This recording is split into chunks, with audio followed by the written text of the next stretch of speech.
Somewhere, a red-haired young man was on the brink of death. He whispered to himself, "What a beautiful dream. So beautiful that I want to destroy it, devour it whole and flatten it." Unfortunately, he didn't get to finish the sentence when a blonde young man stared at him and said calmly, "Finally managed to destroy him. A miserable end, very fitting for the cruelest villain." After saying that, he turned his back and left. It turned out this was the ending of a novel. Just now, Nam Wuhan, wanting to finish his book, had arranged for the strongest antagonist to die at the hands of the protagonist. Although this ending was what many readers wanted, to him it was nothing but trash. Clearly this wasn't the ending he wanted to write. But because of that thing called money, he reluctantly did it. When the last word was written, a strange sound suddenly rang out. Nam Wuhan jumped, trembling. There really shouldn't be anyone here at this hour. He went to the door to check, but all he saw was a silent emptiness. Though uneasy, Nam Wuhan reassured himself that it was probably just a drunk passing by. Just as he was about to return to his bedroom, a strange piece of paper fell at his feet. On it was written, "This is a gift. Request it when you need it." Before he could decide whether to ask for a TV or a fridge, the paper suddenly emitted a stream of dark energy. Arson, the villain, emerged from it before him. Nam Wuhan exclaimed in shock, Why is he here?" Arson didn't answer immediately, only gave a bitter smile. He spoke, "So this is how I die. All that time, all that effort. 10 years spent avenging those who destroyed our family. Relatives, friends, and loved ones. I lost everything, but why, even after I've let go of everything, does the outcome remain failure? Nam Wuhan, you must understand better than anyone, so it would be pointless for me to say more." Nam Wuhan was about to reply, but Arson cut him off, "So please." At that moment the dark energy enveloped his entire body, and with a helpless smile he continued, "Please help me. Only you can change this fate. I will watch over you." Immediately, Nam Wuhan was drawn into a tangled mess. He merged into the body of the red-haired youth. Gradually opening his eyes, he shot up, scratched his head. Did I just faint?" Suddenly the room's layout felt strange, leaving him puzzled. Looking at his wrist, he wondered what this outfit was. He stepped off the bed, walked to the mirror, muttering, "What's going on?" Observing himself, he saw a strange red head and a sinister smile. The moment he looked into the fox-like, emotionless eyes, he realized he seemed to be inside Arson Adele's body, the strongest villain in his novel. Moreover, the assassination would occur in just a few days. The Arson family's half-demon bloodline, descendants of a demon, had made the family one of the kingdom's largest. But the family was wiped out by the 6 great houses, leaving only Adele. That was his story, and the reason he became evil. He tried to take revenge but ultimately failed. So he brought Nam Wuhan, his creator, here. In a few days he would be killed by the 6 houses' cavalry. Helplessly, he opened the status window. Adele was one of the novel's strongest characters, but still could not match the abilities Nam Wuhan had given the protagonists. The status window displayed information: race, half-demon, alignment, chaotic talent. Swap 1 dark attribute, murderous aura, mana control, mana 341. No matter how appealing a villain was, Nam Wuhan never intended for them to defeat the protagonist. But now he couldn't control mana.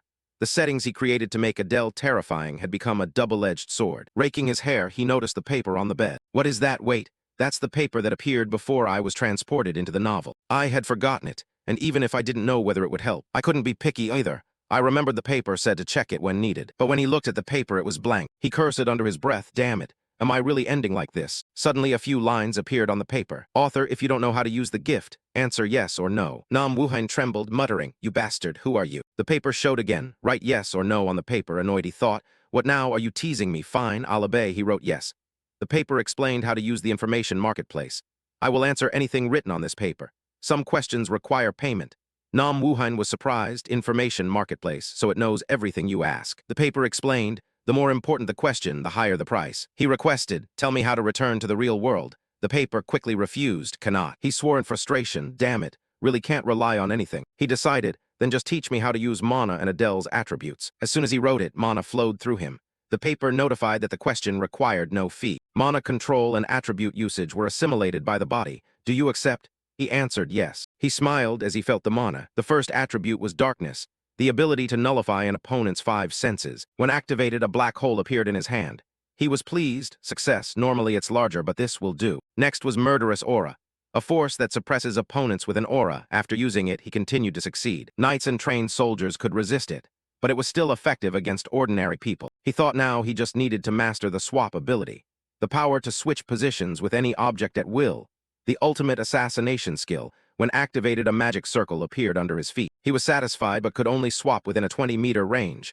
Too weak compared to the novel, if he trained. He looked ahead, deciding to try it with the armor. He used swap, expecting his body to enter the armor, but instead he was thrown backward. A loud noise rang out, and he fell flat on his butt. "Damn, can't get it in one go." Outside, the sound of horses' hooves and voices drew closer. The soldiers shouted, "Hurry up. This time we must kill him. But Nam Wuhain was resolute.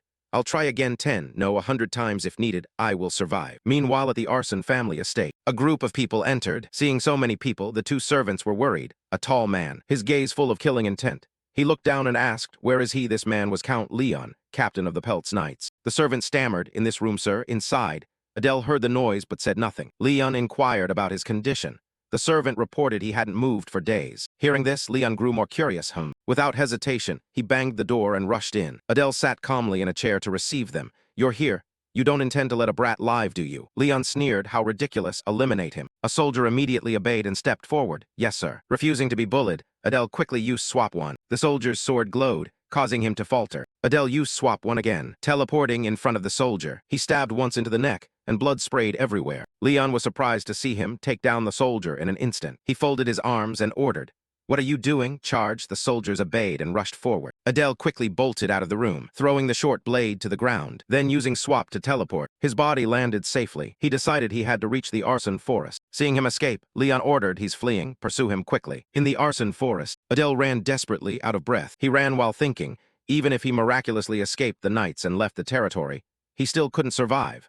So I'll go through the gate in this forest to the demon realm. The demon realm is currently suffering heavy losses from the war with humans. If he demonstrated enough talent, they might accept him, but the problem is, Adele stopped to rest and suddenly heard a sound. He wondered, have they caught up with me? Leon's soldiers had entered the forest, and he ordered them to spread out to search for him. Adele hid behind a tree to observe.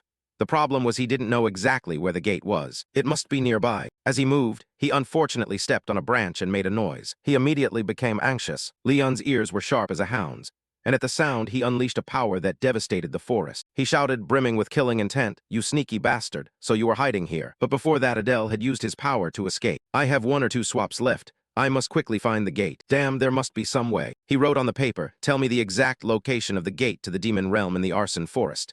The paper replied, "That information is not free.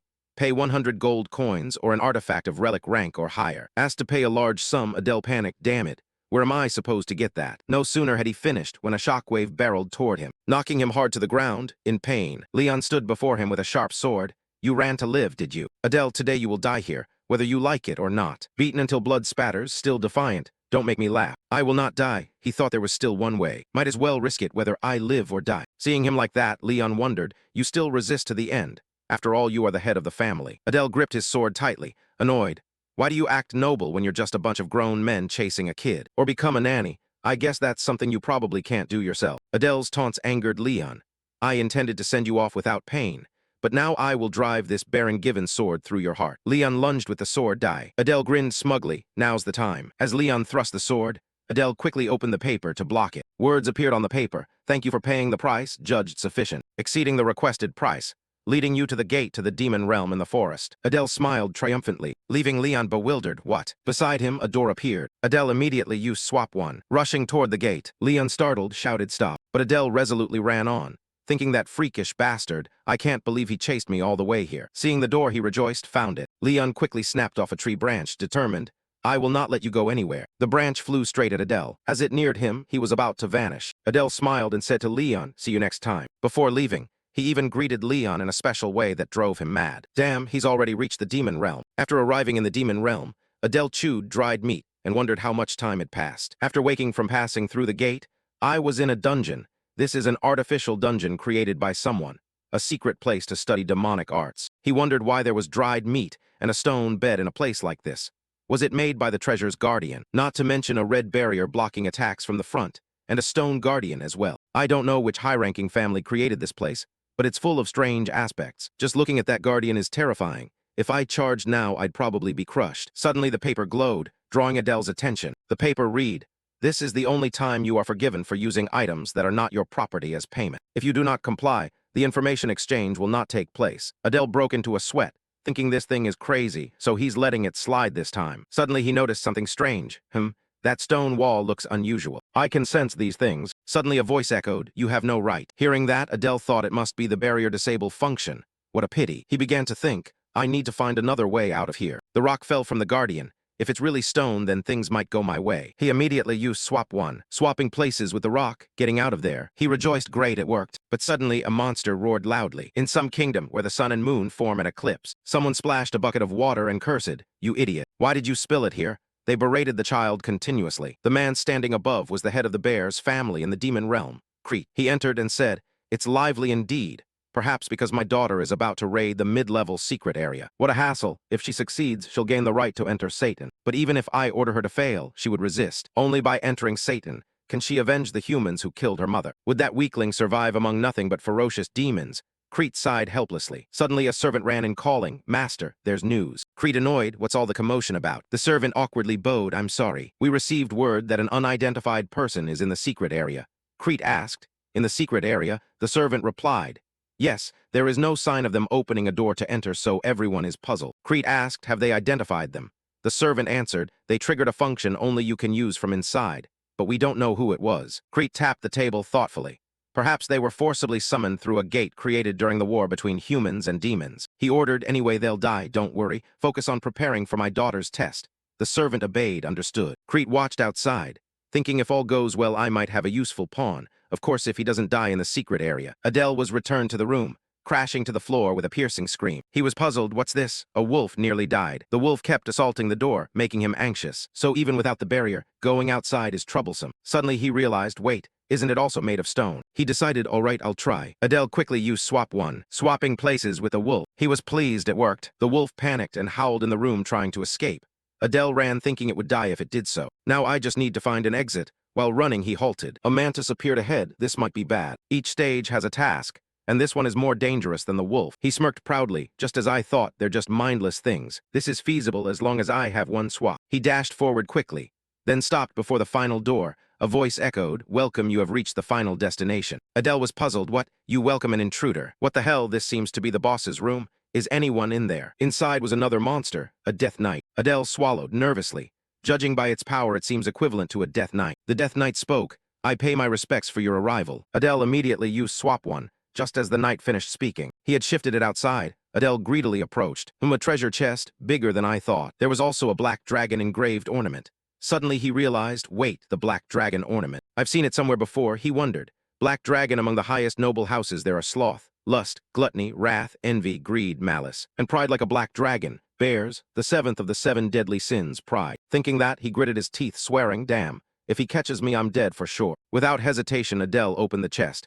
At this point, I'll empty it and run. There must be useful items to escape from here. As he opened it, demonic aura flooded out, clinging to his face. It forced its way into his stomach. Adele, in pain, clutched his stomach and vomited everything out, then screamed in agony. His head felt like it exploded. Blood spattered everywhere. At that moment, something disgusting lay on the ground. Adele trembled, gasping, panicked. How long was I unconscious? Is my left eye bulging out? He inspected his eye via the sword blade and realized a black pupil. Could the liquid that splashed on me earlier be the status panel appearing? Half-demon race, chaotic attribute, innate talent swap 1, trait fascination, gain some attributes.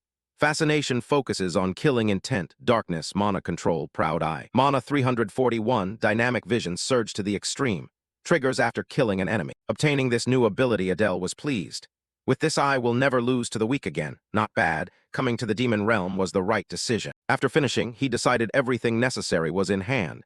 Now it's time to leave. I only paid attention to the chest, but there was a door behind it. What should I do?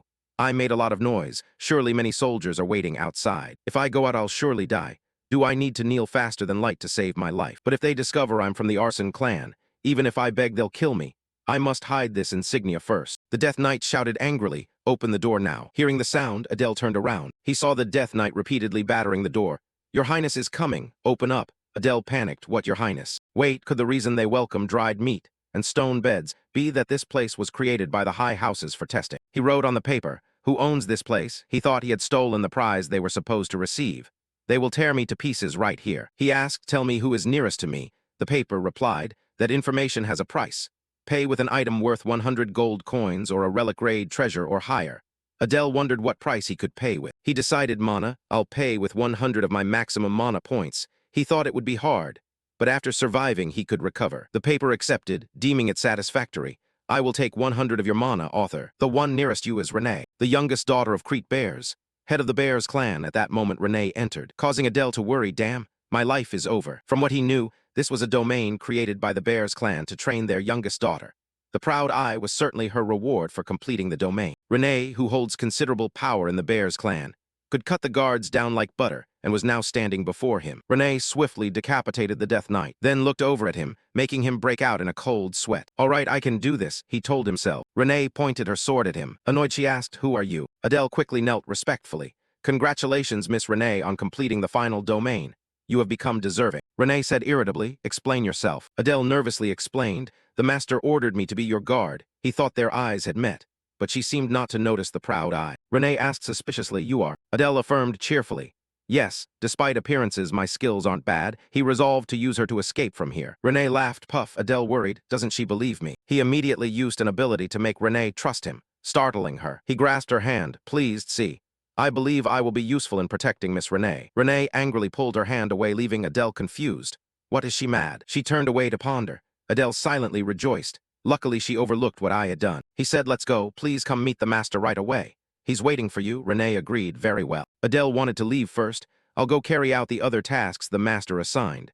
I need to get out of here as soon as possible. He threw the door open, saying, I certainly won't be late. Suddenly, Renee halted, causing Adele to be bewildered. She looked ahead and called father. Crete was filled with killing intent, smiling. Adele was taken aback. Damn, why is Crete here? If he sees the proud eye, he'll kill me. Why isn't he reacting? Crete asked Renee curiously. Have you successfully completed the domain? Renee replied, yes, sir. Crete turned and said, I understand, follow me. Adele wondered, follow me? What is he thinking? He quickly followed Crete, thinking he couldn't get rid of them all. I also have nothing left to offer the paper, which means I can't use its power. He followed Crete to the palace. So this is the bear's mansion. Crete halted, ordered, return to your room. The people obeyed, yes, sir. Crete told Adele, as for you, wait here, I will call for you later. Adele inwardly rejoiced. He left me alone, this is my chance. No, of course not. In the office, Renee stood before Crete. He asked, have you completed my final task? You must enter the Satan training grounds. Renee affirmed, yes. Crete pondered, then asked, put that aside, how was he? Renee recalled, confirmed, he is strong. Crete heard this, amused, I see, how interesting. He rose and looked out.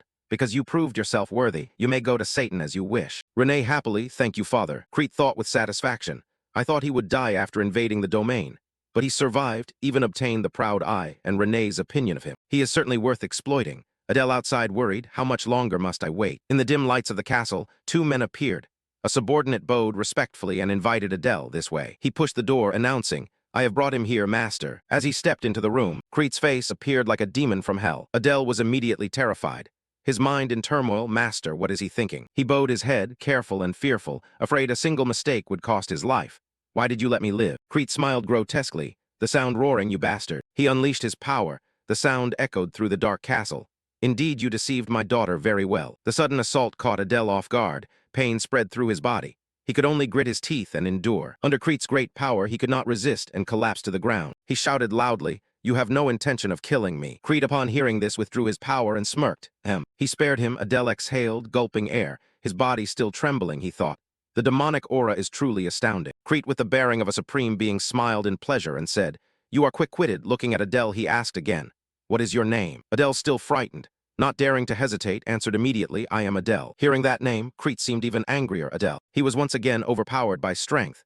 Not understanding why he was enraged, his body weak and aching, he asked, what do you want from me? Crete commanded, his voice compelling others, open your mouth. His wicked face broke into a satisfied smile. Just continue what you told my daughter. A grotesque creature plunged deep into Adele's throat. It felt like his mind was being invaded. Crete increased the power, causing him unbearable pain. A dark voice rumbled. If you have any other thoughts, this poison will tear your heart apart. Adele howled in hopeless agony. Crete turned and walked away, saying, I will prepare lodgings for you. Wait until I call. Crete seemed indifferent to Adele writhing weakly on the floor. But perhaps he had been successfully threatened. He was spared by him. Crete ordered them away, go. Adele gasped, unable to believe what had just happened. Damn, what on earth happened in that dark castle? He was led to a room. The subordinate said calmly, from now on you will stay here. Adele stood in the spacious room, wondering why he had been brought here. He became dependent on this clan because of Crete's will. The subordinate bowed and said farewell. Please rest comfortably.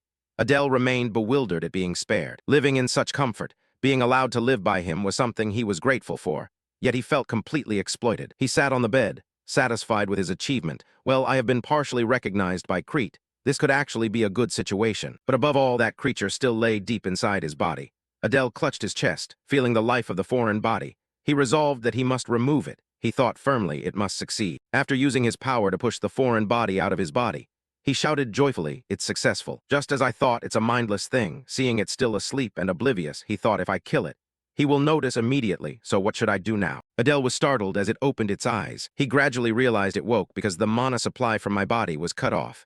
He immediately let a drop of his blood fall to it. "Eat this." While it gorged on the supplied mana, he said helplessly, "So I have no choice but to soothe it like this," he urged. "Go back to sleep quickly." Adele wearily collapsed onto the soft bed and sighed. "Finally, I can relax a bit. I wonder how much of the trap on my neck has been removed." I'm about to pass out. A status window appeared. Race, half-demon attribute. Chaotic innate talent transposition level 1 increased to level 2, trait. Occasional interest, trait. Focused interest, killing intent. Darkness, mana control, proud eye, mana 341 reduced to 241. Looking at the numbers, Adele carefully observed, I should still run a check. After finishing, he was satisfied. Transposition leveled from 1 to 2, but the new mana amount is the problem. Compared to protagonists, it's just a grain of sand in the desert. How to increase mana? After thinking he found a way, right, there's that method. Renee appeared with a cold, gloomy, soulless expression. I don't like this. Adele asked in confusion. Yes, he thought helplessly. It's been 3 days since I was assigned as Renee's guard. He followed behind observing. She always has cold reactions. Gazing at her back, he pondered. When she was young, she was bright. But after losing her mother to humans, she changed. As the author, I feel guilty. From afar, a man shouted, Renee, Adele. The master is calling for both of you. Adele was startled, perhaps still haunted by the previous incident. At the summons, he and Renee went before Crete. He realized the reason the master called them was surely about Renee entering Satan. Although Renee hoped for it after successfully raiding the domain, Crete would not permit it. He explained calmly, Satan is not an easy place. With your ability, you will die after a while and be unable to properly avenge your mother. A terrifying energy radiated from Renee, causing Adele to fear. He regretted that he shouldn't be here. Crete continued, however, if you take him as a bodyguard, I will allow you to enter. Both startled, unable to believe what they had heard. Renee shook her head in refusal. No, Adele wondered if she hated him that much. He recalled that Satan was a school of the demon world, gathering promising children. They were constantly at odds with the Royal Academy where the protagonist studied. In that context, many students, including Renee, had died. It was the worst place, where death was like a timed bomb. Seeing Renee's resolute expression, Adele wondered he didn't understand why she would try to go to such a place. But he rejected his initial thought and instead was certain no. It's the best place to gather forces. I know most major events happen between the Royal Academy and Satan. A risky idea flashed. Well, let's try it. He hurriedly accepted Crete's offer, but added, I have one request. Looking at Crete's stern face, Adele hesitated slightly. If I'm dragged there too, I should take what I can, he plainly requested.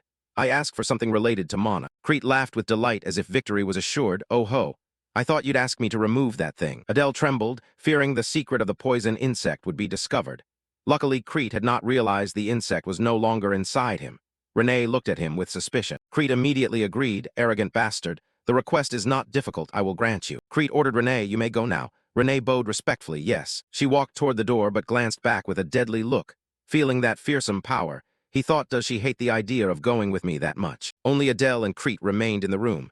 He wondered what the man would give him. A vial of mana potion or an artifact wouldn't be bad. Crete spoke, it is a family heirloom that members of the clan react sensitively to. So I sent my daughter away. Adele was surprised to hear that. A family relic. Crete used his power, I know your mana is scarce. You will die in place of my daughter, so I can do this much for you. His voice took on a demonic tone. Come closer. I will pass on the Bears clan's mana cultivation technique. Adele was surprised to learn the clan's secret, the mana cultivation technique. Crete's voice echoed through the room. O demon god, grant this servant clarity within the chaotic flow. Grant us just challenges and do not let thousands of demons starve. But do not place us in trials. If you do so, your name will be honored. Adele was mentally manipulated by the power and knelt reverently before Crete. He looked at his demeanor and said with satisfaction, a normal person would lose their mind after hearing the incantation. You truly are an interesting one. With this cultivation technique, demons will be granted to you directly by the demon god. So you will achieve what you desire. Adele struggled to resist, thinking in confusion, a demon god. Crete continued, however, it seems your clan is tied to the 7 great sins. Adele awkwardly replied, sorry. Crete smiled grotesquely, sneering contemptuously, however. Now that I have planted a poison insect in you, even if you are a master of disguises, it won't matter. Adele heard this with a stunned expression. The information I wrote, is the clan connected to the 7 great sins? I don't remember creating such a setup. Crete spoke, you may go now. Adele replied, yes. In the wonderful air of the forest, he sat to cultivate. He decided to train here, because his mana might go out of control. He adapted to the dark power boiling within his body. Oh, demon god, he gradually realized. Once I accept the demon god's aura, I will no longer be able to use human magic. I also have no other choice. From somewhere, a deadly voice rang out. You are a mongrel. Adele stared in bewilderment at what appeared before him, stammering, don't tell me that thing is alive. It said, I did not think you carry that child's blood. It seems you carry the blood of a filthy traitor. Adele flinched at the tremendous energy. Looking at it, he asked, are you a demon god? The voice in the air replied, yes. It seems the world calls me the arrogant god. Adele asked, as if certain of the outcome, do you intend to kill me? The creature explained, if I wanted to kill you, you would have died the moment you opened your mouth. For some reason, I do not want to kill you. You seem burned by the same sin as me. I feel a strange sympathy for you. I will grant you a sigil, you, who walk the same path as I. This mark proves you can use my power, proud traitor. Make sure your pride does not rob you of your wits. Adele raised his hand, feeling the power absorbed, his mind in a daze. I have borrowed the power of a demon god. It seems I just gained 3 more lives thanks to this sigil. But the sigil is a tattoo. Before long, my whole body will be covered in tattoos. He did not know that behind a tree someone had witnessed everything. Sensing someone watching, he turned around and saw Renee's silhouette. He thought in fear, why is she here? Has she been eavesdropping on us? Renee suddenly called out, Black Sigil Bearer. Adele thought in surprise, what? A month had passed since he received the sigil from the demon god. He looked at the data panel, race, half-demon attribute, chaotic innate talent transposition level 2 traits, occasional interest, focused interest, killing intent. Darkness, mana control, proud eye, mana 3,411,035. Adele was pleased, satisfied. I have trained diligently. Unexpectedly, my mana tripled in a short time, probably thanks to the interest and focus traits. In a few years, I could surpass even the heirs of the 6 great clans in the human world. With my current strength, I could even conquer that hidden area. Looking at Renee, he thought helplessly. But first, why is she training in front of my house, instead of at the training grounds? He called out to get her attention. Excuse me, miss. Renee bowed respectfully, yes. He thought it was good she no longer avoided him. But he suspected she misunderstood him as a sigil bearer. In this world, only black sigil bearers can communicate with demon gods. Better that she did not hear what I said to the demon god. But if Renee treats me as a superior, ugly rumors will spread in the clan. He spoke, miss. She replied immediately, yes. Adele carefully expressed, miss. I don't know what you are thinking, but I ask you to treat me as before. Renee replied awkwardly, but he continued, I only follow the master's orders to protect you. Please treat me comfortably. She hesitated, well then she turned and ordered, bring me some water. Adele surprised, huh? Renee stopped. You told me to treat you comfortably. After training, I'm tired and thirsty. He thought he'd achieved his goal, but something felt off. As expected from the proud clan, she changed attitude quickly. Renee urged loudly, hurry up. He answered yes. Adele helplessly complied. Perhaps he had to do whatever she asked. Standing beside Renee, hand holding a sharp sword, he thought he needed to quickly conquer that domain. But Renee wouldn't leave him alone. I hardly have any time. I must act before the protagonists cross the demon realm ahead of me. I need that treasure to survive in Satan. He called out, miss, then calmly asked, how are your preparations for enrolling in Satan going? Renee was surprised. Why do you suddenly ask? He explained so she wouldn't be suspicious. Because she'll face all kinds of wicked people there. I'm asking because I'm worried about you. She absent-mindedly replied, I've packed everything I need. He asked further, are you sure? As she packed items into the basket, why don't you go back and check thoroughly to be certain? He persuaded, later if you find you forgot something important, I don't want you to get into trouble. Renee looked at him suspiciously and said bluntly, what are you trying to say? Get to the point. Adele immediately denied it, finding an excuse. I'm only saying this because I care about you. After all, I'm your escort. She seemed to see through his nature and exclaimed, liar. Where do you plan to go behind my back? Adele thought angrily, damn it. She didn't fall for it. Renee spoke gloomily. Do you despise me? Adele cursed inwardly, damn. He tried hard to explain. Actually, I heard there's a domain around here, so I intended to conquer it.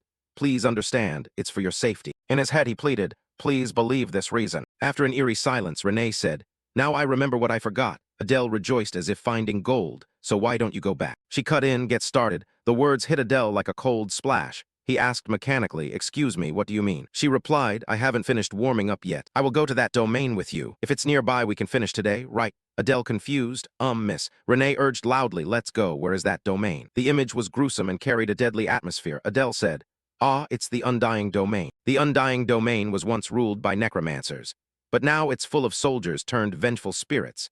After the necromancers were wiped out in the war between humans and demons, the place fell into ruin. After a moment of silence, Renee softly said, I know that place well. Just mentioning the domain's name was enough to unsettle Renee. Perhaps it's at least a mid-high tier domain. By now the number of soldiers has surely increased. Adele thought. Anyway, having Renee's help isn't bad. But the problem is moving together will make escaping the manor more difficult. If the escape is exposed, news will reach Crete immediately. After thinking for a while, he spoke to reassure Miss Renee, if it's a burden, then perhaps you shouldn't go. He continued, if the master finds out you left without permission. Before he finished speaking, Renee replied, it's fine. She added, I know a secret exit. Having said that, Renee led Adele across the forest edge, to the ruins of an ancient wall. Upon arrival, she pointed to an arch close to the ground, overgrown with grass nearly concealing the path, and said, here. Adele praised, you seem familiar with this place. He silently judged, it seems she often sneaks out. Adele said to Renee, let's go before we're discovered. She agreed, all right. After passing through the shortcut, before them rose a majestic range of towering mountains. Below was barren ground and scree. An oppressive cold gloom enveloped the landscape. After looking around for a moment, he asked, Miss, how much farther do we have to go? Renee did not answer immediately. She turned to look at him with an inscrutable cold expression. Seeing that he hastily explained, I have no reason to leave the grounds, so I'm not familiar with the surrounding terrain. Only then did Renee reply, we're nearly there, we just need to get past that part after a long, silent trek over mountains and hills.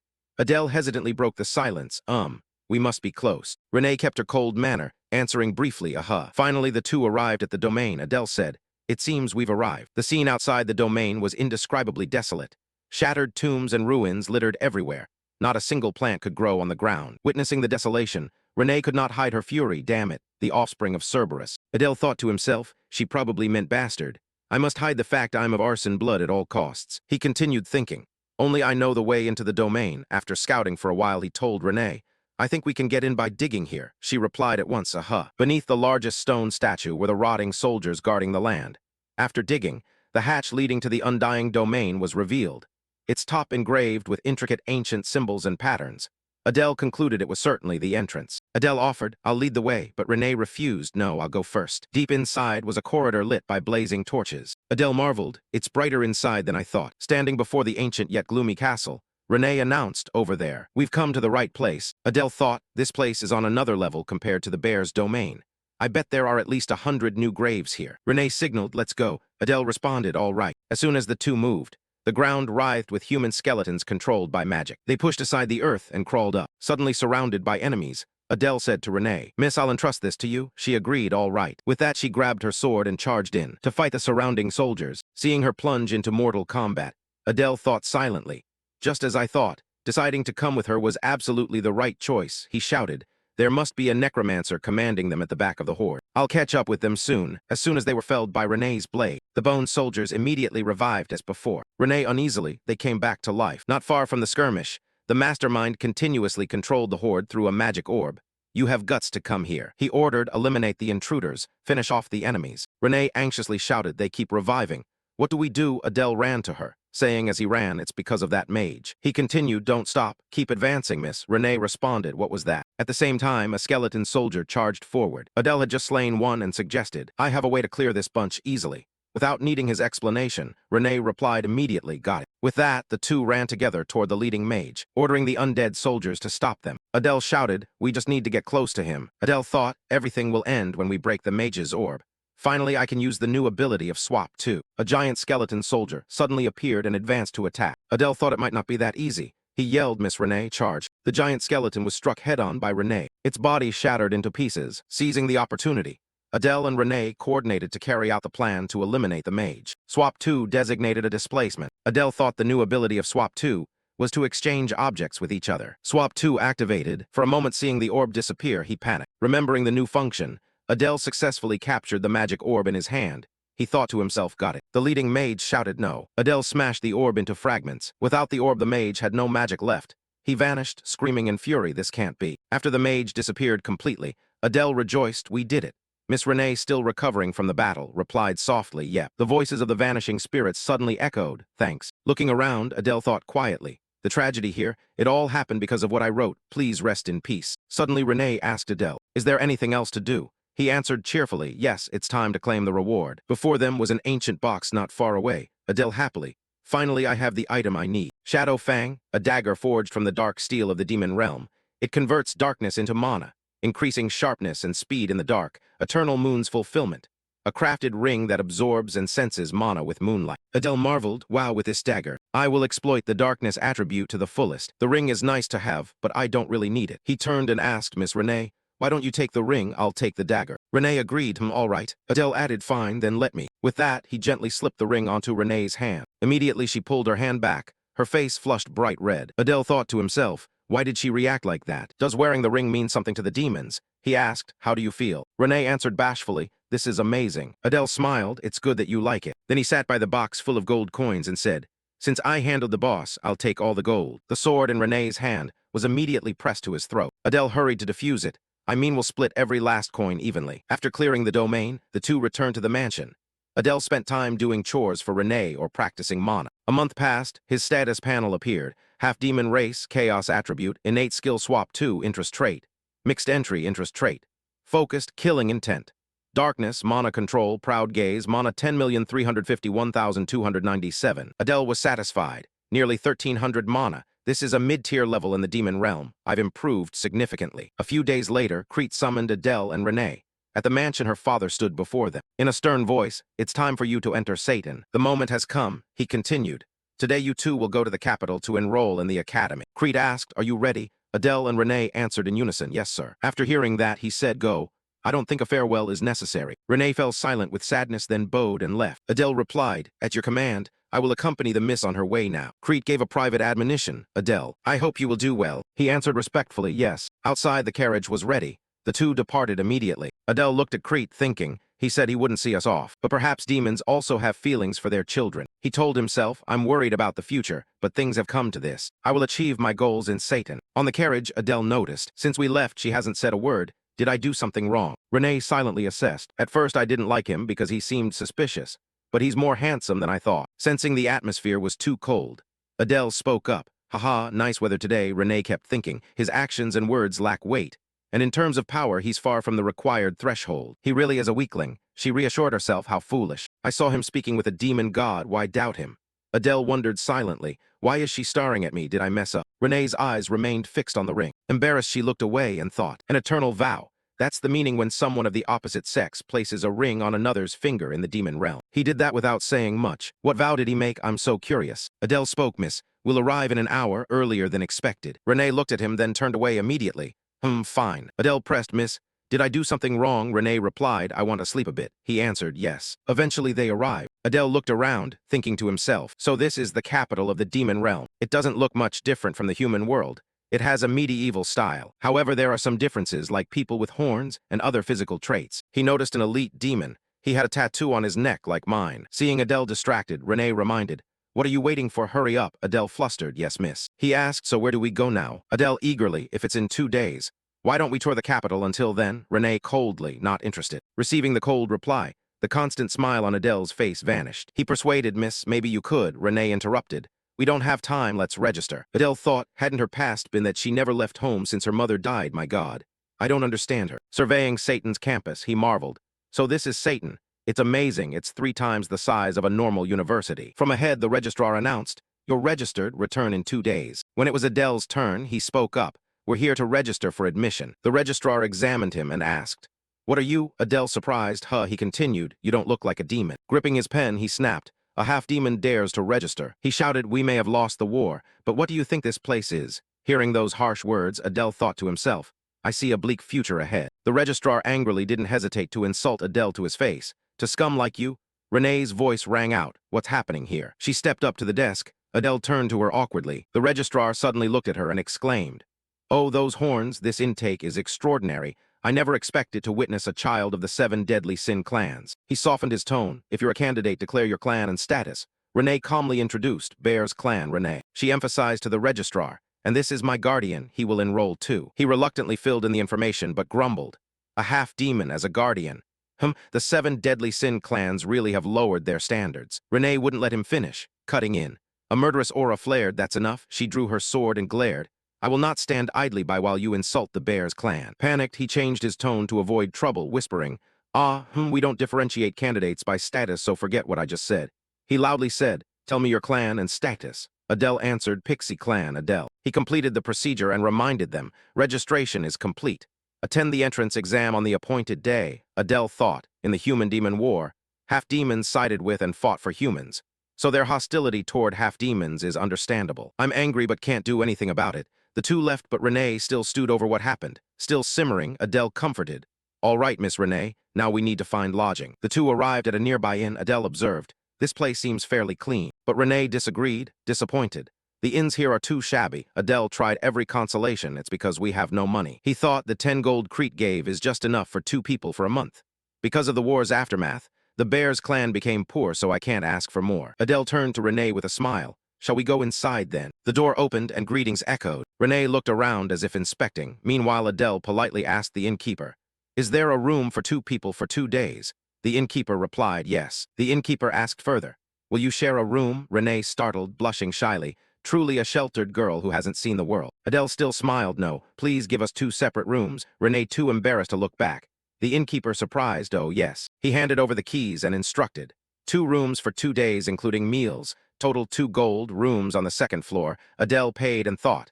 That amount is equivalent to 200,000 won in human currency. Not bad. Renee hurried upstairs. "I'll go first." Adele watched her go and nodded. "I'll bring the luggage up later, Miss Renee. Please rest well." She turned. "All right, you too." Adele watched her back, thinking she's always lived in a grand mansion, so this is probably her first time sleeping somewhere like this. Well, she'll get used to it soon. Sunset fell and it grew dark. Adele thought about resting for the next 2 days. The next morning, sunlight streamed through the academy windows, and the sky was clear. A guard shouted, "Candidates, please enter and follow the instructions." Adele and Renee moved forward with the crowd. He looked around. So many people. Could there be at least 100? As everyone gathered in the area, Adele worried. I didn't expect so many candidates registering to defeat humanity. I must be careful not to reveal my identity. An announcement rang out, "From now please present identification and board the train in order." Adele was surprised. A train. A convoy of trains pulled in. Everyone was astonished. Adele marveled. A convoy of trains? I didn't expect this. The train sped in through a mystical space. They said many maze-like portals were set to block intruders, and only the train could reach Satan. They boarded the train. Adele exclaimed. The giant fortress we saw from outside was only a part of it. How vast this place is. The train's speed was terrifying, and both gripped their seats. An announcement sounded. "We are approaching Satan. Prepare yourselves." Adele looked at the scene in disbelief. The academy's splendor was astonishing. He told Renee, "We've finally arrived." She only replied a huh. The train stopped inside the academy. Adele carefully helped Renee off the train. An announcement immediately rang out.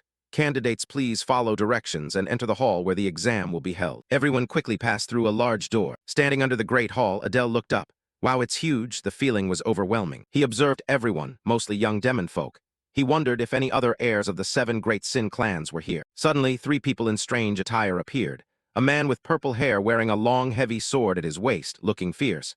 Everyone only dared glance. Adele thought they weren't students. Their clothes looked like instructors. He smiled inwardly, thinking if he made a good impression on them, life here would be easier. Suddenly, Renee said, "Time's up," leaving Adele bewildered. The large door that had just opened slammed shut. Everyone was terrified. The light dimmed. All looked up. Adele sweat, thinking it was clearly daytime. What kind of magical effect was this? How would the exam be? A grim voice rang out, "Be silent." No one moved. Above the high hall, a beam of light shone on a figure. A ferocious red eye.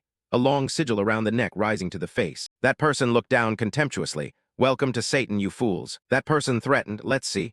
Are there so many eager-to-die people this year?" Everyone trembled. Adele trembled too, thinking he couldn't believe just that voice brought such pressure. That person laughed wickedly. A strong light appeared around him, enough small talk. That person shouted, "Start the entrance exam immediately." A dazzling bright blue light and a wave of power poured into the hall. People staggered worriedly. Adele called Miss Renee. She focused to keep her balance and said, "Focus on the exam." This was not ordinary light. Someone clutching their throat writhed, unable to breathe, collapsing. Adele gritted his teeth and endured. The 2 people in strange clothes earlier stood observing, unsurprised to see trainees scream. The short-haired one laughed. "The principal has a truly bizarre taste, don't you think?" The purple-haired man replied, "Well, no matter the talent. If the spirit is weak, it's useless." The one creating the light was Principal Lucian, personally overseeing the first stage of the exam.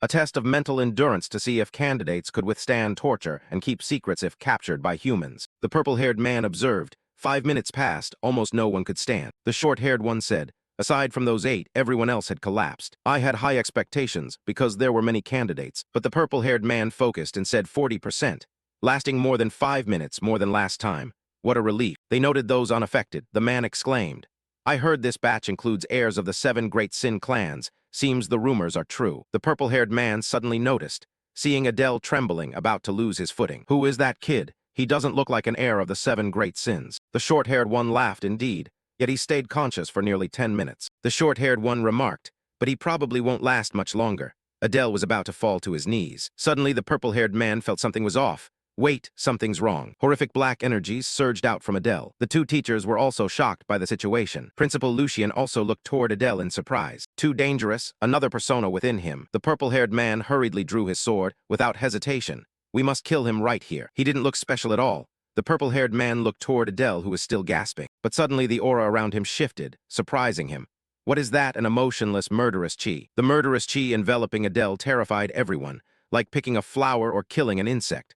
Not the primal killing intent of a beast, but the kind of killing aura belonging to the most savage assassins. Suddenly all the instructors' attention focused on him. The purple-haired man's body reacted before he realized it, drawing his sword. Principal Lucien glanced at him, seemingly sensing the intent, a little worried. The purple-haired man thought to himself, "Damn it, I'm feeling uneasy facing a new candidate." The short-haired man beside him turned and gave a knowing smile. The new students were almost collapsing on the floor. Adele trembled, still trying to stay upright.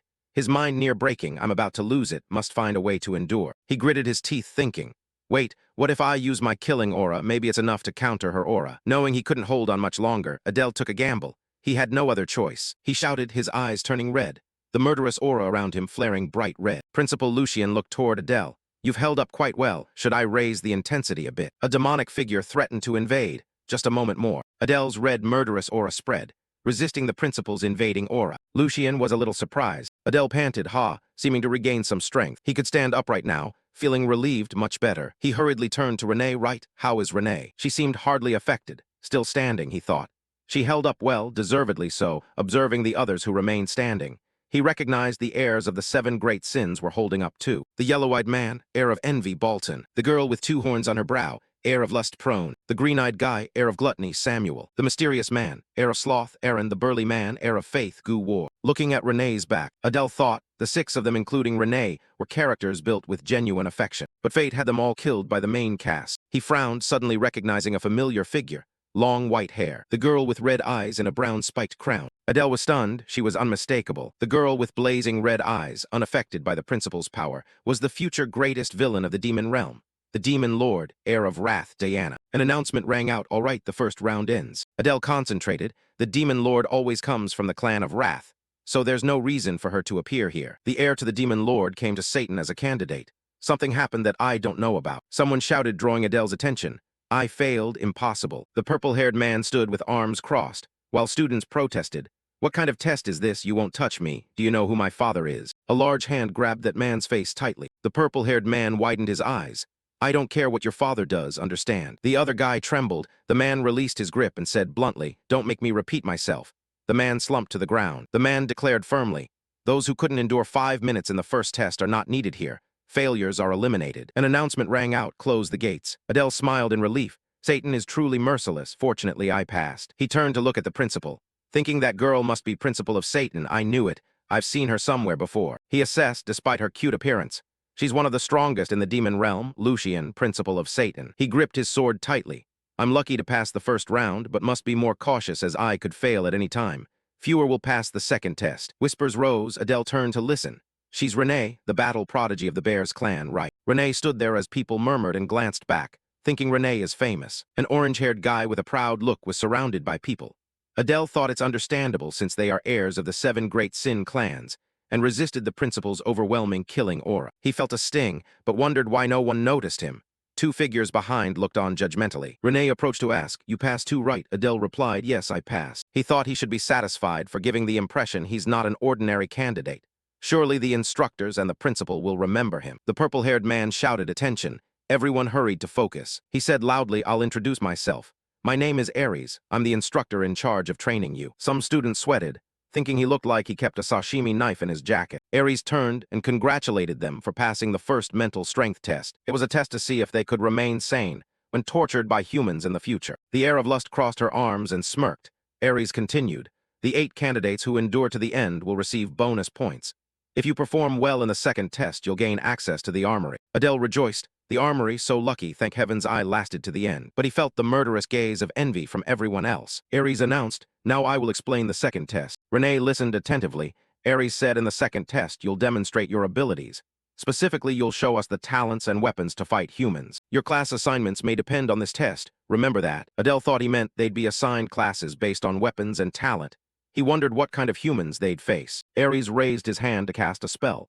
The exercises for the second test and the humans you'll face are here. A small blue light appeared, swirling fiercely. Forming a gigantic vortex, a figure emerged, wearing a tiger head on the chest, wielding a long, sharp sword. Everyone was astonished, including Adele. Wait, isn't that the strongest hero of the 6 great houses? Ninny Cell, the resolute face of a legend. Adele was surprised. Why is that human here? What a coincidence. But Renee remained calm and asked, "Do you know who that is?" He thought to himself. Of course I know. That was Ninny Cell, head of the Cell clan, closely connected to the protagonist in the original work. Not only close, his bloodline was predetermined from birth as the father of the protagonist, the Sword Saint, who founded the most powerful clan purely by talent. The 2 nearby boys whispered, "That's the Sword Saint. Weren't they trying to eliminate us from the start?" Adele looked around, thinking others knew him too. Well, he had defeated quite a few demon clans after all. Instructor Ares explained casually, "Of course we don't expect you to withstand the Sword Saint's full power.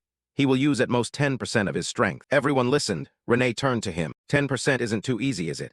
Adele smiled. Not at all. Even weakened, a monster is still a monster. He eyed the Sword Saint with unease.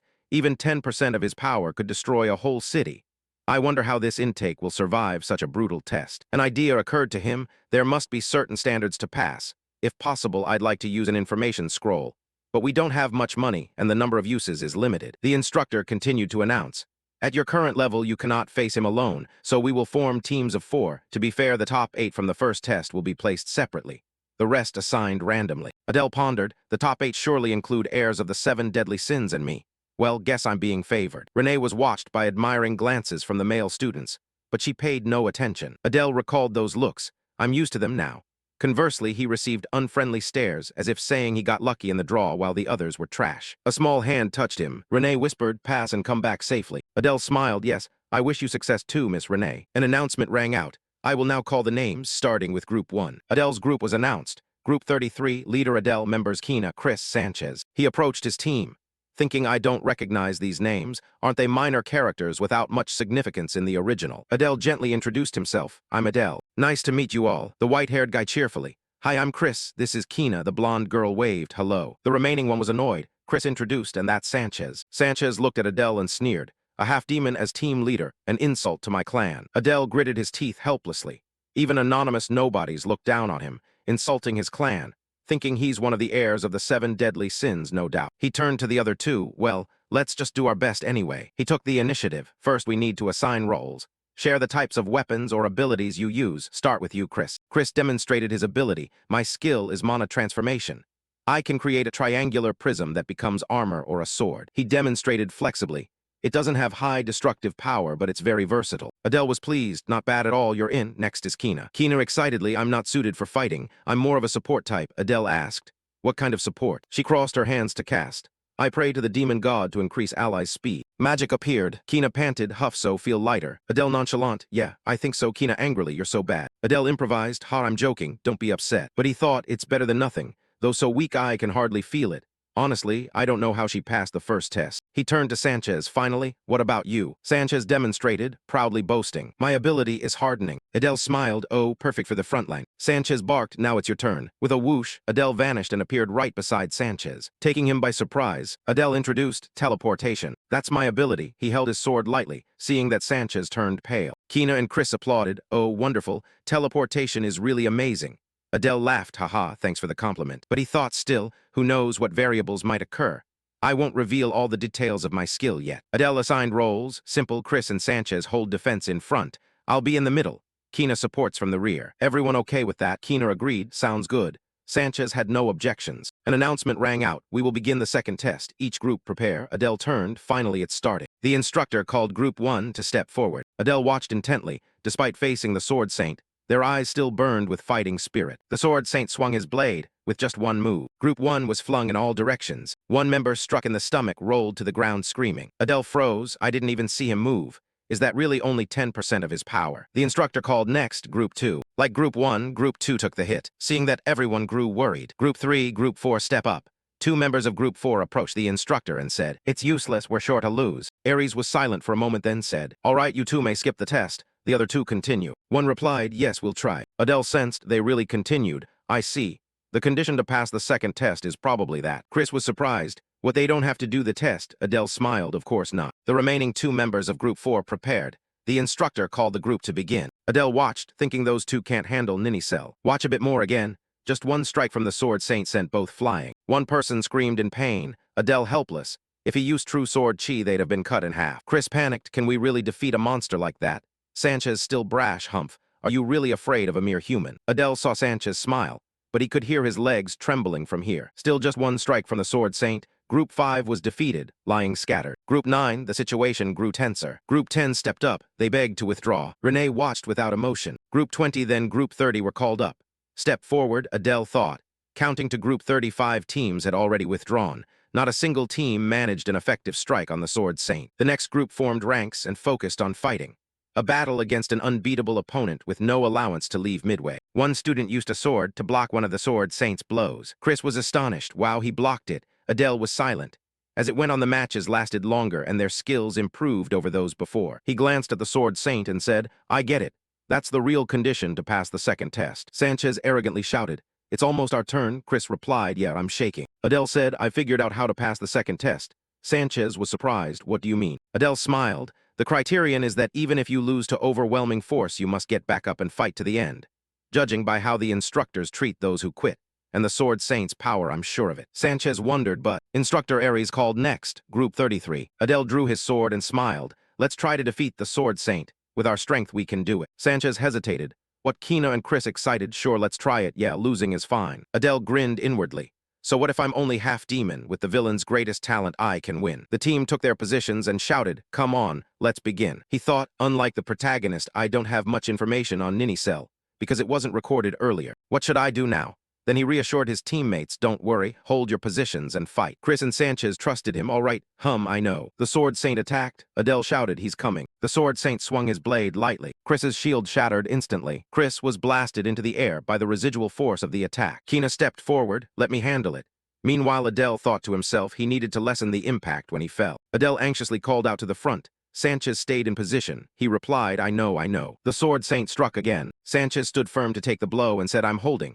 Adele patted his shoulder in praise. Well done. He noticed that just before the second slash, there was an opening, but he thought the opening was too blatant. His instincts warned against risking it. He sensed, could he be setting a trap?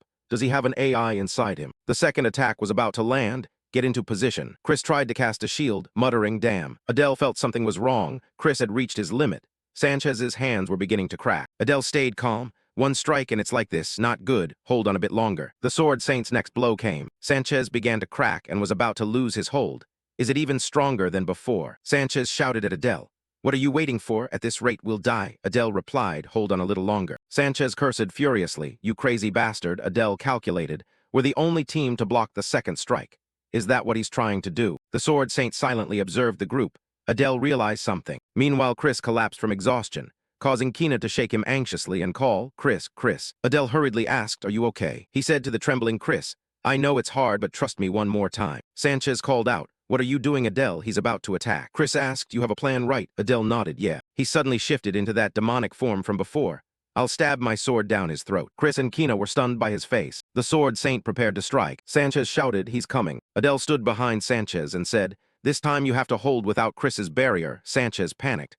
What do you mean? The sword saint launched an attack. Sanchez couldn't withstand it and was blasted away. Adele leapt up and cast Swap 2, teleporting opposite the sword saint. As he prepared to strike again, Swap 2 designated. Adele jumped up and swapped his sword. Standing before the sword saint, he unleashed Dai Ninicel. Adele rushed in like lightning. Instructor Aries frowned irritably and watched closely. Renee couldn't help but follow with her eyes. The sword saint's knee slammed straight into Adele's chest. Luckily, the barrier stopped it. A spray of red blood spurted onto the floor. Adele endured the pain. You bastard. I have to push through once more. He dodged the blow and continued to unleash his shadow trait. A black vortex enveloped the inside. Adele thought, without Chris's barrier, I would have exploded. The position swap failed, but at least I trapped him. Ahead was the sword saint's back in pitch black space. Not a speck of light. Adele frowned, but I have shadow fangs.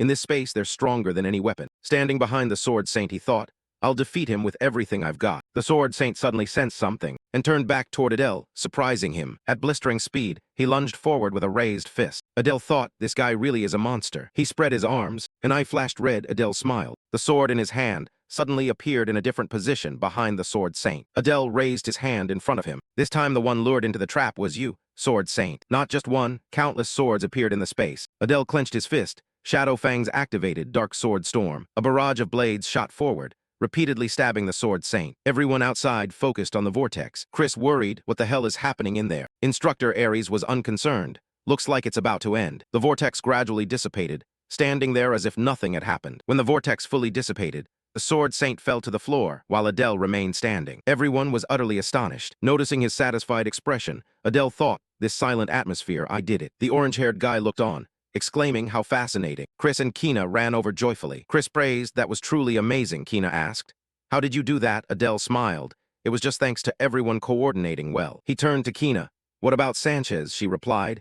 He's a bit shocked, but the instructors are helping him recover. Adele raised his sword. Well then, that's good. He approached the Sword Saint. So shall we finish this then? Chris and Kina blinked. Finish. Isn't it already over? The Sword Saint's leg suddenly twitched. Chris exclaimed in shock. What are you doing? Adele turned his head. Well, don't we need to make sure he's truly defeated? Instructor Ares stared intently. A seductive figure remarked, For a half-demon, you're not bad. The man beside her said, but compared to me she has nothing special. She laughed. Yes, of course. He was born inferior. No matter what his true nature will be revealed. Renee, full of killing intent, stared at her. The woman was flustered. What the hell is that? Who is that? Recognizing the horns of the Bears clan, she trembled. Why is she looking at me like that? It's terrifying. Those nearby whispered. Indeed, the heir of the 7 great sins. They had stepped into a threatening duel. No one knew who would win. Her fanatics cheered. Of course it's her. That brat isn't even worth a side dish, she thought.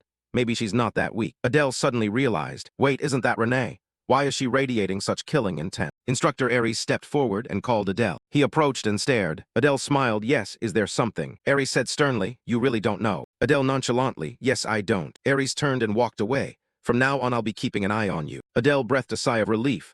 What I thought I'd be praised or something, seems I'll have to watch Renee instead. She's about to fight another student. Renee brimmed with killing intent toward her opponent. Adele was surprised. Whoa, they're still going. He wondered who the girl opposite Renee was. Blue eyes, long hair, a single oni horn on her forehead. She was of the Lust clan Laurel Prone. But why would she want to fight Renee here? I've been focused on human affairs, so I'm clueless about the demon world. Prone suddenly spotted Adele watching. She shouted toward him, hey, half-demon. Adele jumped, Why did she address me all of a sudden? Prone yelled, become my slave. Renee, overflowing with killing intent, charged forward. She leapt up, drew the sword from her back, aiming at Prone. Prone frowned at Renee, alarmed, not yet able to react. She shouted in fear, are you crazy? Sensing the students' conflict, Instructor Ares timely shouted, stop. Renee looked up. Ares declared that at Satan all pointless disputes are strictly forbidden. Prone luckily parried Renee's strike. Ares continued, settle personal grudges outside. Adele exhaled. Lucky nothing happened before the 7 deadly sins enrollment ceremony. Renee sheathed her sword and turned to leave. Unconcerned, Prone trembled, thinking her mind must truly be disturbed. Adele wiped sweat, stepped forward. Milady, are you all right? Renee stared, and only nodded because her group's turn was next. Then she rummaged through her things as if to take something out. Adele was embarrassed when Renee produced a handkerchief and gently wiped his sweat, saying, well done. Prone was astonished. Wow, what's your relationship? Are you dating a half-demon? Adele beamed. After getting through it, I'm being treated better now. He gently thanked her, Milady Renee. Renee looked at him. You hide your power, don't you, to appear weaker? Adele was surprised. An announcement sounded. Group 34 stepped forward. Renee turned. I have to go. I won't tell anyone. Adele was silent, thinking he had used all his strength to get through it. Do I really look that weak? Maybe she thinks I'm a sacrificial pawn of the clan. A voice rang from behind. State your name. Adele startled me. She nodded. Yes, you. Adele replied. My name is Adele. Prone pondered. Adele, not a bad name. He wondered why she had called him over. Prone thought, you cut in on me earlier. She crossed her arms seriously. Abandon that low-born bears and serve me. Prone calmly witnessed my irresistible allure.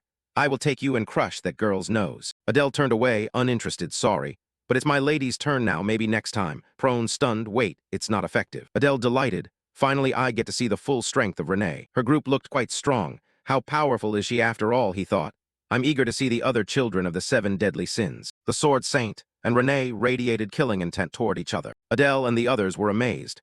What a tense confrontation, even more astonishing than expected. Renee stamped her foot, her group calm. Without a hint of tension, the orange-haired guy laughed loudly. She's pretty amusing too. Renee stepped toward the Sword Saint. Adele panicked. Is she really walking straight at him? What is she thinking? Renee stared at the Sword Saint. Their killing auras exploded, silence waiting. Renee erupted, and so did the Sword Saint. In a blink both struck. Renee slashed across the Sword Saint's body. Everyone was stunned at the sight. Not only did his sword break in two, his arm fell to the ground as well. Renee turned and walked away. The students' roaring cheers echoed. Instructor Ares pleased, not bad. Everyone chanted, Renee, Renee. Adele stunned, no way did I see that wrong. Did she win that easily? He realized, so that's why Ninny Cell didn't attack Renee when she came. He had recognized her power level. Prone stood beside her, commenting, Renee, it's a shame I didn't see her mocked by the Sword Saint. But at least if she wants to face me, she must have that capability. Adele amazed, you mean if all the children of the 7 deadly sins gathered, they could defeat the Sword Saint? Prone replied, nonsense. Currently no one can defeat the Sword Saint. Maybe if the previous Demon King were alive, perhaps, Adele asked further. But what if the kid's skills exceed 10% of the Sword Saint's power? Prone reacted strongly. Are you mocking me? Anyone with eyes can see that pathetic imposter's name is even weaker than 10% of the Sword Saint's power. Adele looked dumbfounded at the fake Sword Saint. So I struggled against an imposter less than a tenth as strong as the real one. I may be the creator of this world, but I know nothing about the demon realm. He smiled, yet this anticipation swelled in his chest. Let's see how things unfold. An announcement rang out. Next is Group 35. Only the 7 deadly sins remain. The test became easy for them, perhaps due to Renee's trial impact. The other kids also defeated the Sword Saint. Group 40 passed. The orange-haired guy laughed loudly. Ha, too easy. Next was a girl. The matches were so one-sided, it was hard to tell the power gap among the children of the 7 deadly sins. Adele thought. Even so, I know who the 2 strongest are, so no worries. Instructor Aries announced, the entrance test is over. Everyone gather before the lectern. The students listened. We announced the results of the second test. All who participated in combat passed regardless of win or loss. Adele thought, just as I predicted, those who quit fail. Renee indifferent, in contrast to everyone celebrating. Aries continued. Congratulations to those who passed. From now on you are officially members of Satan and official interns. He warned, causing students to worry, but don't get excited yet. The path of hell awaits, so difficult you'll want to give up. At last, Aries loudly said, those who passed gather for the enrollment ceremony in 2 days. Prone smugly looked at the instructor. Aries said, the 8 who defeated the Sword Saint remain where you are. Renee turned. Why does he want us to stay? Adele smiled. Don't you think he's rewarding us with the armory he mentioned in the first test? Aries descended the steps, approached. You all passed excellently. As promised, I will give you a chance to enter the armory. The orange-haired guy excitedly raised his hand. I have a question. Aries agreed. Speak, intern Bolton. He asked plainly, can we carry multiple weapons? Satan's weapons sound super useful. Adele observed, indeed the son of Lycan Bolton. His greed and curiosity know no bounds. He had his moments in my novel. Aries frowned. No, using multiple weapons makes it hard to focus. You may only choose one. He instructed, since we have little time I won't take more questions. Follow me. I'll lead you to the armory. Aries raised his hand and lightly touched the wall ahead. He cast a barrier. The door flashed before the student's eyes. Bolton was extremely excited, while Adele was astonished. Now this is a Satan privilege. Whether you choose the best or the worst weapon is up to you. Adele watched skeptically. Is this really the armory? Why does the door look like the entrance to a dungeon? Instructor Aries beckoned toward it. Enter one by one in reverse order of the second test to be safe. Each person will be checked when they leave. Adele doubted, wait, so I'm last. Can he do whatever he wants? The orange-haired guy was still excited. Great, I'm first. He stepped to the door, waved his hand. I'll pick the best one, haha. Instructor Aries scowled. Shut up and go in. Renee said softly, I'll choose an artifact since I already have a weapon. What about you? Adele smiled. I think I'll choose an artifact too. He suddenly paused, worried. Hold on. Does that mean everyone else will do the same? Will there be anything left when it's my turn? Renee looked puzzled. Instructor Aries called loudly. Who's next? Go in. The orange-haired guy went out, flaunting the crown on his head. Haha, isn't this so cool? Adele saw the 2 who had taken weapons as desired. A bit disappointed, just as expected, everyone left with artifacts. Then I'd better pick armor. Renee reminded lightly, it's your turn. Adele looked at Renee in admiration. I see you chose a bracelet. May I ask what its attributes are? She cheerfully said, you'll know when you're inside. There's a description. Adele surprised, a description. Renee smiled, yes, but some items have no description. Adele nodded. I understand, he thought to himself. Some have no description. Does that mean they're worthless? I don't think so since they're kept very carefully. Adele stepped past Instructor Aries. He thought they must have something special. Aries said, you're the last. He scowled coldly. If you want to ask something, ask. Adele broke into a sweat. He awkwardly asked, may I ask what it means when an item has no description? Aries replied, it means we haven't determined exactly what it is. Adele excited, so they haven't found its owner or what abilities it has. Aries nodded, exactly. If you're lucky, you might get an item with amazing abilities. But if unlucky, you could suffer a lifelong curse. Adele froze. Aries urged, we don't have much time, go in. Adele stepped in with interest. Maybe going last is good or bad depending on luck. The door opened, Adele stepped in. Looking around, the inside was fairly bright and tidy. Hope nothing jumps out. He saw the door on the other side flash. Must be over there. He entered the room where many items were stored. Adele glanced at a red sword. Wow, this is crazy. Then he stood before a long spear. This spear looked unique. Let's check the description. Twin serpent spear. a spear used by an unnamed demon to hunt soul serpents. The vengeful spirits of the slain serpents dwell within. When a certain mana is channeled, the forms of 2 serpents will appear. Adele pondered. The description sounds important, but the ability isn't great. I already have daggers, so I don't need this much. He moved on to the next weapon, stellar crystal. A crystal orb soaked in starlight once used by a skilled astrologer. Channel some mana, and you borrow the star's light to illuminate around you. Adele turned. Not very compatible. I can use dark element as a torch, so skip it. Suddenly he noticed something odd. Adele was drawn in. Why is this empty? Not sure what item was here. He bent down to read the description. The great king's crown of the victor grants the wearer extraordinary regeneration and stamina, belonging to its owner until they die. Adele frowned. This is what Bolton wore on his head, that greedy bastard. He sighed helplessly. I removed binding items in the novel, unexpectedly finding one here. Adele looked around. Most good artifacts had been taken. Only empty boxes remained. Serpent chains, nothing luxurious left. The war standard of a demon general. The emblem of noble grandeur. Bear haze, nothing at all. He stopped to think. The 7 deadly sins took most of the good stuff. What should I do? He turned to the lone sword, thinking most armor and weapons weren't very good. Seems there's no other choice. But what if this is a cursed relic? Adele thought of something, right? I can use that method. He took paper and pen. I need to save gold, but I'll use it now. He wrote, tell me about the broken sword without a description in the armory. You must pay for this information. Payment by a relic tier treasure or 100 gold coins. He remembered, wait, an old item in a box has no description. Tell me about the unnamed grimoire next to it. Payment at least 50 gold coins. Adele broke into a sweat. Understood, 50 gold because it specified the cost. I just need to pick the most expensive one. He calculated, there are 7 undescribed boxes in this row. I'll ask in order. He wrote, a blue-eyed hawk without description. Tell me about the hawk-shaped blackstone. Payment at least 1 gold coin. Adele smiled. If it's only 1 gold, then show me its description. The description is it swaps the owner's fortune with others' misfortune. He was shocked. Whoa, definitely not choosing this. Next, he wrote the next item. Payment at least 100 gold. Payment at least 50 gold. Adele panted, holding the paper. He approached the next box, hesitant. None were particularly good, only 2 left. He wrote, request a strange weapon to be described. This is an artifact of at least mythic rank. Payment at least 300 gold coins. Adele delighted. Whoa, mythic ranks, so lucky. This is better than the artifacts others took. I'll take this one. Suddenly, a strange feeling made him freeze. Adele turned to the neighboring box. It was glowing. What is this strange feeling? As if someone was watching him. Inside the box was an elaborate necklace. Adele thought, right, there's one last item. He wrote, tell me about this unnamed necklace. Suddenly the paper floated. Glowing, Adele startled. What the? The paper read, you must sacrifice a god. The light flashed brighter, Adele astonished. Is this a legendary item? Adele was endlessly amazed. I thought my life was over, yet unexpectedly luck smiled on me. Staring at the floating paper, he carefully considered. Wait, it's too early to rejoice. Which god should I sacrifice? Right now I don't even have a minor god, let alone a demon god. Adele stared intently at the necklace in the box. What exactly is this necklace? He tried to test it. Perhaps he should channel a bit of mana into it. But there was no response. The necklace remained still. Adele wondered, damn, so frustrated, I wish I knew its abilities. It only says sacrifice a god and nothing more. Not giving up, he continued writing on the paper. Maybe try a few tricks. Tell me which god is related to the unnamed necklace in the basement. The paper still read, sacrifice a god. Adele puzzled, it's useless. He hugged the box, regretful. Even if he rephrased the question, he'd likely get the same answer. Should he give up? No hesitation, he opened the box. Confidently took the necklace. No, I'm sure about it. After putting it on, he confirmed it was far more valuable than any ordinary artifact. His instinct told him so. He checked the info. Race, demi-fiend, attribute, chaos, talent.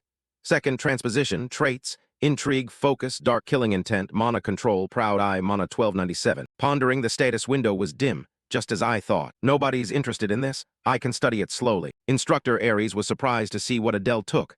What is that necklace? Adele awkwardly said it's one of the items without a description. Ares surprised. You chose an artifact without knowing its function or origin, so you must know something about it. Adele smiled. No, I know absolutely nothing. Ares frowned, saying nothing made Adele sweat. He made that face again. Why does he hate me so much? Ares turned. Fine, I'll trust you. As an instructor of Satan, I must trust my students. He addressed everyone. Now take good care of the artifacts you chose. In times of danger, they might even be a spare life. The students echoed, yes, sir. Adele looked at the students, lamenting, everyone here except me are future leaders of the demon realm. They'll receive endless investment and support. He felt insecure. I wish I had a bit of that. Can I really hold on at Satan? The armory gate vanished. Ares said, all right, dismissed. We'll meet again at the matriculation ceremony. Adele approached Renee. Shall we head back to the dormitory, miss? Renee nodded, yes. Suddenly, a hand rested on his shoulder. It was the orange-haired guy. Haha, sorry. I was a bit rude when we first met. team leader of Group 33. Adele turned to Bolton. He raised his hand excitedly. Nice to meet you, I'm Bolton. Your fighting style is really impressive. Adele politely responded. Nice to meet you too, Bolton. I'm Adele. He thought this came unexpectedly. It's good he approached first. But the smile didn't last. Adele felt uncomfortable as Bolton squeezed his hand hard. Adele gritted his teeth, enduring the pain. Damn this bastard. What the hell did he suddenly do? It seemed Bolton's true nature was showing now. Adele knew Bolton didn't care for the weak, only interested in the strong, driven by envy and greed. A belligerent type. He had once pushed the protagonist in the human realm to the brink of death, but spared him after recognizing potential and arranged a rematch. Bolton pretended, what's wrong, you look struggling. Adele forced a smile, nothing, there are stronger people around. Why are you looking for me? He cast magic. Bolton's sword lit up. Transposition 2. Target set. Suddenly Adele stood right behind Bolton and said, Stop it, okay, the test just ended. Everyone is tired. His hand trembling. Damn my hand. Bolton laughed loudly. Haha, I didn't expect this. He turned, full of provocative killing intent. If you're strong, then fight me right here until one of us dies. Adele panicked. He's gone mad. What a lunatic. I told you I don't intend to fight. Renee shouted stop. She widened her eyes, challenging Bolton. If you want to fight my guard, you must fight me. The three of them scuffled. Bolton stopped. He laughed haha and said, I love fighting, but taking on both of you is a bit much. I don't want to get hurt before enrollment. He turned back and smiled threateningly at Adele. Well, there will certainly be many chances, see you. Adele was uneasy. He said he didn't want to get hurt before enrollment, but wanted to fight to the death. Truly a lunatic. He looked at Bolton, witnessing firsthand that he couldn't predict the man. Bolton raised his sword, wondering when he had drawn it. Renee called, let's go. Adele turned and smiled, yes, Miss Renee. He thought it had only been one day, but felt like several had passed. He began to look forward to life at Satan. The next morning, Adele woke up full of excitement. Standing at the window, he kept exclaiming, perhaps due to yesterday's exertion. But today he felt unusually refreshed. In front of the mirror, he inspected himself, his body much improved. He was definitely getting stronger. He happily held the clothes, trying on the Satan uniform they had sent.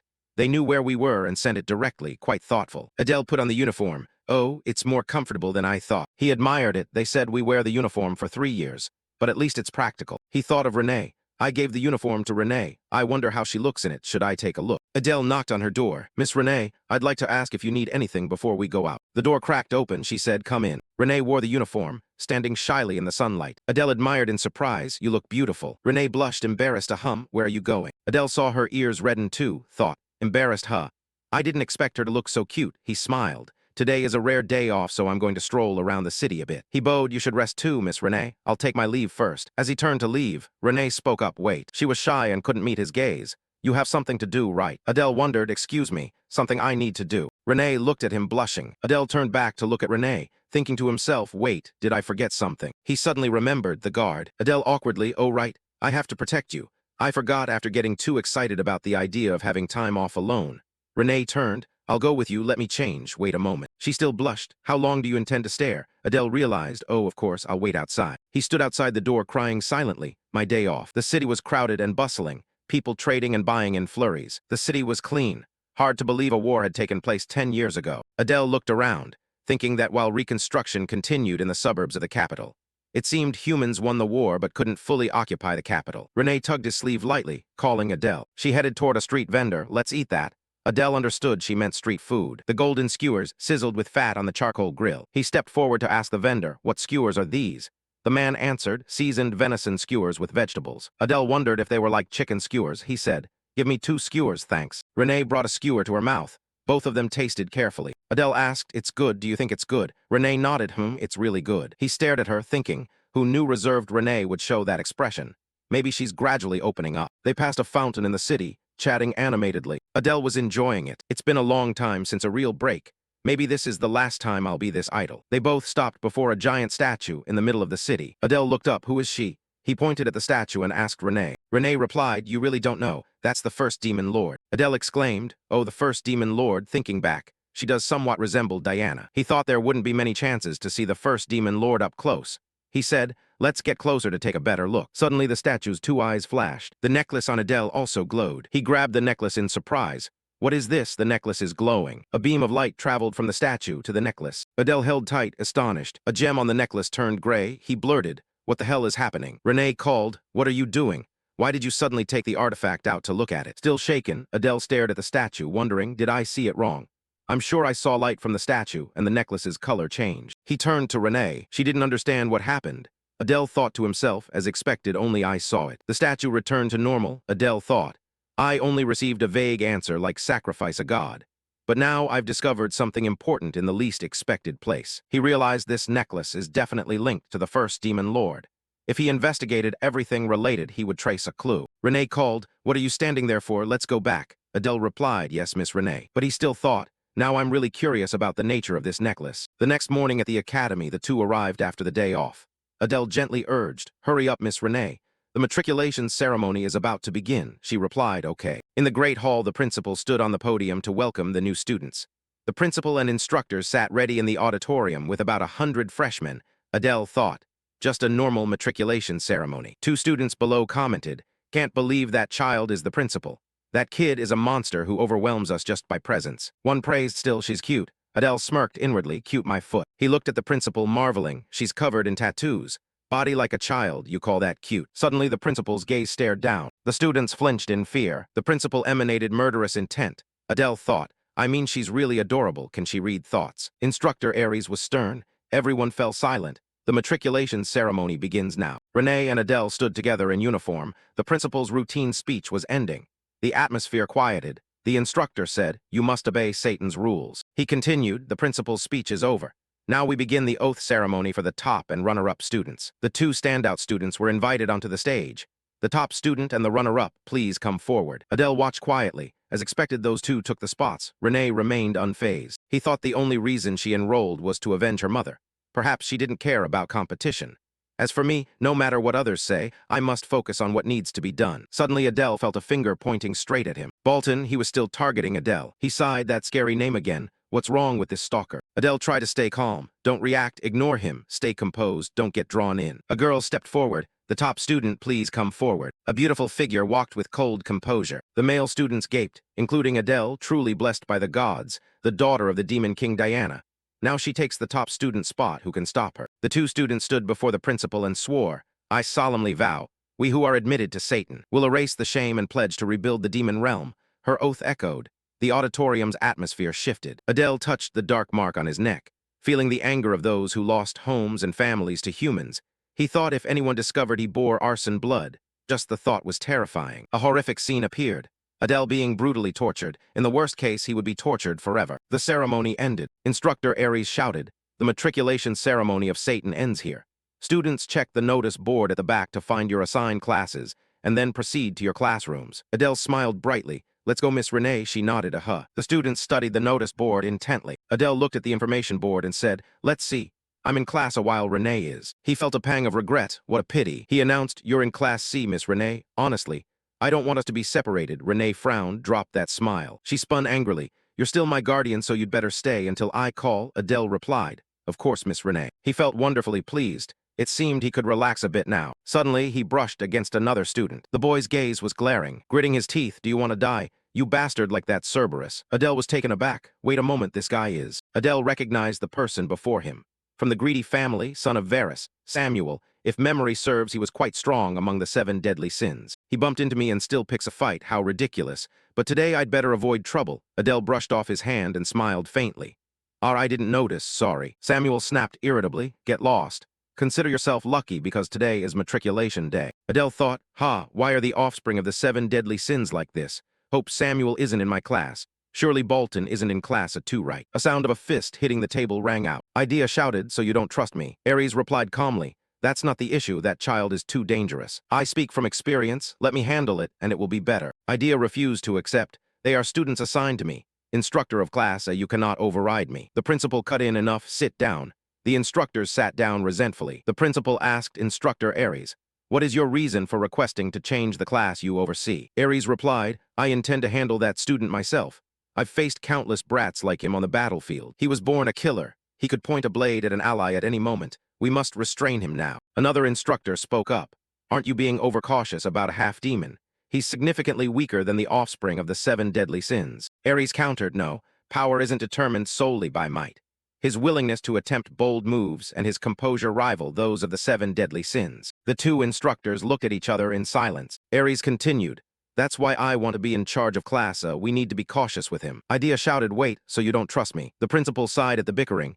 "I'm sorry if this upsets you, Aries.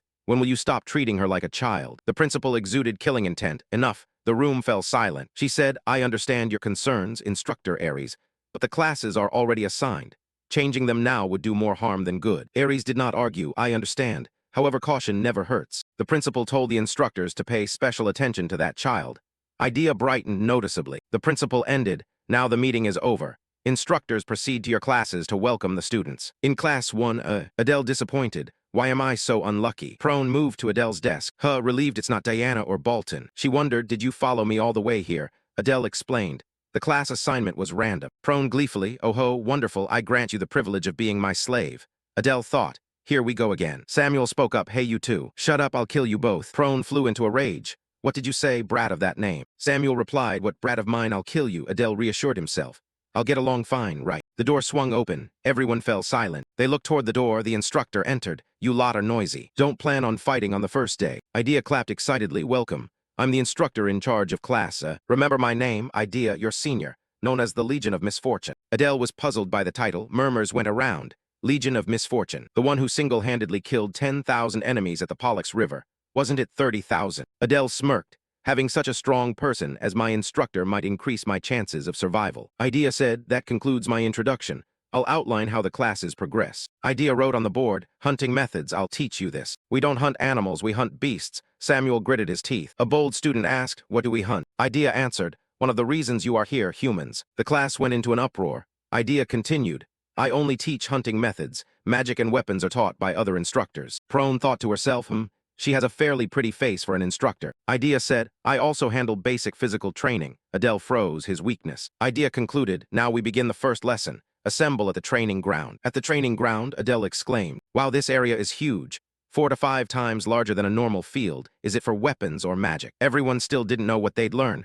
Idea spoke, enough, focus. Don't take your eyes off this. A black rift grew larger. Suddenly a squad of soldiers stepped out, holding weapons and standing ready for orders. Everyone was terrified. She smiled, they're not real people, just illusions I created with magic. She gleefully touched a soldier's face. Oh, I created the Holy Sword during the entrance exam. A replica at about 1/10 the power of the Holy Sword. Adele thought, she's a monster. Satan is formidable, but the Royal Academy is even more so. Idea said, a simple task. Get past these people and reach me, who wants to start. She fixed her hypnotic tone on him. What's your name? Why not try stabbing my neck like you did with the Holy Sword? Adele fearfully recalled Instructor Aries' warning. Now the instructor had noticed him. Adele asked hesitantly, I'm not supposed to fight you directly, right? Idea hinted, the key point is that among those soldiers there's a leader who is the source of their mental power. When the leader falls, the soldiers collapse like dominoes. If the leader is strong, they are strong too. I'll play the leader. Adele confidently drew his sword. Got it. Sun Tzu's tactics to break an army, first capture the commander. Taking out the leader among the troops is too easy. He smirked, of course you can't defeat me.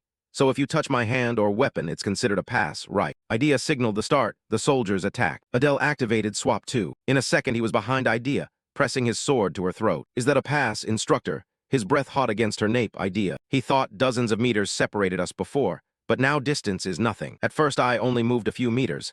This is a breakthrough.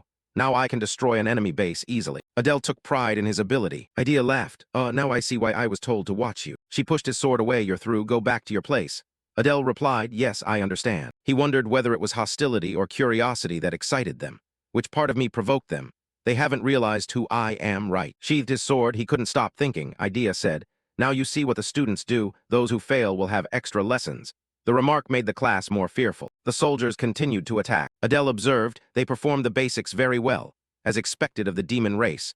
Ordinary humans lack power, so it's understandable. But they only took down a few when the instructor directly controlled them. The soldiers switched weapons and targeted the students. A student screamed, ow, that must hurt. He leaped up, I'll jump over all of you. But the soldiers switched to bows and fired directly. He fell with a cry, everyone helpless. Adele thought Swap 2 was too strong. With this skill he could aim for top of the class. He confidently grasped his goal. The next student, Samuel, stepped forward. Samuel stepped up to Adele, barking coldly, move aside. Adele thought, it's Samuel's turn. Let's see if his arrogant nature matches up. Samuel emitted a blue light around his body. Adele awaited. He gathered magic and released it. The power affected the entire training ground, causing Adele to be impacted. Samuel swept away the soldiers in an instant. Adele was astonished. Is this magic? The unique ability of greed, a bizarre skill. It devours everything. He thought he'd let him take the top spot for now. Idea flicked her hand lightly, and Samuel's magic dissipated. She said, well, understandable. A teacher will never be defeated by a student. You blew everything away except me. Impressive enough to shock me for a second. But sadly you missed. Samuel froze for a moment. Idea snapped her fingers. A troop of soldiers appeared instantly. She said, I told you if you don't kill the leader, the soldiers will always find a replacement. No matter how many you kill, they'll be like this. At least 200 soldiers marched in. Idea praised, your magic is quite strong for a first year. Samuel's hands trembled. Angrily he stepped back to his place, face full of discontent but accepting the result. Passing by, he glanced at Adele. Adele thought his confident face had made him angry. Adele said, Samuel, overconfidence is why you failed. If you'd focused on the objective like me, you would have passed easily. Prone laughed loudly, ha ha, finally it's my turn. Adele thought, prone of the 7 deadly sins, wonder how she'll get through. Students murmured, prone pointed at the soldiers, you miserable lackeys. How dare you block my path? She chuckled ho-ho, but remained standing without moving. Everyone wondered what she was doing. Prone turned pale with fear. What should I do? Adele thought, as expected, Prone, child of lust, doesn't fight directly. She controls minions like a queen bee. Without minions, she can do nothing. Prone remained terrified and motionless. Adele thought she needed to do something. Suddenly, Prone turned her head with pleading eyes. Help me. My slave. Adele was surprised by her action. He was flustered. Slave, people around whispered. Did she just call him a slave? Adele stared at Prone, thinking nonstop, that's a crazy thing to say. Oh, what is she thinking to say that? Prone turned back and shouted, hurry and help me. Idea wore a stern expression and ordered 2 subordinates to step forward. Prone fearfully stepped backward. Screaming help, Adele realized she had no defensive ability. Could it be she couldn't bolster herself? But a thought flashed, impossible, maybe she has a special reason. On the other side, Prone endured a barrage of blows. Helplessly crying, Adele save me. Another source of energy drew Adele's attention. He turned around, saw a girl treating a young man's wounds. He said, thanks a lot. She replied, it's nothing, I'm glad you're not badly hurt. Adele was surprised, healing magic. But that is a power used only by humans, so this child must be a half-demon. Unexpected to be in the same class as someone with rare healing talent. I don't remember her name, but I need to connect with her. Should I approach now? Idea raised her voice. Student Prone asked for your help. Now that the test is over, helping her up would be good. Adele replied immediately, oh, understood, I'm coming. In truth, he scolded Prone in his head. Huh, she picked the wrong moment and ruined my chance. Seeing Prone's shabby appearance, he teased. You useless Prone, she cried, ouch, it hurts. Adele tore off the disguise. Please stand up, it's over. Prone sat up, tears overflowing, her body covered in wounds, sniffling, you saw everything. He feigned innocence. What are you talking about? Prone shouted angrily, don't pretend. You slave, Adele replied, well, I find you weaker than a slave. Prone flew into rage, wishing to rip him apart. Are you mocking me? Idea commanded, all right, clean up, everyone focus. The result was as predicted. Idea said, you did well in the first lesson. Experiences like this are important to know your place. Mistakes help you support each other and coordinate perfectly in battle. Samuel ground his teeth, frowning in anger. Adele thought, hearing the explanation, at the Human Royal Academy. Students are sorted by ability, but at Satan classes are random, so coordination is key. Her Idea emphasized this. Idea spoke loudly, and regarding the only one who beat student Adele, he heard and proudly replied, yes. Her deep eyes full of expectation. I look forward to your progress. Adele replied without hesitation. Thank you, I'll strive to learn. Around him were looks of jealousy and envy. Class ended. Idea turned and returned to the desk for the next lesson. Adele hesitated, thinking. She praised me, right, but why did her tone seem hostile? She always looks for chances to provoke, trying to make herself Prone's slave. Can I build a faction here? The clock struck 10. After Idea's lesson, the following classes proceeded. A teacher in neat uniform stood on the podium. Pleased to meet you, students. I am the teacher in charge of theoretical education. We will study the history of the demon world and human weaknesses.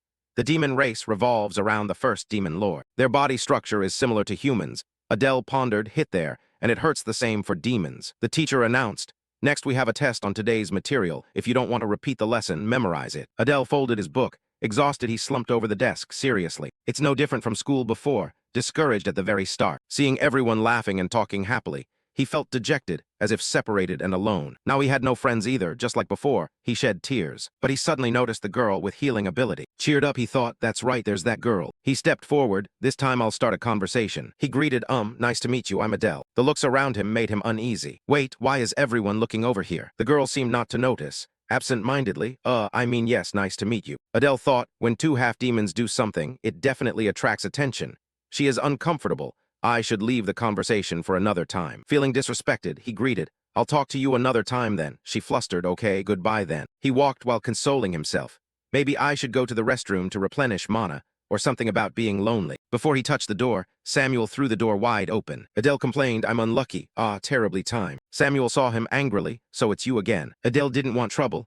I was just about to go as well. You go first, I'll go after. But Samuel brushed past. Insulting, you lowly creature, disgusting. Adele couldn't let it go, struck back. Your family must be wonderful, huh? The question angered Samuel. He turned, power erupting, gritting his teeth. What did you say? Adele continued. I mean that to produce walking, talking trash like you. Insults poured out, filthy, petty. Samuel ground his teeth, roared. I'll tear you to 100 pieces. Adele's gaze took on a deadly look, a cruel plot forming. Unlike Bolton, this one showed pure hatred. If he blocks the plan, better eliminate him now. Power between them surged, ready to fight to the death, looking at Samuel's hand full of sharp spikes. Adele thought crazy. If I use magic, no one would mind if I blew his arm off. Suddenly a teacher appeared. Stop right there. Class is about to begin. Both of you take your seats. Like a bucket of cold water dousing the flames. Both were surprised, Adele thought. When did he get here? The fighting flame died out. Both Adele and Samuel were surprised. When did he arrive? They simultaneously withdrew their fierce auras. But signs of the confrontation were temporarily set aside. Nevertheless, tension still hung in the air. Adele knew Samuel wouldn't give up easily, at least not yet. The newly appeared teacher was introduced as magic instructor Robel. Adele immediately paid attention to his sudden appearance and calm demeanor, which made him wary. But he told himself that someone entrusted to teach at Satan Academy must be a master. If so, learning magic from him would be an opportunity not to be underestimated. In this world, magic is not an innate gift, but a skill that can be trained, even academic in nature. Robel emphasized that to learn magic effectively, one must understand attributes. He explained the 4 basic elements: earth, water, wind, fire as the foundation of all magic. Combined with darkness and light, 6 attributes in total make up the current magic system. Robel added that most people possess only 1 attribute. Adele wondered whether his mixed heritage made him an exception. He pondered the 2 bloodlines within him. On his father's side, the Bear family was famed for the darkness attribute. But on his mother's side, the Arson family, he was completely in the dark. It had never been made clear. After the introduction, Robel announced the lesson would center on identifying mana attributes. He instructed students to place their hands on a special orb one by one, which changed color according to mana attribute. Students queued up to step forward in order. Adele chose to stand back and observe. Each person placed their hand, and the orb changed color. Robel announced red for fire, blue for water, green for wind, brown for earth. The process went quickly without issue. When it was Adele's turn, before Adele could step up, Robel called his name directly, which startled him. Adele was astonished. How did he know his name? On guard, he slowly stepped forward and placed his hand on the orb. Immediately an odd color appeared. Half black, half gray, the whole class fell silent. Robel's face changed. He stared at the orb in shock, as if he couldn't believe his eyes. He explained black represented darkness often seen in high-level demons, but gray was extremely rare, almost never seen. Adele tilted his head. Doesn't the teacher know what that color is? Robel shook his head. No, I know it, only surprised by how rare it is. He continued, gray symbolizes chaos, magic that does not follow natural laws and even breaks the world's fundamental principles. Adele stood motionless, his mind shaken. The word chaos echoed in his thoughts. As the creator of this world in the original novel, he had never imagined this attribute. Now he himself carried something that hadn't existed in the original manuscript. Magic that defied natural order could also be the key to his special abilities. But for now, Adele focused on the darkness, which he was certain he could control. While lost in thought, he sensed eyes watching him from behind. Turning around, he saw Prone standing behind him. She stood still, clearly using stealth techniques, but was detected. Her face showed surprise. She hadn't expected Adele to notice. But in a blink, her expression shifted to coldness and anger. Prone snapped, "Hey, what the hell were you thinking?" The question cut like a knife, causing Adele to falter. He feigned ignorance. What do you mean? But she wasn't easily fooled. Her gaze was sharp, without a trace of trust. She accused Adele of deliberately provoking Samuel. Adele defended himself. I just couldn't stand being bullied, she snorted, mocking. Her gaze narrowed like a blade. The person you provoked is no minor figure. He belongs to the Acceleration 7 Deadly Sins. Adele retorted, outsiders can't intervene in Satan Academy, so they're not worth worrying about. He intended to end it, but she grew more annoyed. She sighed, speaking as to an ignorant child. Clearly you don't understand anything. She was about to say that boy's family actually, but stopped mid-sentence, leaving it hanging with meaning. Turning to leave, she left one line. Anyway, be careful from now on. Adele watched her figure fade, his head spinning. What was she about to say? Could Samuel's family be notorious for brutal revenge? Her tone wasn't merely threatening, but dangerous. Complexities far beyond personal grudges. Adele shook his head, pushing the thought aside. The last class was about to start. He needed to focus. The swordsmanship instructor entered. His face scowled as if the whole world owed him. Without greeting, he scolded. Normally at this level, you lot don't deserve to sit here. He was harsh. During previous training, even when basic practice only activated 10%, then 5%. All groups except the first 8 were wiped out. Words that cut at the student's pride. Adele thought, he's intentionally provoking. The instructor declared coldly, from today I teach how to hold a sword. so that when you die you at least take one opponent to the grave. The lesson began with running on the field, real physical torture. He explained the foundation of swordsmanship is physical fitness. Technique may be good, but with endurance strength multiplies 2 or 3 times. Training was brutal before long students were panting, their legs burning after each lap. How many laps until it's over? It's the 20th lap already, groans echoed. Some tried to cheat using magic, but not undetected by the instructor. He shouted push-up punishment, then ordered them to run again from the start. No one dared argue. The nightmare continued. Adele smirked inwardly. Rich kids always find ways to cheat. He recalled when he first transmigrated into this body, causing chaos without cheap tricks. Finally, the instructor announced the final lap, lap 50. Whoever completes 50 laps may return to the dorm. Those who don't must stay for extra training. Adele breathed out. Today's psychological strain had worn down his body. He was exhausted. He just wanted to get to his room and throw himself on the bed to sleep. On the way back to the dorm, Adele froze. His whole body tensed as someone grabbed his shoulder from behind. Turning around, his heart pounding, ready to react. Seeing the person in front of him clearly, Adele's eyes widened, stunned. What is she doing here? He was bewildered, turning around in a state of panic. Seeing Miss Renee made him wonder what she was doing here at this time, with chestnut hair tinged with red and a gentle smile. Adele greeted her with a smile, then asked lightly, "Are you on your way back to the dorm? It's the first day of classes. How do you find it?" But Renee said nothing. That silence made Adele uneasy. Was someone in class bothering her? And that earlier scene was indeed easy to misinterpret. Finally, Renee only said coldly, "You still lack training." Then unexpectedly suggested, "Do some light exercises to loosen up. Train with me." Adele was completely surprised by the invitation. Nevertheless, Renee's face had a hint of eagerness as she asked further, "You'll help me, won't you?" Adele fell silent, his expression unclear whether reluctant or consenting. Finally, he let out a soft sigh, thinking to himself that this girl truly never seems to get tired. Seeing a nearby training area for students, Renee pointed toward it. "Hurry over there, you'll still make it on time." Adele nodded lightly, while thinking that training with a descendant of the 7 deadly sins would be tiring but certainly beneficial. They entered a spacious building together. Adele glanced around, then blurted out, "It's really big." Inside, the training equipment was fully equipped, and other students were diligently practicing. Adele nodded. With these facilities, his physical fitness would definitely improve considerably. Seeing a large barbell piled with heavy plates, he asked, "Let's start with this one," then suggested she try first, watching the clearly substantial weight as he spoke. With some confidence mixed with pride, he reassured Renee, "I've trained for years, this is nothing." Then he stepped up, bending into position to lift the barbell, veins in his neck bulging, facial muscles tensing. He strained with all his might to lift the bar, letting out a hoarse groan. Miss Renee stood with her arms crossed, watching coldly. Finally, she let out a curt comment, "Too weak, don't push it, be careful not to tear something." Adele gritted his teeth in silence, cursing inwardly this damned body. After so many years of confinement, his current fitness really couldn't withstand such pressure.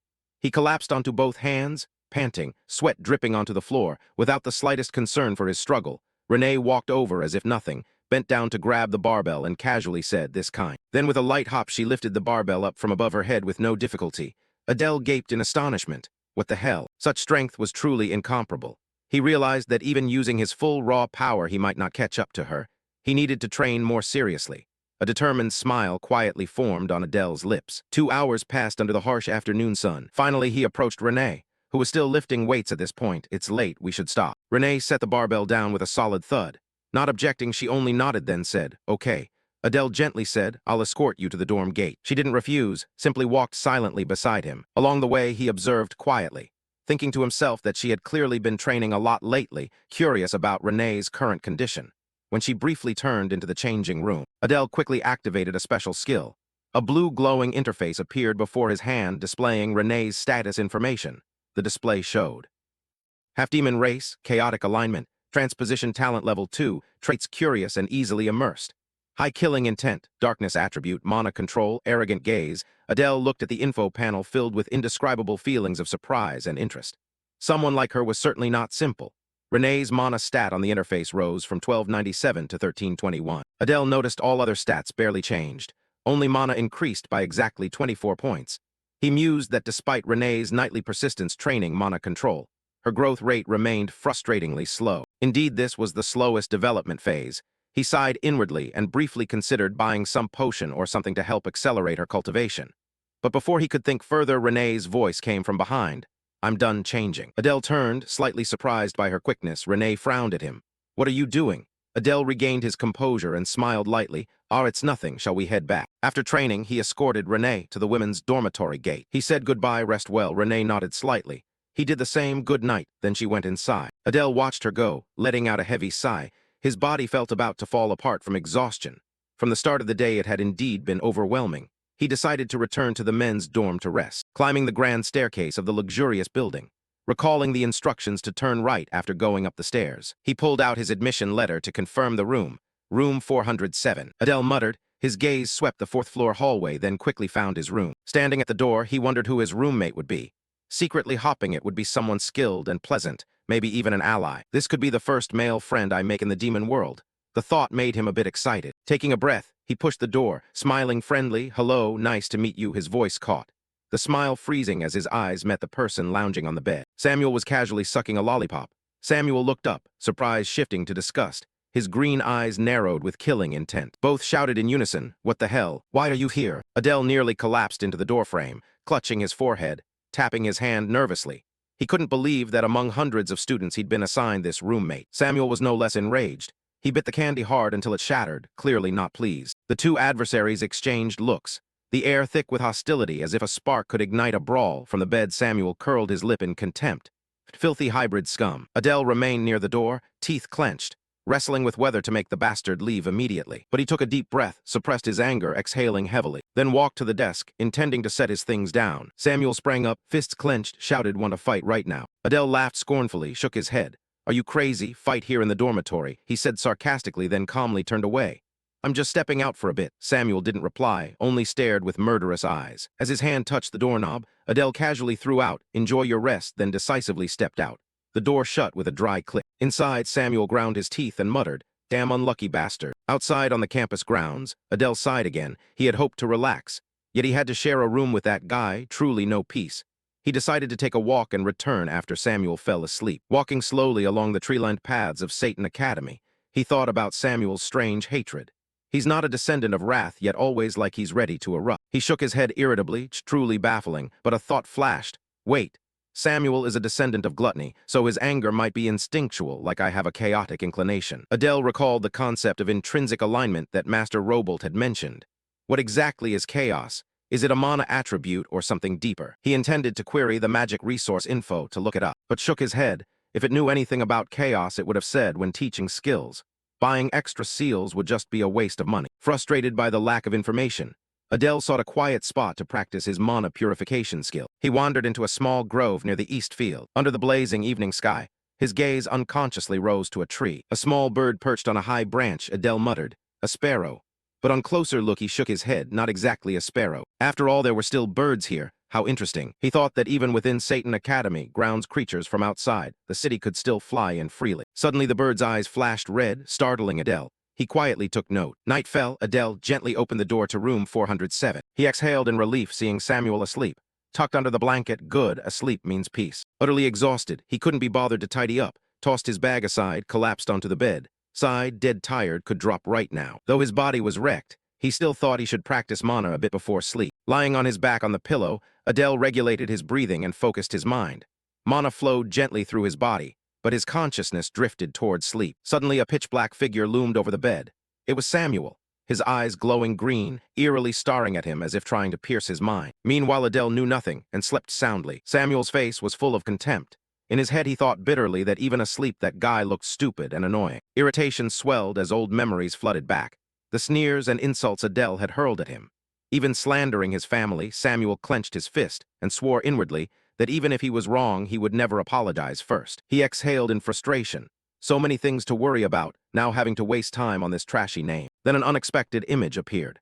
Adele in class yesterday, exuding intense, almost terrifying presence. The other figures standing with him made Samuel's chest ache as if being squeezed. This feeling I've experienced before, but why appear now? Suddenly a stabbing pain tore through his ribs. Samuel collapsed, groaning in pain. He clutched his stomach, eyes wide with horror. Damn it. Has gluttony's binge begun again? Cold sweat poured out as he gritted his teeth and endured. The ravenous hunger spiraled out of control. His belly faintly pulsed with a murky green energy, nauseating like a toxin eating away inside. His body felt drained to the point of collapse. Just as Adele stirred in his sleep, mumbling something, Samuel turned, eyes full of irritation, starving with every passing moment yet forced to stare at that smug face until morning. He truly wanted to punch Adele's weary mouth. Samuel flopped onto the edge of the bed, groaning softly as the pain still tormented him. Morning came, the clock tower bell rang to signal class time. Adele sat up, yawned softly, stretched. What time is it? Is it just morning? Sunlight poured through the large window. The clock ticked evenly in the quiet space. Adele looked out the window, his eyes brightening. Huh, it's the bird from yesterday. The small bird perched on the branch was identical to the one from the evening before. A faint, sharp smile spread across his face.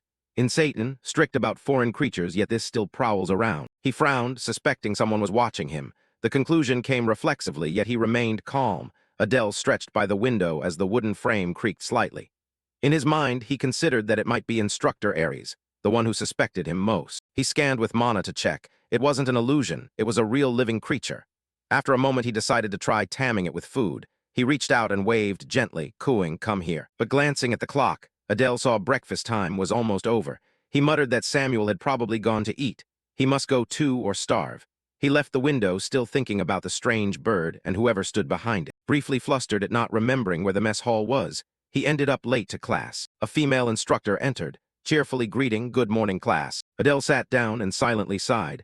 "I got lost finding the mess hall and missed breakfast." His stomach empty, he wondered if he could concentrate in class hungry like this. The instructor, a gray-haired woman with wavy hair, stepped onto the podium holding the attendance book seriously. Today during homeroom, she has an important announcement. "Is everyone present?" Adele frowned suspiciously. "What important announcement?" The instructor continued. "Today we will choose the class representative." The class buzzed with noise. Adele widened his eyes, thinking to himself, class representative. A pale blue-haired student raised a hand. "Teacher, how is the class representative chosen?" The instructor smiled enigmatically. "At first I planned to let you vote, but on second thought I'll appoint one." The room fell silent for a beat. A horned female student sprang up, a pink aura glittering like a stage effect. An absolutely brilliant decision. Adele was startled, recognizing her as Prone, just like in the novel.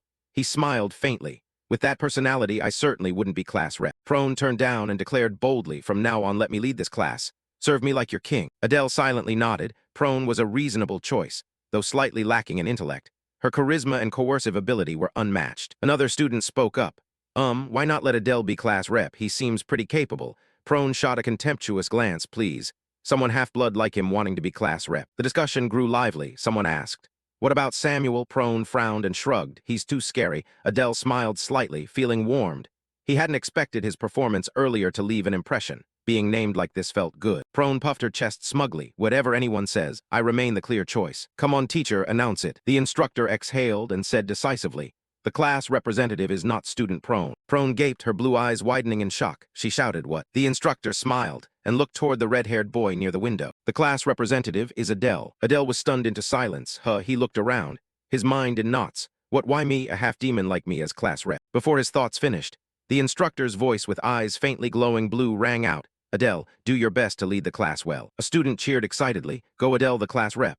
Adele, still dazed, awkwardly replied. "Yes," he thought to himself, "I haven't even had breakfast." The instructor nodded and announced she had to teach another class, leaving a few instructions. She said to prepare for the midterm exam. Lessons will focus on practical combat training.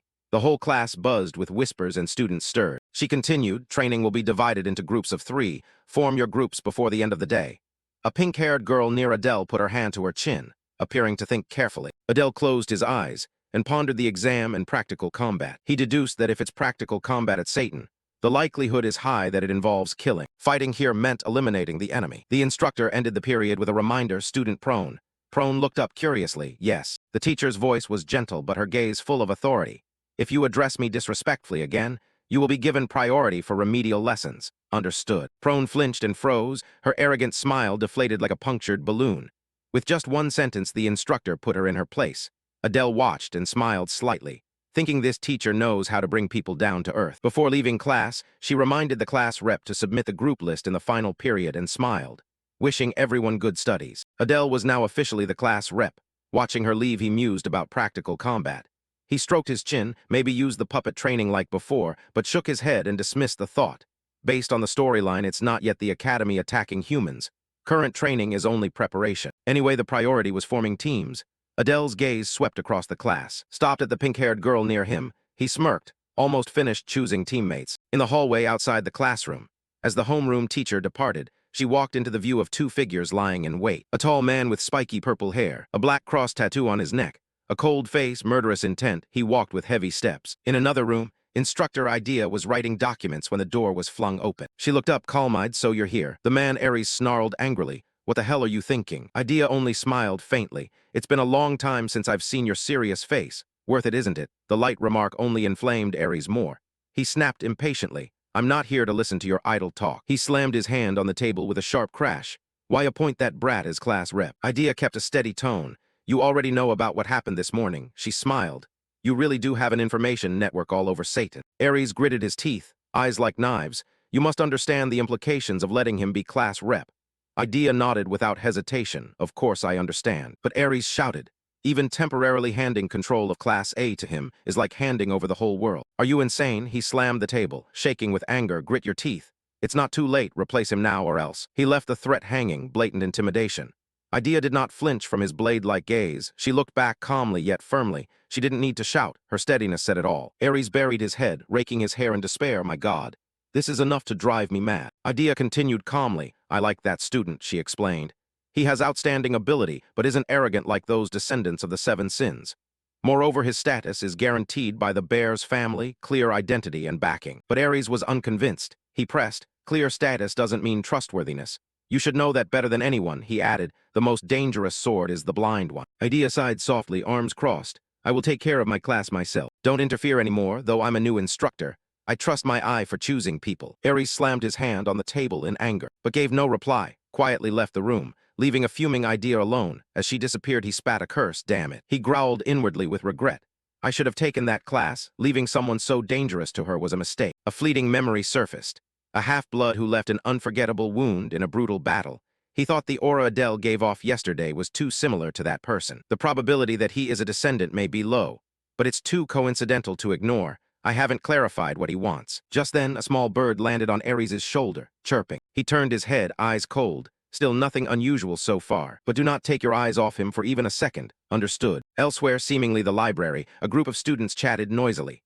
A pale, purple-haired boy with pointed ears smiled.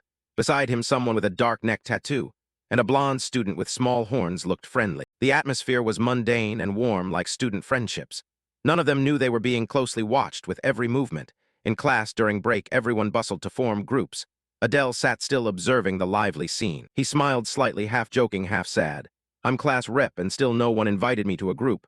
Maybe it's because my face looks suspicious." Just then a student stepped forward hesitantly. "Hey, do you want to form a group with me?" Samuel, sitting nearby with another student, glanced over and said coldly, "Just don't drag me down." The other student turned to thank Samuel and introduce his friend. Adele watched them both and sighed inwardly. Even he got invited.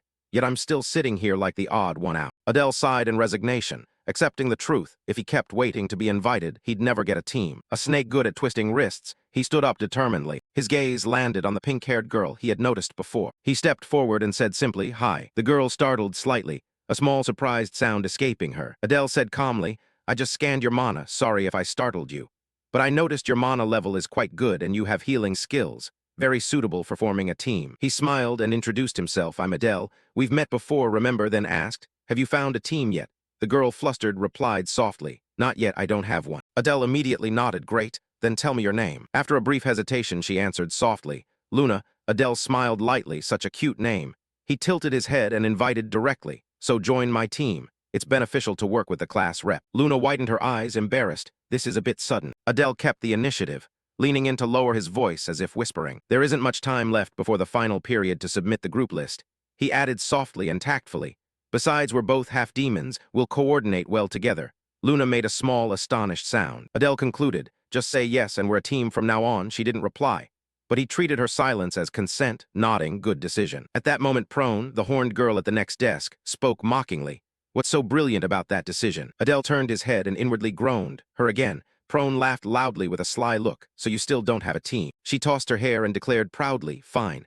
I will generously allow you to join. From now on, serve under my banner." Adele replied flatly, "Luna and I just formed a team. Could you return to your seat, please?" Prone answered, "Don't be ridiculous. I heard everything from behind."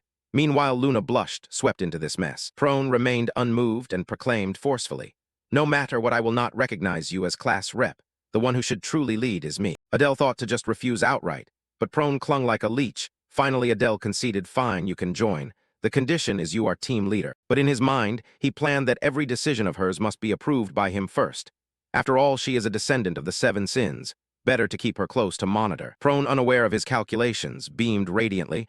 Trust the leader and follow me, confident and proud. Just as Adele predicted, he nodded slightly, thinking to himself that he was still leading her. A week later, sitting at the table, Adele stared at the glowing green status board. Mana increased from 1321 to 1332. At least it's a slight increase, he noted. But he muttered it's still not enough. Must find a way to get water elixirs soon. Mana was manageable, but he still didn't understand what the chaos attribute meant. Hopefully this week's magic class would have clues.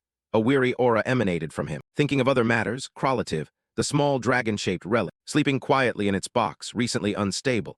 It seemed he had to carry it with him. Adele sighed. Everything was getting messier, mana unstable, chaos uncontrolled, and now an artifact. But he felt one relief. Samuel unusually quiet. He glanced at his roommate, who only snorted vaguely unreadable. Despite mounting worries, Adele held a thin thread of optimism that things would get better. The next morning, the clock tower bell rang to signal class. The instructor entered with a bright smile. Good morning, everyone. Adele glanced at her, thinking she looked unusually happy today. There must be good news. Idea clapped her hands. Today's lesson is a bit special. We're going outside for practical combat training. Adele raised an eyebrow. Finally, it's time for practical combat. Idea explained. We are leaving Satan for an area called Oregon. Adele's eyes widened. He remembered clearly. In the storyline, Oregon is a prison where humans fought between humans and demons. No one returns. We are heading to a detention camp. He thought. Idea continued brightly. We will travel by interdimensional spaceship. Follow me. Students buzzed excitedly. Going out. Sounds fun, not a holiday but a trip. Adele glanced around, sighed. His expression darkened. Everyone is excited just thinking going out to learn is fun. If they knew what Oregon was, they'd be stunned. More importantly, the thing waiting in Oregon is what matters for training. A special opportunity the original novel's protagonist was supposed to discover. If I go first, I could get to it first. But he worried whether he could find it without revealing himself to so many eyes. He knew the Oregon guards were not ordinary. While pondering, Prone appeared, smiling teasingly. What's up? Why is your face frozen like a statue? She giggled, tilted her head casually. First time training outdoors. Excited, aren't you? Adele nodded, Prone surprised. How you worry too? She glanced at his gloomy look, thinking you seem dark yet still get nervous. She puffed her chest proudly. Don't forget your super captain is here. Just follow me and it's fine. Adele sighed inwardly. She really never tires. But he smirked, thinking let's see if she stays so confident when we get to Oregon. Still, he admitted her noise made him feel lighter. The interdimensional ship sped along, its wheels throwing sparks of magic through the gloomy space. Sitting in the cabin, Adele looked through the foggy window. The purple-hued scenery drifted coldly past. Before him, Oregon loomed as a huge cold fortress, standing like a scar across the world. Adele clenched his fist, his gaze sharp. This is a once-in-a-lifetime opportunity. Whatever happens, I must seize it. The locomotive roared, sparks flew from the wheels as it thundered into the station, while an announcement sounded, "Passengers, we have arrived at Oregon. Please disembark safely." The voice echoed through the carriages. Adele and the other students disembarked, standing before a massive structure, majestic under the ridged purple sky. Idea told the group, "All right, everyone, we have arrived. Please follow me closely. This is the human detention camp, Oregon," she declared, her eyes scanning the anxious faces. Observing the cage-like reinforced structures, a student remarked on the tense atmosphere, while another expressed unease, asking if they were really training here because he had a bad feeling about the place. Idea, with a prominent expression and confident smile, confirmed. "Yes, this is your training site, Oregon," she added reassuringly. "No battles are expected, so don't worry too much." Though Renee's eyes reflected something contrary, Adele remained silently skeptical, knowing full well what might happen. It would be a sick pleasure if he ever saw it. A sarcastic thought he kept to himself. As they approached, three stern-faced guards in dark uniforms with red armbands blocked their way. One of them asked, "Are you from Satan?" His tone curt and suspicious. Idea replied calmly, "Yes, here is our permit." She presented the documents while Adele noted inwardly that the guard seemed high-level. The pressure radiating from him was no joke, a definite power. The guard checked the permit and ordered, verified, "Please follow me." His tone left no room for questions. Another man, perhaps a guide or lower-ranking guard, signaled. "Okay, this way," he gestured them into the darkness. The students followed, stepping through oppressive dark corridors. A giant centipede scuttled across the floor unnoticed, but desperate cries from the invisible cells rang out. "Please save me. I don't want to die." A choked voice, followed by another, "Please release me." Words filled with despair. Prone looked around uncertainly, while another worriedly asked, "What is this place?" Her voice trembled. Another student pinched his nose, complaining it smelled strange. His companion added that it felt like something was about to jump out, his eyes wide with fear. Adele watched their reactions with a faint smile, thinking it seemed they were finally reacting. A grim satisfaction touched his mind. Samuel then coldly told them, "Don't gather in front of me, move on," his tone icy. Adele quietly noted Samuel seemed unshaken and concluded he truly was strange. As he continued leading the group deeper into the frightening facility, the students proceeded further into the grotesque. Adele reacted to an invisible stimulus with a look of surprise, but then Idea announced to all the students, "We have finally arrived at the training site." Her voice cut through the tense silence. They stood looking down at a vast multi-tiered prison complex, the atmosphere purple and full of despair. Adele noticed shocked expressions on his classmates' faces, saying grimly, "This is the true nature of Oregon, hell," the words hanging like a shroud. Images flashed of the prisoners, gaunt and bloodied behind bars. Their forms hardly resembled humans anymore. Idea confidently stepped forward to explain, "As you can see, this is the prison for humans who attacked the demon kingdom. Each person here has killed at least one demon. Hardened criminals, some even pregnant women or children," she said in a cold tone. She gestured toward a gaunt chained prisoner before them, continuing with a smirk, "You are probably curious about your training. Look closely, everyone." Her eyes flashed with anticipation. Black energy swirled around her as she approached the panicked prisoner. He emitted choked sounds of utter terror. Grasping his face, she commanded, "Now swallow your silence and it will be over quickly." As a glowing blue orb appeared in her hand, trembling with malevolent energy, the students watched in horror. Luna covered her mouth as the prisoner emitted muffled cries of pain. Suddenly, the prisoner screamed as his head began to swell and convulse violently, spraying onto the stone floor with a revolting sound that echoed in the sudden silence. Adele flinched, emitting a gagging sound under his breath. Idea, wearing a smug expression, explained the assignment simply. "All you have to do is kill a human in your own way. Simple, right?" she asked, her gaze sweeping over the pale faces. Some students immediately vomited, the sight and sound too much to bear. However, Adele remained oddly calm, his expression hidden as he thought. Even after witnessing such brutal death, he strangely felt unaffected, perhaps because he had synchronized Adele. With a cold awareness, he reaffirmed his resolve. No matter how much worse things get, his goals will not change. He will survive to the end, fix this world's damned ending, and fulfill Adele's wish. This silent vow bolstered his composure. Idea then turned to the class rep. She asked any final words, her tone taunting. Adele, as class rep, stepped up to a cell where a gaunt prisoner, chained and curled up, he held a glowing dagger that looked sinister. Adele was silent for a moment before asking calmly, "Any last words before it's over?" His voice devoid of emotion. The prisoner, eyes blazing with hatred, spat defiantly, "The only thing I regret is not being able to kill more of you demons. We humans will wipe out every demon," he shouted with determined voice. Adele, expression unfeeling and smeared with blood from the previous execution, stabbed the dagger into the prisoner without a word, thinking to himself that killing him after hearing that made him even more satisfied. A dark thought flashed through his mind. Adele turned and asked, "Is that enough?" Idea clapped slowly and commented, "Perfect." Her lips curved into a satisfied smile. Then she told the remaining students, "Now as your class rep, please enter a cell and begin training," her voice ringing with authority. However, she quickly added, "Demi-human students, please stand to the side a bit." Her sharp gaze fixed on them. The pink-haired girl Luna and another male student visibly distressed by this sudden discrimination. Idea ordered, "Please stand over here," signaling to a specific area. Adele observed only the demi-humans were separated. So there are more than just him and Luna in this class, but Luna looked truly unwell, he noted with detached concern. Idea then revealed with a cruel smile that the students here had specific prisoners to kill. Her words dripping malice, she gestured toward a row of gaunt figures kneeling below. Adele immediately realized, his expression stiffening, these prisoners were half demons, a fact that sent a chill down his spine. Idea continued, her voice cruel, "You need to prove something, that you are different from these traitors," she hissed, her eyes merciless. One of the male demi-human students, his face twisted with anger and perhaps fear, suddenly shouted, "You don't know how much we've suffered because of you," and violently kicked one of the demi-human prisoners with brutal force. Another joined in shouting, "Why do you deserve to live? Just die," his voice breaking with a mix of rage and frenzy. Adele watched the horrific scene unfold, his expression grim as he thought, "So it's begun," the air growing heavier. A cold shriek echoed through the prison, underscoring the harsh reality of the training. As other demi-human students attacked the prisoners brutally, Samuel's eyes glowed with a strange blue light. He unleashed a terrifying blue shadow entity and ordered it to devour them, his voice resonating with dark power. The entity lunged at a panicked prisoner. His screams were cut off abruptly. Luna, the pink-haired girl, cried out in pain, clutching her head as tears streamed down her face. Overwhelmed by the brutality, Adele watched Samuel's actions, thinking to himself that Samuel didn't need to kill them like that with his magic, wondering whether he was eager to tear humans apart or if this was a show. Luna continued to sob, clearly devastated by the surrounding violence. Adele noted Luna was completely broken. If Idea noticed her like this, it would be very bad. A practical concern arose. Prone stepped up to Idea and said to her, "As long as she kills using her own ability, she's okay, right?" Seeking clarity on the test parameters, Idea confirmed, Yes, that's right. Technically, a faint, nearly imperceptible smile appeared on her lips. With a steady gaze, Prone said simply, understood. Then Prone ordered a human, you are now bound to me. Kill the human beside you, her voice absolute and without warmth.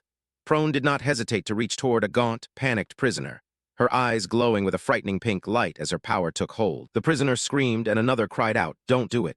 Their pleas lost in the oppressive atmosphere. Prone remained emotionless as the prisoner choked, life draining away. After a while, Prone asked, finished. Her voice even, Idea replied, yes, move on, we can correct weakness over time, her assessment clinical. Adele observed Prone and snorted inwardly that Prone seemed not to lack hatred for humans, but she was softer than he expected. A surprising observation. Idea then turned her attention to the last demi-human cadet and said to her, now only one remains, Cadet Luna, her voice as cold as ice. Luna gasped, face pale and tearful, still trembling uncontrollably. Idea with a cruel smile ordered, prove who you are, her voice sharp as a blade. Adele looked grim, thinking that if Luna could not complete this training, the consequences would be severe. Luna, eyes wide with fear, whispered, no, she can't do it. Please let me out of here. Her plea a fragile sound before such brutality. Luna fell to her knees, voice full of despair as she wailed pitifully. Tears streamed down her face as she lamented that she had come here to avenge her mother for a man not even worthy of being called a father, who had lived a life of hell. She could do nothing, her hands clenched uselessly as if mocking her own helplessness. Adele stepped forward and gently asked, are you okay? Luna looked up, startled by his sudden presence, and asked uncertainly, Adele. Adele smiled reassuringly and said, please wait a moment. I will help you, Luna, with your training. Turning toward a bound prisoner, Adele declared with calm determination, now begin. Luna stared, eyes wide and shocked, breath catching in disbelief. Adele then handed Luna a sinister-looking dagger. As he handed it to her, he explained that though fear was natural, she had to do this. Luna trembled with fear, holding the dagger, her hand shaking uncontrollably. Adele gently placed his hand over hers, urging her to relax, softly reassuring, if you keep moving forward like this, you will be fine. Luna gritted her teeth, face twisted by intense inner conflict. Tears welled in her eyes as she struggled to find resolve. Adele gently patted her head and offered a simple, comforting word. Well done. Then with a knowing smile he murmured, that was almost bad. Elsewhere, Idea stood with arms crossed, expression stern as she stated clearly what would happen to a demi-human who could not kill a human, at best expulsion. At worst, something far worse. She approached Adele and Luna, her tone sharp and disapproving. I don't understand what you're thinking.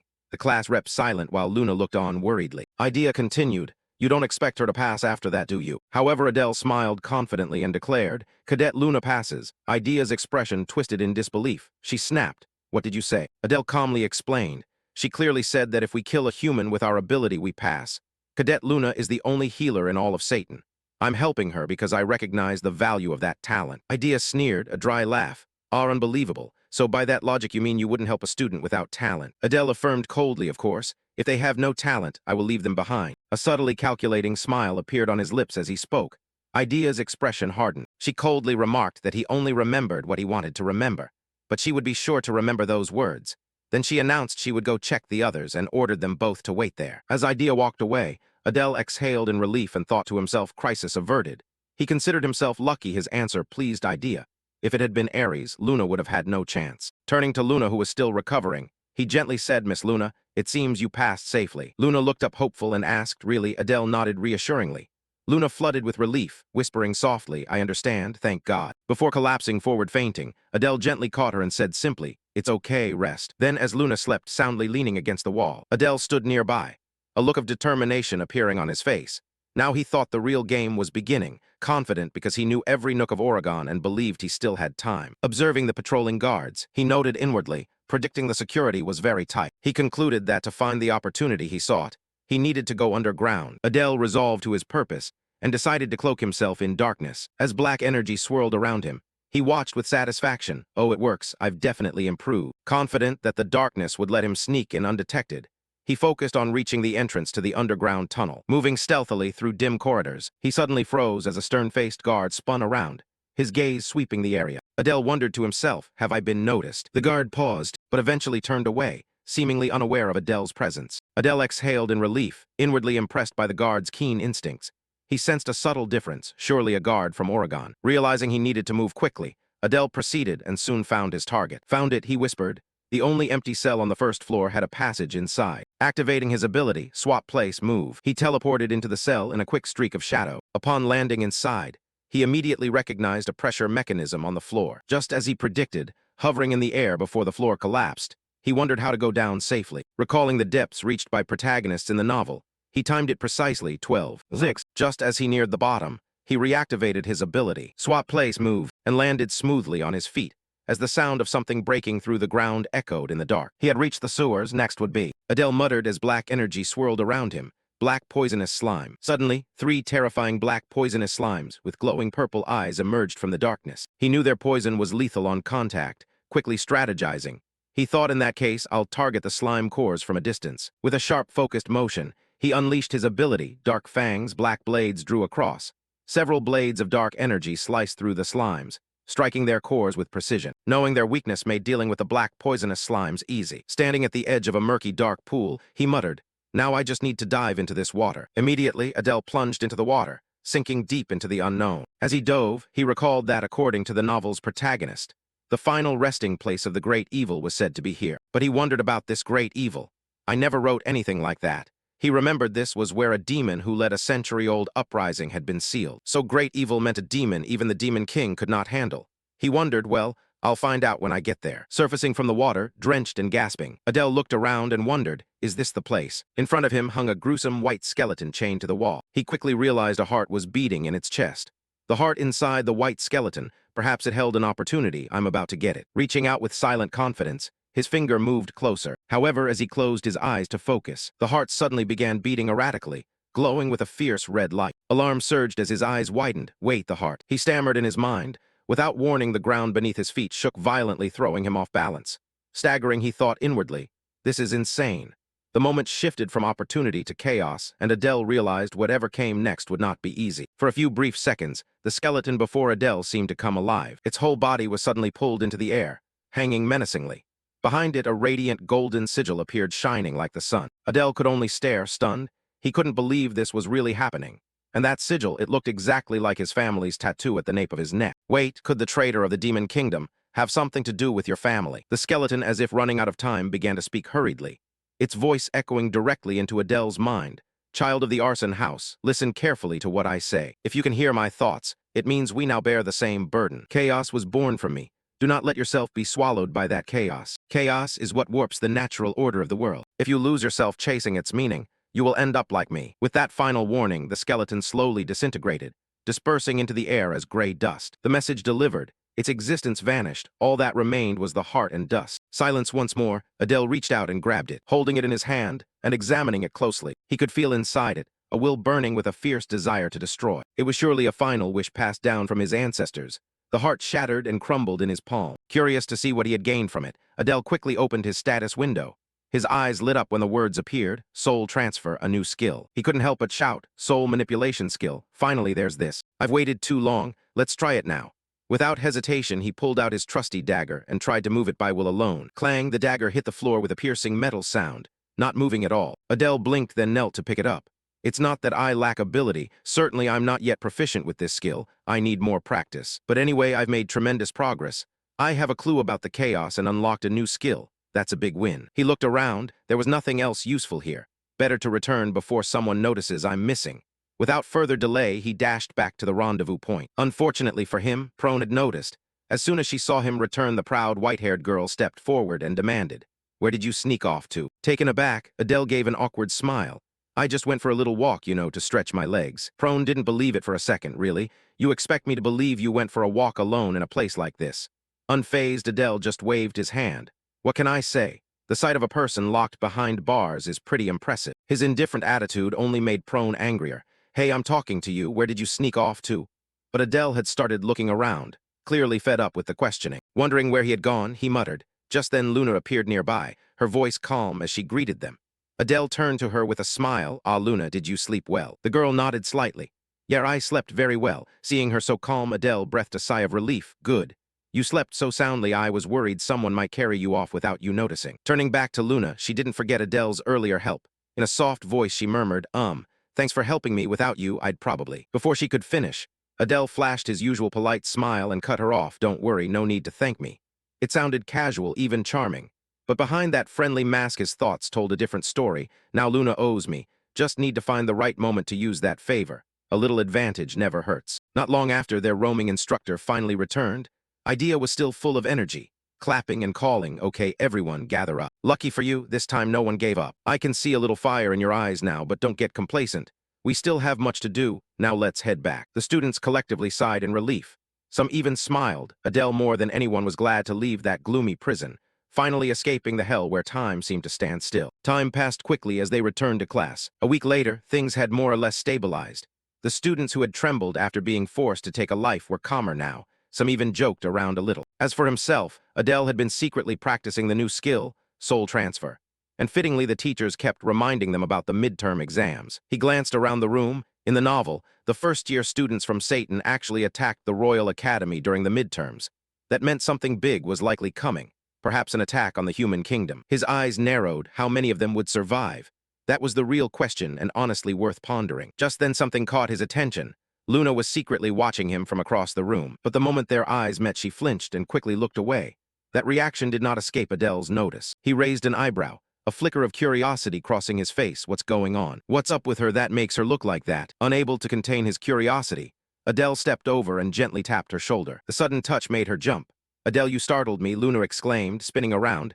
Adele looked at her calmly, almost mischievous. "You didn't answer, so I thought I'd sneak a bit closer. You look strange. Is something wrong?" His words hit a sensitive spot.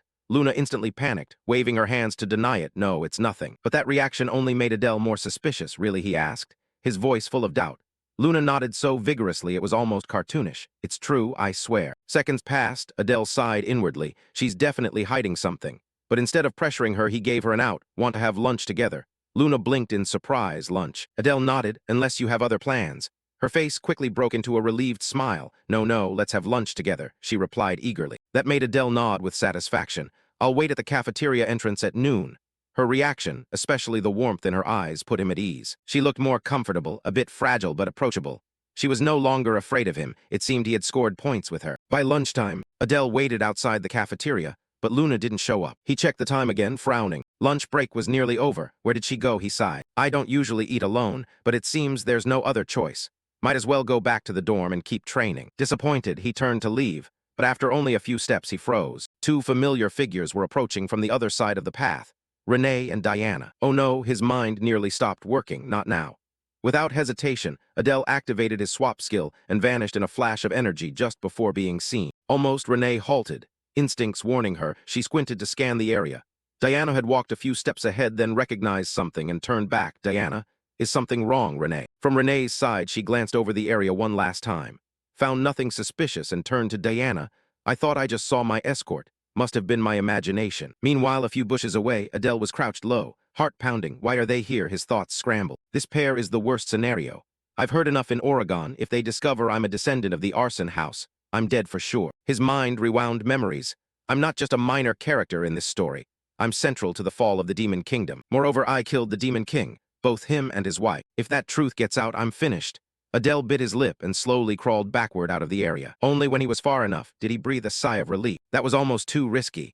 He looked around the small wood behind the cafeteria and smirked. This place isn't bad. Much better than the cramped dorm room. Maybe I'll turn this into a new training spot. Just as he was about to begin, a steel cry shattered the silence. High, desperate, and heartbreakingly familiar. Adele's head snapped up. That voice was Luna's. Without hesitation, he dashed toward the sound. And when he reached a small clearing, the sight before him chilled his blood. Luna stood there, face soaked with tears, voice trembling. "Please stop, stop." Witnessing the young girl being bullied by a crowd made Adele's blood boil to a dangerous degree. She turned to him with a flicker of hope, trying to hold herself together. Adele sized up the thugs and realized they were classmates.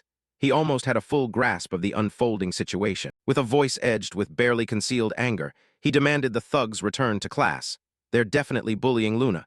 After all, everyone here is also a half-demon." The leader of the thugs had from the start resisted and refused to accept Adele's authority. As class president, these guys had no backbone, thinking they couldn't handle a 3-against-1 situation. But they were quickly proven wrong. With pure mana brimming with killing intent, Adele grabbed one thug and choked him without touching him. The two remaining panicked, sensing the terrible hostility radiating from the class president. These fools dared to defy him, and at the slightest taste of killing intent, found themselves paralyzed. He dropped the other to the ground, looking down at the pitiful worm. Unexpectedly, Adele realized he had underestimated a thug standing on the sidelines. The one with a spiderweb mark on his cheek showed no fear, instead calmly analyzing each of his movements. After teaching one of them a lesson, Adele advised the thugs to stop embarrassing themselves and run away. He warned them one last time when they kept barking, one chance to shut up.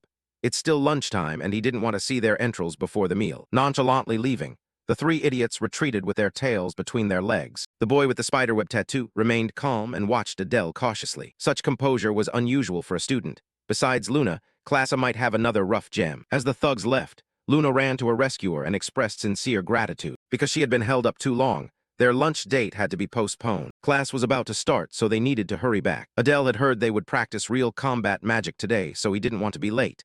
Day by day, Luna felt closer to her fox-eyed boy. A few minutes later, teacher Robolt entered the class and excitedly announced they would begin practical magic training. Today would focus on two techniques, invisibility and silence. These two techniques should not fall into the hands of perverts. Coincidentally, they were also Adele's forte. The purpose of learning these two techniques was simple: how to deal with someone stronger than you on the battlefield. Sometimes the only way is assassination. For some people, these shady methods are not an option but a necessity. Currently, no student in class could defeat a human hero in a straight fight. To begin, Robolt demonstrated invisibility magic. He carefully explained how to cyclically heat their demon tattoos and gradually release mana. Even with low mana purity, they had to spread a thin, even layer of mana across the body.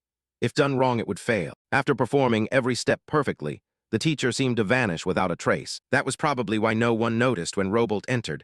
While Adele was fighting Samuel, the teacher reappeared where he had vanished and assigned the students to wrap mana around their bodies. First, they had to close their eyes and focus fully on handling mana with precision and difficulty. This step took time, so patience was required.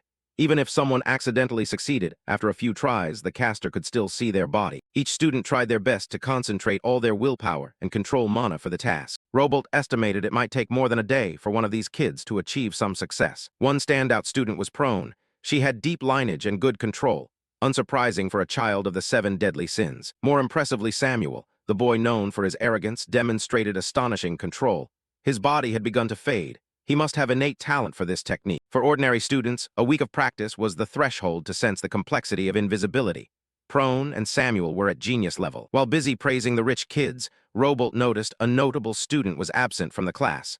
The boy with the chaotic attribute that Ares had warned him about. Looking at Adele's seat, his physical form had completely disappeared. He remembered the boy sitting there when the lecture began. While the teacher was mentally startled, Adele easily maintained invisibility without much effort thanks to the latent talent of his body. Invisibility magic was too easy to master. He was even thinking about how to incorporate the chaotic attribute into it. The invisibility and assassination skills covered today were not enough to deal with truly powerful foes.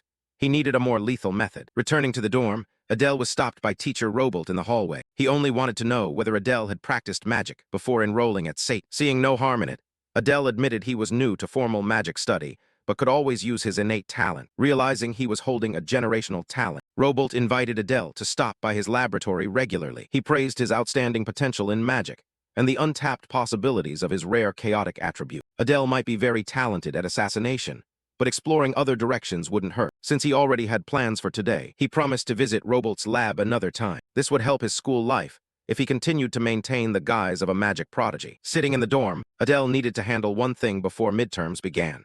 To do so, he required a technique far beyond simple invisibility. Samuel was absent. It was the perfect time to practice. If events matched those in his novel, there must be a human spy hiding within the demon kingdom. He could not be discovered by that person. Adele had to find and kill them at all costs.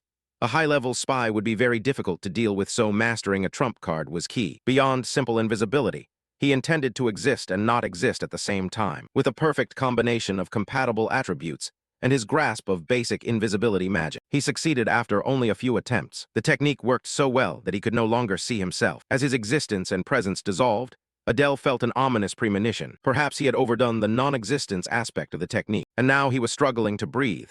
His body felt strange, and his instincts warned him to dispel this dangerous spell. When he tried to disperse the monorit, he discovered he could not forcibly shut it off. He needed to do it right then.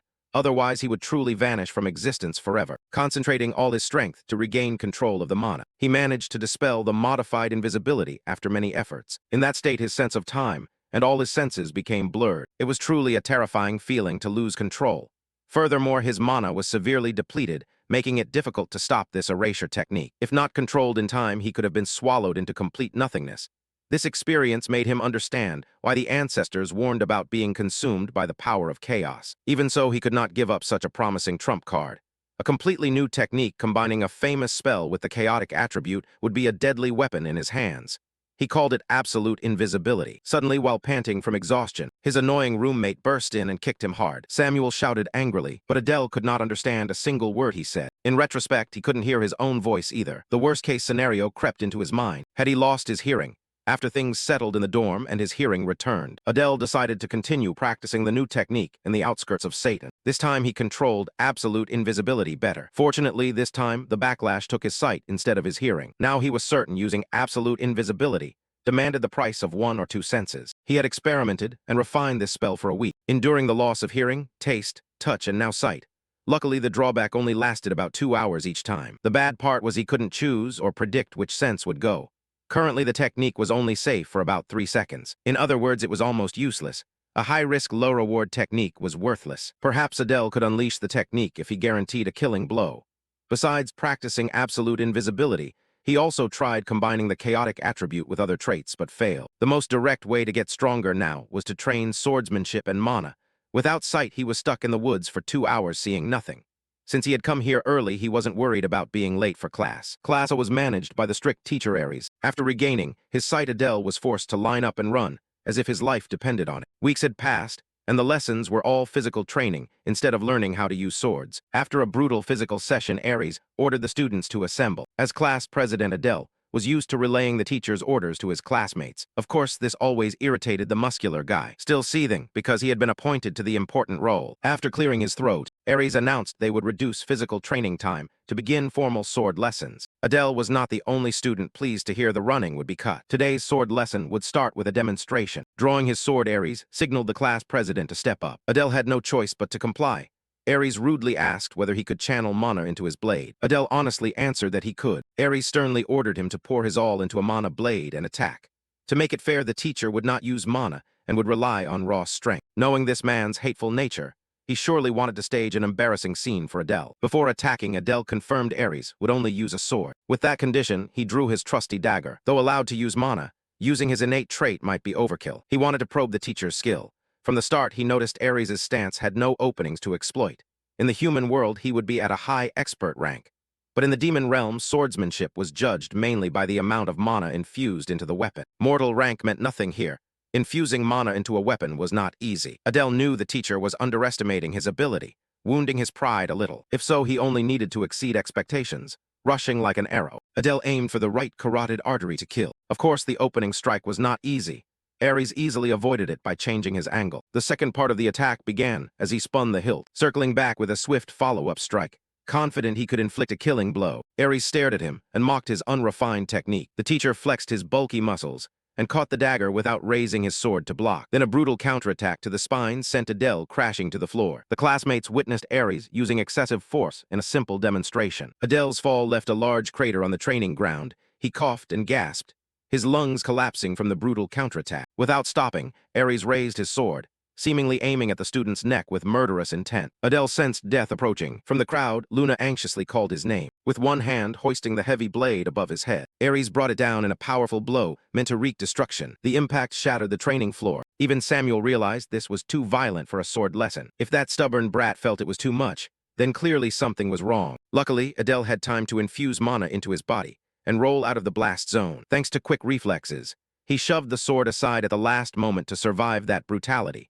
If he had been a fraction slower or earlier, he would have been cleaved in two. Aries felt a disturbance in his blade. Adele rose and confronted the burly man for attempting to kill a student for no reason. Aries nonchalantly pulled the dagger from his chest and calmly denied the accusation. He threw Adele's blade to the ground and ordered him back in line. Shut up. Then the bastard of a teacher asked the class president how it felt to fight someone of his caliber head-on. Adele didn't mince words, asserting that what happened was the tactic of the weak. Explaining further, he had been allowed to use mana, but the opponent had self-imposed limits. He inferred that Aries wanted to show the class that the only way for the weak to beat the strong was to be willing to sacrifice themselves to deal damage. By Adele's reckoning, Aries could have easily avoided his final strike.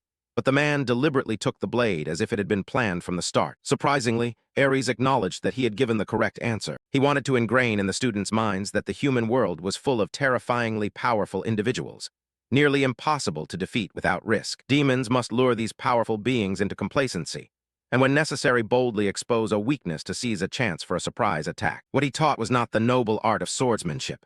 In the real world and real wars, such things didn't exist.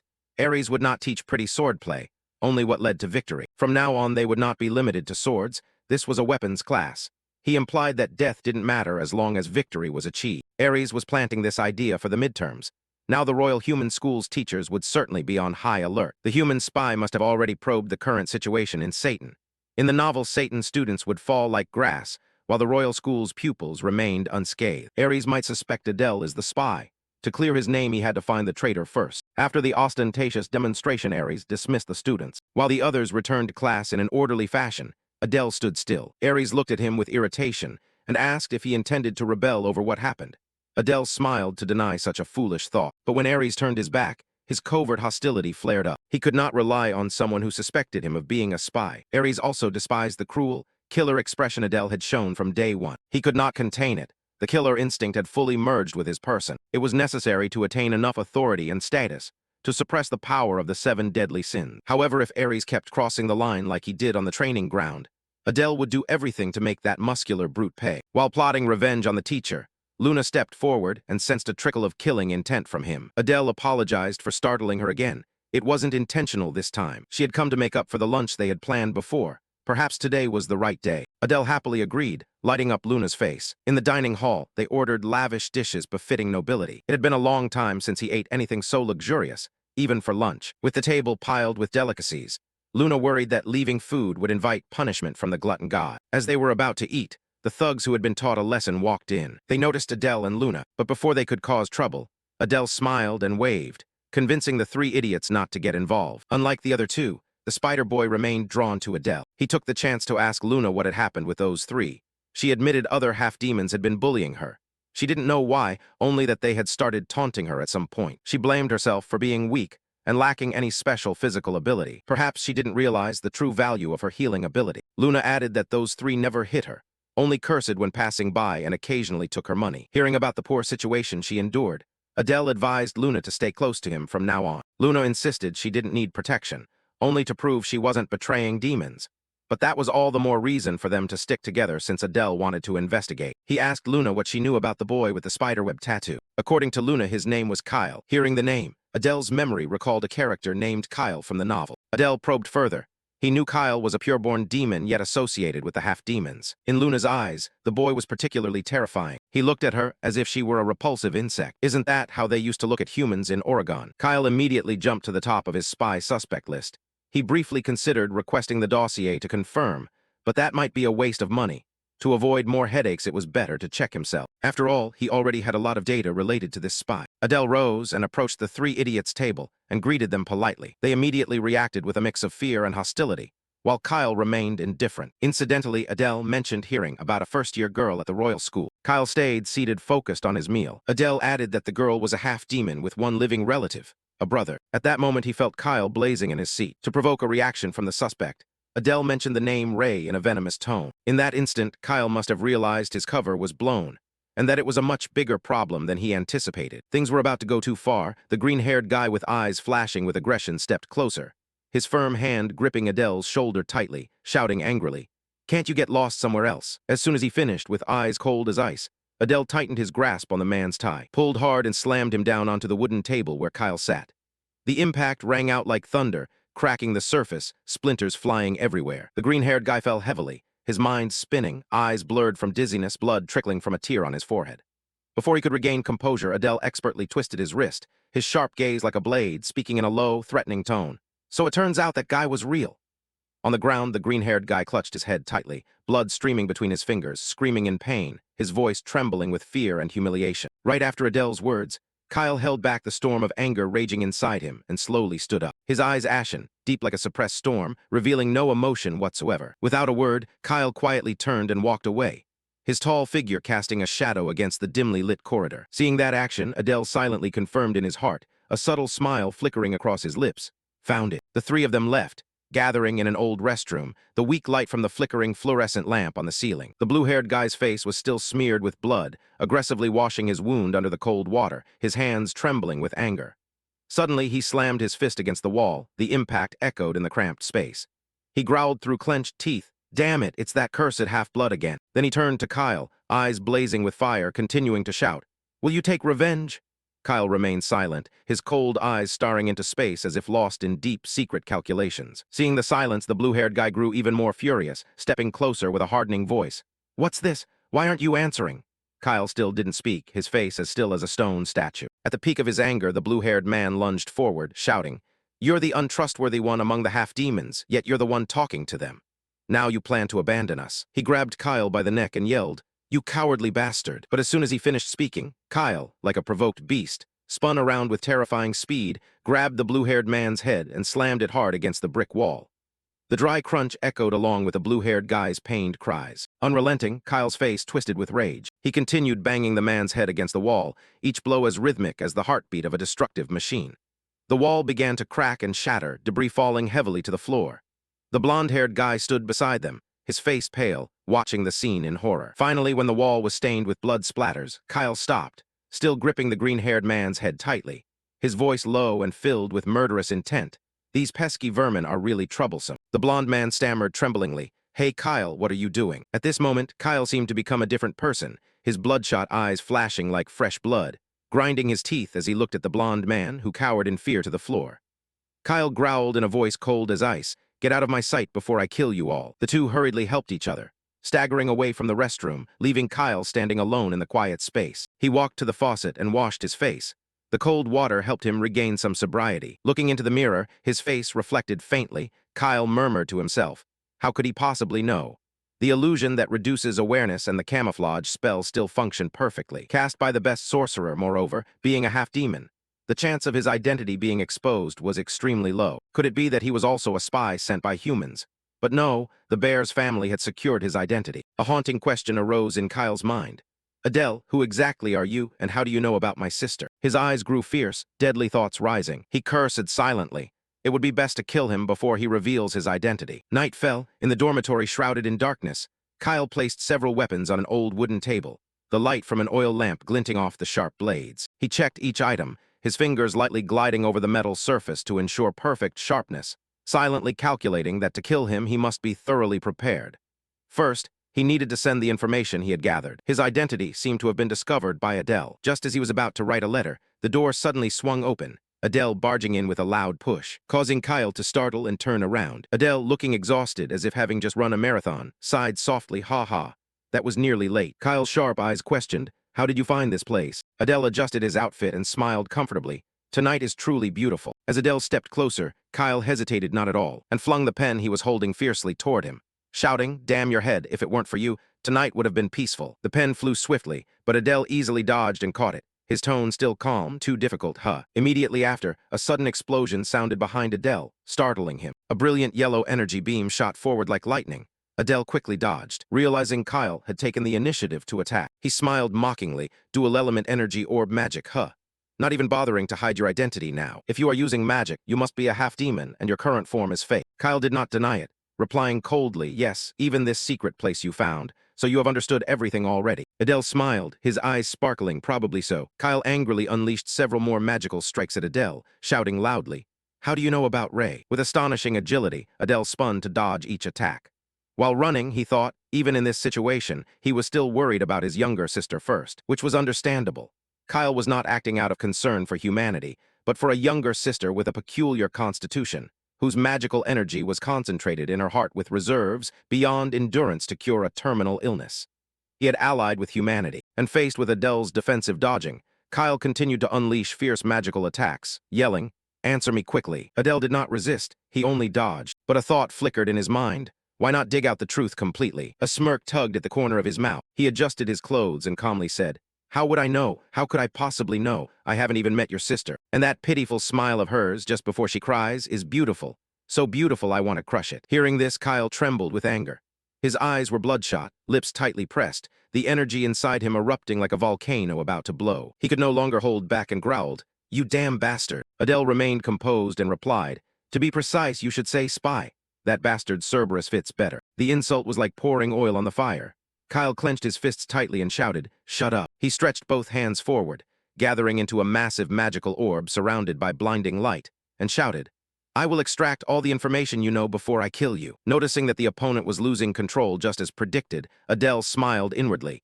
He had walked right into the trap. He turned, his voice dripping with sarcasm. Go ahead, try if you can. Kyle immediately hurled the magic orb toward him at a terrifying speed. But Adele was not caught off guard. In the blink of an eye, he used a position-swapping skill, causing the energy orb and his position to exchange places. The wall behind where he had just stood trembled from a violent explosion, shrouded in dense smoke and dust. Kyle was stunned by the opponent's ability, muttering to himself, "So you can teleport instantaneously. Even seeing it with my own eyes, it's hard to believe." Adele smiled in response.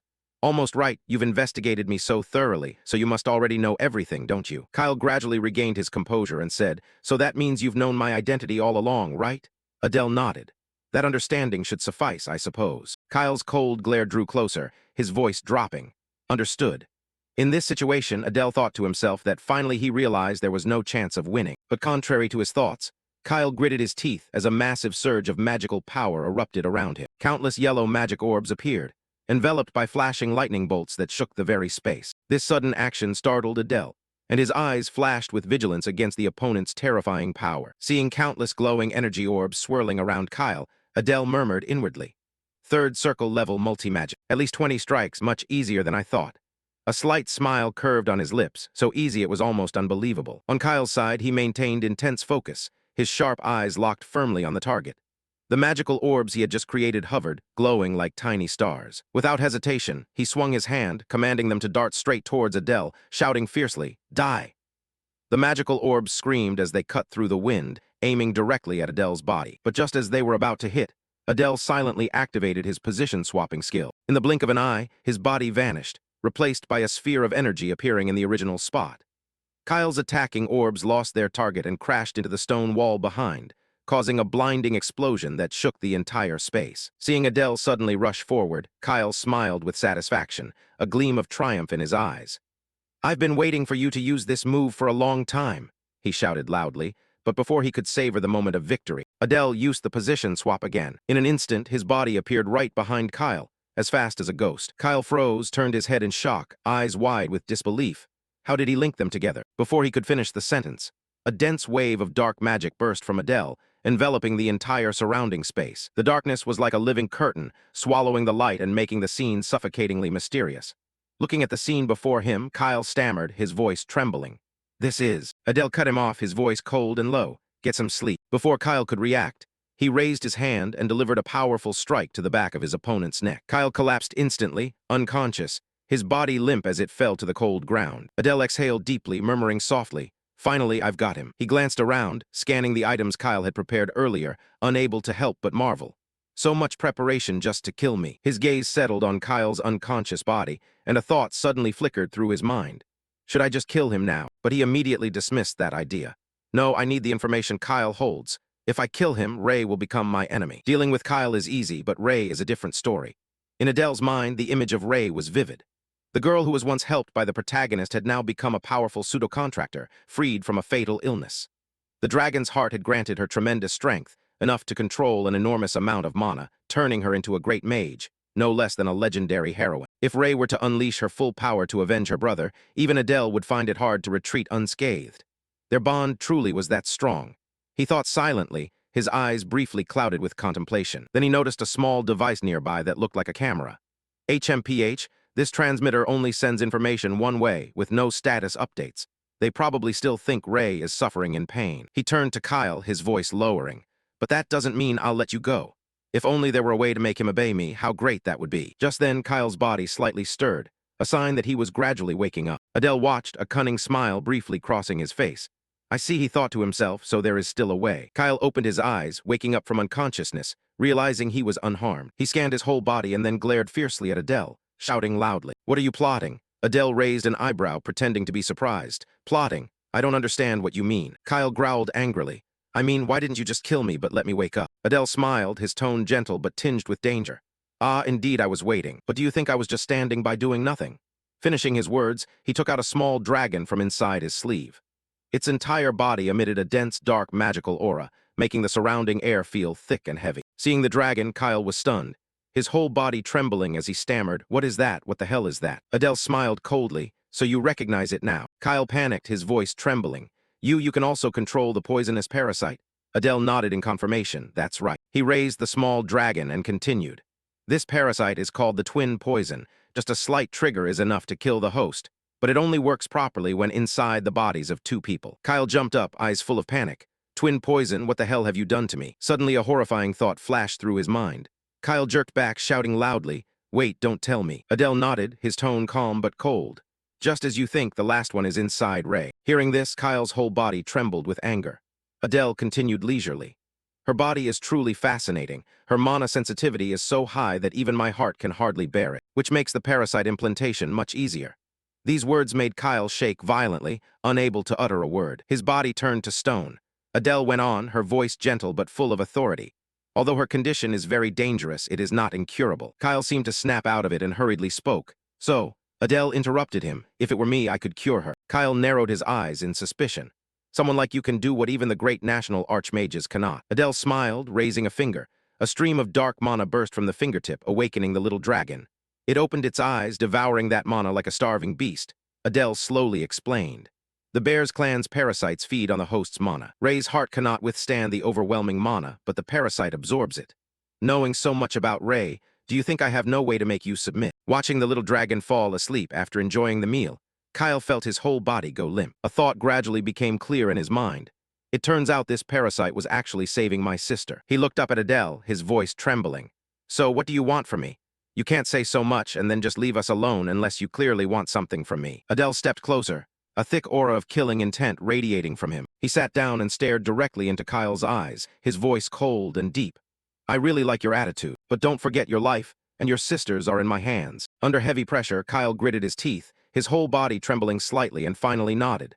"Understood." Adele smiled with satisfaction and stood up. "I want two things." Kyle frowned. "Two things." Adele glanced at the communication orb beside him. "First, send false information to the Royal Academy using that device.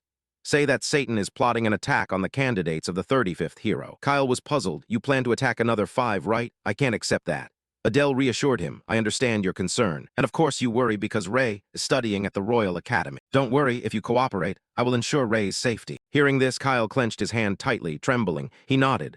"All right, I will send the false message as you said. What is the second request?" Adele replied immediately, "Leave this place." Kyle was stunned, his body turning to stone. He looked up. "You want me to leave Satan?" Adele nodded. "Yes, there's something I need you to do outside. Regularly gather and report all rumors about the hidden regions in the demon realm to me." Upon this condition, Kyle immediately agreed. "All right, I will give you what you want." Feeling that everything was going smoothly, Adele silently rejoiced. It was even easier than he thought. Just a little deception, and when the fake news was exposed, Kyle would be discarded. Plus, taking advantage of his spying skills was really convenient. But just then, Kyle cut through his thoughts, speaking in a low voice. "I have one condition." Adele was startled and thought to himself, "What, even now he dares to make a condition?" He calmly asked, "What's the condition?" Kyle gritted his teeth, his tone resolute. "Write a pact of gods and demons. If you don't agree, just kill me and my sister, I don't care." Adele was stunned, thinking to himself, a pact of gods and demons. Under the name of magic, a pact set up creates an inviolable bond. Whoever dares to break a vow sworn under the name of god or demon must pay with their life. Adele looked Kyle straight in the eyes and thought to himself, "It's risky, but this is the surest way to restrain him." Seeing Adele deep in thought, Kyle frowned suspiciously. "What are you planning to do?" Adele smiled coldly and replied, "Fine, I accept." In his mind, a plan gradually formed. "If I cleverly slip a small trick into the pact, breaking the vow won't be too hard." He turned to Kyle, his voice steady. "Only a Grandmaster-level mage can create such an item. Do you have any left?" Kyle shrugged and snapped, "None left." Hearing that, Adele burst out laughing, his eyes flashing with mockery. "Ha ha, aren't you a bit too confident?" Kyle stared at him challengingly. "For someone like you, getting that thing can't be too hard, right?" Faced with Kyle's arrogant attitude, Adele slightly clenched his teeth and muttered under his breath. "I knew it in the end, I still have to do it myself," he thought silently. Of course, someone must possess it, the question is who. Suddenly a thought flashed through his mind. "That's right, maybe Lecturer Robolt will have it." Putting the thought aside, Adele immediately spoke up. "All right, I'll try to get one today." He extended his hand, his tone resolute. "Meet me here at dawn tomorrow." Kyle hesitated for a few seconds, his eyes filled with doubt, then also reached out his hand to seal the deal, after which the two went their separate ways. Adele had just taken a few steps when the corner of his mouth lifted into a slight smile. "Looks like I've just found a useful dog." Meanwhile, Kyle clenched his teeth tightly, cursing silently to himself. Damn it. After walking a bit, an uneasy feeling suddenly rose within Adele. Even if he deceived them with false information about Kyle, he still wasn't sure he could do well in the midterm exam. No matter what is done at Imperial University, the chance of success is almost zero. He clenched his fists tightly, telling himself that nevertheless he must try at all costs. The scene shifted to lecturer Robolt's office. At this moment, Robolt was still immersed in his research, his eyes focused intently on the pile of documents before him. Suddenly, a noise from outside startled him. Adele stepped in, offering a friendly smile. "Good morning, Professor." His unexpected appearance left Robolt amazed. He stood up abruptly and approached, his tone cheerful. "You really came as we agreed." Adele nodded in reply. Of course, a promise must be kept. Robolt warmly invited him. "Sit down, would you like some tea?" Adele nodded. "Yes, thank you, sir." While waiting for Robolt to brew the tea, Adele glanced around the room. The shelves were filled with documents, magical tools glittering with mana, and ancient ritual symbols on the walls. He wasn't just interested in books but rituals as well. This truly was a mage professor's laboratory, Adele thought silently in admiration. Just a few minutes later, Robolt brought out a steaming pot of tea. As he poured the tea, he spoke, "Thank you for coming." Adele replied politely, "No, I'm the one who should thank you for your warm hospitality." Then he went straight to the point. "But may I ask, why exactly do you need me?" Robolt's expression suddenly turned serious. He pushed up his glasses and lowered his voice. "This is a rather significant matter." Hearing this, Adele quietly pondered. "So it's not a trivial issue. Perhaps I should try probing him a little." He spoke cautiously. "Are you afraid I might reveal it to others?" Robolt immediately denied it. "No, not for that reason. It's just that this isn't something easily shared." Adele smiled and made a proposal. "Then if you wish, I can sign a demon god pact." Hearing this, Robolt was startled. He answered, his voice tinged with excitement. "Oh, if you're willing to do that, of course, I'll tell you." Adele thought to himself, so he really does have it. Robolt waved his hand to summon a contract sheet, enveloped by a deep red magical aura that sparkled like blood. He brought it before him. Looking at the contract, Adele was surprised. Was it really that easy? The contract clearly stated that Robolt's research documents must not be disclosed, and that support for the research must continue until significant results were achieved. In exchange, he would receive a salary, with terms spelled out clearly. Adele turned to Robolt and asked, "Did you prepare this in advance?" Robolt scratched his head and laughed awkwardly. "Ha ha." Adele continued, "Okay, can we adjust a clause to be fairer?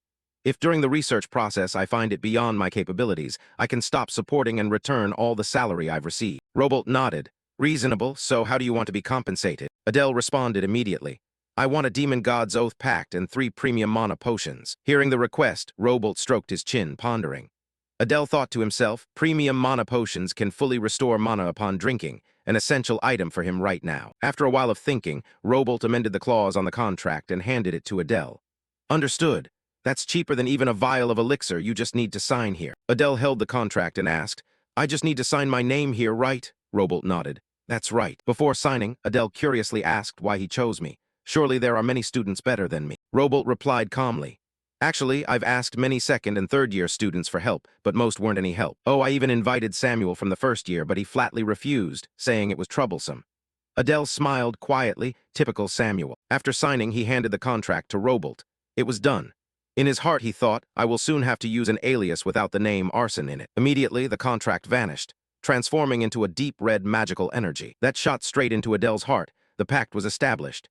He felt a new power surging through his body and exclaimed, "So this is how the Demon God's Oath is sealed." Robolt stood up and took a book from the shelf, then turned around. "It's done, now let's begin right away." As he reached for the bookshelf suddenly shifted, revealing a secret tunnel. Adele murmured in surprise, "I didn't expect a place like this to exist," wondering if Principal Satan or the other lecturers knew about it. Seeing his hesitation, Robolt turned back, urging, "Go in. This is the place." Adele followed, observing the surroundings and marveling. A secret laboratory underground, huh? Robolt pointed to a book on the table. "This is the book I'm currently researching." Adele looked puzzled. "This book?" Robolt nodded. "Yes, it's considered an artifact." Adele muttered. "An old book, it really looks like an ancient manuscript." He stepped forward and opened the book, but found that the inside contained no writing at all. He looked up and asked, "What is this?" Robolt nodded and continued. "That's right, as you can see, most of the pages are completely blank, but there is writing on the last page." Adele asked further, "Where did you get this book?" Robolt replied, "I happened to find it in an abandoned house in the western desert, lying among a pile of fine sand." Adele frowned. An abandoned house in the middle of the desert, based on the large nearby oasis. "I guess there was once a village there." Adele nodded. "So besides the book and the ruins, the whole village disappeared without a trace." Robolt confirmed. "That's also the only conclusion I can draw for now." Adele exclaimed, "Interesting. Let me see the writing on the last page." Robolt's face instantly brightened, and he responded immediately, "Of course. That's exactly why I invited you here." He flipped to the last page, where strange characters appeared on the page, resembling an ancient language. Looking at the cryptic writing, Adele said, "So there really is writing." Robolt continued, yes, but I have absolutely no way to decode it. Do you understand what it says? Adele stared intently at the winding characters and thought to himself, there's no way I could recognize this strange script. Robolt interrupted his thoughts. Now you understand why even the other top students gave up. Adele asked, has there been any progress in the research so far? Robolt shook his head. No, still no leads. Adele proposed a hypothesis. Perhaps the clue lies where the book was found. Robolt replied that strangely, he had visited several nearby villages, but no one knew anything about the ruins or this book. Seeing the case at an impasse, Adele frowned slightly, thinking to himself that trying to find an answer without any clues was really difficult. What if they returned empty-handed? He reached out and touched the page, feeling to see if there was anything unusual. Suddenly, a violent surge of energy emanated from the book. Adele was startled, thinking to himself, what is this? Why is my necklace reacting? At the same time, the lines of text on the page began to change strangely, as if they were coming to life. Looking at the squiggly lines before him, Adele marveled inwardly. Are the letters moving? Could it be that his eyes were playing tricks on him? But no, the ancient scripts on the page truly began to move, twisting like magical snakes, rearranging themselves into characters he could read. The first line appeared clearly and coldly. The breaker of the laws, the price paid is brutal destruction. Everything will continually perish until this world comes to an end. Adele pondered quietly, his gaze fixed on the page. He could read it, but understood nothing. He reached to touch the necklace around his neck, sensing the strange energy vibrating. The pendant's reaction surely had something to do with demons or gods. Seeing Adele deep in thought, Robolt spoke up curiously. Is something wrong? Adele looked up calmly and replied, I have decoded the inscription. Robolt was startled and exclaimed, what? Adele explained slowly. This sentence talks about breaking the law, but I can't clearly explain the rest yet. Robolt looked at the book, his eyes shining brightly, an excited tone. Indeed, the syllables match perfectly. It is indeed related to the chaos attribute, a rare attribute very worthy of study. He suddenly turned to a hurried tone, wanting to know more. We need to conduct further research. But for now, this is an extraordinary discovery. Adele raised an eyebrow and replied lightly, is that so? Robolt nodded enthusiastically. Yes, I think we need to continue searching for artifacts and ancient texts in other lands. He paused, looked at the students. That will be enough for now. Adele intended to ask permission to leave, but Robolt suddenly spoke up. The payment will be transferred right now. Adele replied, right now. Robolt smiled, that's right, please wait a moment. Adele thought to himself, if it were a divine demonic contract, that would be understandable, but mana recovery potions require time to brew. Meanwhile, Robolt rummaged through things, mumbling, let's see, where did I put it? Hearing this, Adele suddenly froze, a thought flashed, wait a minute. If Robolt continues researching other ancient texts and artifacts, he reached out and touched the necklace. The 3 gems on it were glowing a bright blood red. The influence of the ancient texts has turned these 3 treasured gems red.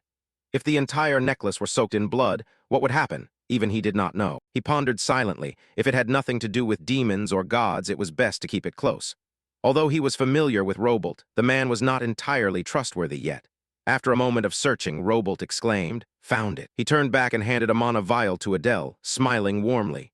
Adele accepted it, still deep in thought that it would be safer to keep it on him. Robolt then took out a small bag.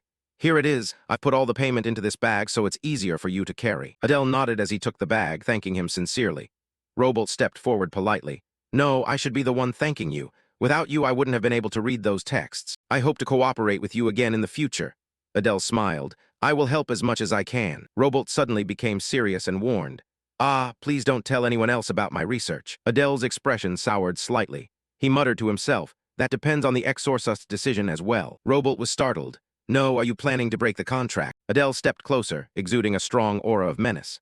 He looked Robolt straight in the eyes and said coldly, it seems this research hasn't been approved by the headmaster, right? If all procedures were followed and Satan had given consent, there'd be no need to sign a secrecy contract. Robolt's uneasy demeanor confirmed Adele's suspicion. Adele smiled, shifting to a gentler tone. If this research gets discovered, I'd probably be expelled. But since we're in this together, I'll do my best to help you. All you need is some more mana recovery potions. Robolt broke out in a cold sweat, stammering, I understood. He hurriedly grabbed a few more mana potions, his voice trembling, saying that this is all he has left now. Looking at the number of mana potions, Adele thought silently, not bad. He accepted the payment, turned around to leave, thanking and taking his leave. Just as he was about to step out, Robolt called after him, and that contract, what do you plan to use it for? Adele stopped, turned his head with a sly smile to save a slave. The scene shifted to the dormitory, exactly at Adele's appointed time. He stepped into the room, where Kyle was already waiting. The master looked at him coldly and said, you're here. Adele replied calmly, it's been a long time since we last met. Kyle frowned, what the hell is that? You've brought the contract already. Adele took out a contract and held it forth. Of course, now we might as well write the contract. Kyle took the contract and exclaimed, I didn't expect this to be true. You actually got it today. Adele smirked. You told me to find it, so what are you saying now? If you want to change your mind, it won't work with me. If you go back on your word, be prepared to face the consequences. Read the contents carefully before signing. Kyle glanced over the contract, which clearly stated that Kyle would not be harmed by Adele nor his sister. Ray's illness would never relapse again. Kyle would prioritize Adele's commands. However, Adele would never issue any orders that endangered Kyle's life. After reading, the contract immediately dissolved, transforming into a blazing red energy that shot straight into Kyle's heart. Seeing the familiar scene, Adele smiled warmly. The contract was now complete. He took a small piece of paper out of his shirt, continuing, this is the first order. Kyle nodded, understanding. We'll send false information. Insert the paper into this slot, and it will start sending. Watching Kyle's professional actions, Adele thought to himself, using it like that, how interesting. Right, to open a gate big enough for someone to pass through requires enormous resources and mana. Kyle continued, this automatically reloads each month and can be used once. Send messages to make them think we are dead and will no longer target us. Sooner or later, we will become worthless anyway. Adele stepped forward with a faint smile, dead. This is a mutually beneficial agreement after all. Kyle sighed with a weary tone, do as you wish. He continued, now there is one more order. From today, you will leave Satan. Go gather all news about the demon realm from outside. Whether it's secret realms, stories about the high-level demon clans, or hidden artifact histories. For now, find the nearest secret realm location and information about any clans that have escaped punishment. Send reports every half-month. Kyle nodded, understood. Seeing his professional attitude, Adele was pleased inwardly. Probably because of his experience as a spy, his ability to receive and grasp orders was very quick. Kyle suddenly reached out his hand. Adele was surprised and also extended his hand in return. Thinking to himself, Kyle actually initiated a handshake. He spoke, looking forward to your upcoming achievements. But contrary to expectations, Kyle slapped his hand away and shouted, achievements my foot. Give me money. You need money to gather intelligence. Adele forced a smile and scratched his head. All right, it's the money. I forgot there isn't much. What should I do? He quickly took out a piece of paper and said, just mention my name and give this to them. The Bears family will help you. But absolutely do not open it to look. Kyle took the paper and nodded, understood. Today I will depart immediately. I will submit my withdrawal form and leave Satan. Adele praised him, quick and agile. Kyle didn't care, walked away coldly, snorting. Living with scum like them is really disgusting. The scene switched to the next day in the classroom. Adele sat pensively in the middle of the class. Since yesterday, Kyle had completely disappeared from Satan. Rumors of him submitting a withdrawal form spread quickly, causing his name to be mentioned quite a lot due to the commotion in the dining hall. Even Luna suspected herself, which was understandable. She suddenly lost control while eating. He thought further, the issue was with instructor Aries, who surely had noticed something but would not interfere with him. Only a few days remained until the midterm exams, and if they changed class president now, it would surely cause a lot of chaos. Idea entered, placed her hand on the desk, her voice ringing out, pleased to meet everyone. She continued, in 3 days the midterm exams will begin. There are 4 subjects: weapon skills, magic, understanding humanity, and practical exercises. Among them, the most important subject is practical exercises. The practical exam on the last day will involve an attack on the Human Royal Academy. Idea's words stirred the whole class. Everyone was surprised. Only Adele remained calm, thinking silently, at last it has begun. He thought to himself, finally arriving at this place. Now, the main plot of the original story will officially begin. The demons attack the Royal Academy, while the humans put all their effort into stopping them. Amidst this chaos, countless villains will reveal themselves and fierce clashes will erupt. Contrary to everyone's worries, the girl prone stood up, hands on her hips, happily declaring that the top spot in the midterm exam would be hers. In response to her arrogant declaration, a student below nodded in agreement and cheered, saying that anything was possible if it was her. Another shouted loudly with an excited tone, kill the class president, eliminate them all. She laughed loudly and continued, ha ha, kneel before me. Hearing this, Adele clenched his teeth slightly, thinking to himself, is it really necessary to kill? It seems the whole class has been brainwashed. The 2 students below began to whisper and discuss. One spoke with worry, asking if the invasion of humanity was truly about to happen. The other replied with a grating voice, saying, given all we have endured, we must avenge this grievance. Confused thoughts surged through Adele's mind. The demons who lost their loved ones were fiercely seeking revenge against humans. This might be better than trembling in fear like this. He furrowed his brow and continued thinking. If everything unfolds as in the novel, Class A will be wiped out during the midterm exam. But there is still hope. I have changed countless original plot details up to now. I bribed Kyle to leak false information to the Royal Academy and kept Luna from being expelled. Destroying the Royal Academy is impossible, but at least I can save the entire class, preventing their complete demise. If I manage that, I will receive the highest praise as a truly exemplary class president. And Ares's trust will be the accompanying reward, opening more opportunities to access Satan's armory again. A smile spread across his lips. The goal for this exam was to survive and achieve a high score. He resolutely decided, in a determined tone, to go all in as if betting his very life. Back at the dormitory, Renee stood before him, speaking coldly. It had been a long time since they last met. In response to this somewhat brusque remark, Adele slightly furrowed his brows and replied, "Yes, miss. It feels like months have passed, as if it has been many months since we last met." He thought to himself that she was very angry. Her face darkened, radiating intense hostility. She continued in a sharp tone, "Perhaps because you've been avoiding me." Under this heavy pressure, Adele slightly stooped. He thought to himself that they had been using the excuse of training together to evade each other. And now, suddenly being summoned before the midterm exam, he understood why she was so angry. But despite that, he glanced sideways. At this moment, Diana was sitting with her legs crossed, looking straight at him. He thought to himself, "Why do you two always go everywhere together?" Surprised by Adele's astonished look, Diana smiled and spoke up. "Hello, I'm Diana." Adele didn't reply immediately, still lost in his thoughts. "They say the more you try to avoid bad karmic ties, the tighter they cling. I really don't know what to do." Noticing he was silent and thoughtful, Diana tilted her head teasingly. "No greeting back? Then I'd be very sad." He snapped out of his thoughts, hurriedly put his hand over his chest, bowed in greeting. "I'm Adele, honored to meet someone of noble lineage like you, miss." She smiled in response. "Yes, nice to meet you." Renee immediately cut into the conversation, her tone cold. "Skip the greetings. Explain to me why you have been avoiding me all this time and now suddenly demand a fight." Adele stepped closer, speaking softly, "Because I feel guilty." She questioned suspiciously, "Guilty of what?" He wiped his tears lightly, sobbing, "I am your defender and I failed to protect you. That has tormented me all this time." Facing Adele's genuine expression, Renee, embarrassed and angry, shouted, "Can you stop crying like a little puppy?" He continued, his voice trembling, "You don't understand how I feel." Renee was cold, her whole body slightly trembling with anger. Adele thought to himself, "Damn it. Do I really need to use this method?" Then he took out a mana vial and said, "Actually, to make amends, I brought you a gift, my lady." Seeing the vial in Adele's hand, Diana came over to peek curiously and asked, "What is this, a mana vial?" Adele nodded in response, "Yes, I had to work very hard to get it." Diana smiled and turned to say, "I heard that after the war they became much rarer. Renee, you should take it and forgive him." Seeing her speak up for him, Adele thought silently, repaying anger with kindness, "Thank you, Diana." But Renee immediately brushed Diana's hand away and responded indifferently, "No thanks, I don't need these things." This time Adele thought to himself, "She really is angry with me." He began his charm offensive, opening up. "Actually, I was bullied by other trainees because I am a half-demon. So I've been trying to keep my distance to avoid causing you trouble, Lady Renee." He immediately knelt down on one knee.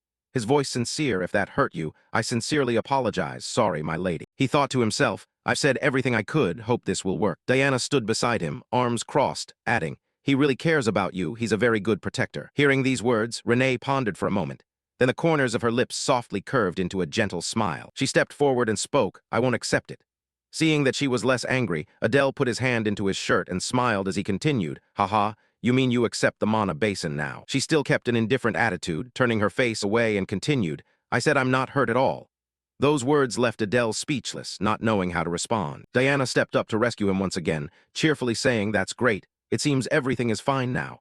Renee glanced sideways and coldly replied, "Don't talk to me." Diana pointed at her eyes and laughed loudly, "Haha, I'm telling you, Renee is just a bit too rigid. If she could fix that, it would be absolutely wonderful." Seeing Diana's warm attitude, Adele thought to himself, "I didn't expect Diana to have this side as well." Then the group proceeded to the training room. Renee held a sword in her hand and said, "Then let's have a sparring match. It's been a while after all." Adele nodded and replied, "All right." Diana stepped closer and whispered into Renee's ear, "Renee, show him your new technique." But these words accidentally reached Adele's ears. He thought to himself, "A new technique, so she must have learned something while we were apart." At that moment, a dense dark aura radiated from her. Her eyes narrowed, her voice full of killing intent. "Watch carefully." She tightened her grip on the sword, mana bursting forth outward. It increased steadily, and her eyes suddenly gleamed brightly. The space around her mysteriously solidified. Facing this intense killing aura, Adele slightly furrowed his brows, thinking to himself that such a fierce killing intent was truly astonishing. The sword in Renee's hand suddenly turned jet black, emitting a dense aura of dark energy. Adele was terrified, thinking that the demonic power gathering in each sword was turning it black, Could it be a dark sword, a form of sword aura that only master knights of humanity could achieve? Usually, channeling magical power into a weapon or body can activate skills. But with a dark sword, the magic must be refined as thin as a sheet of paper.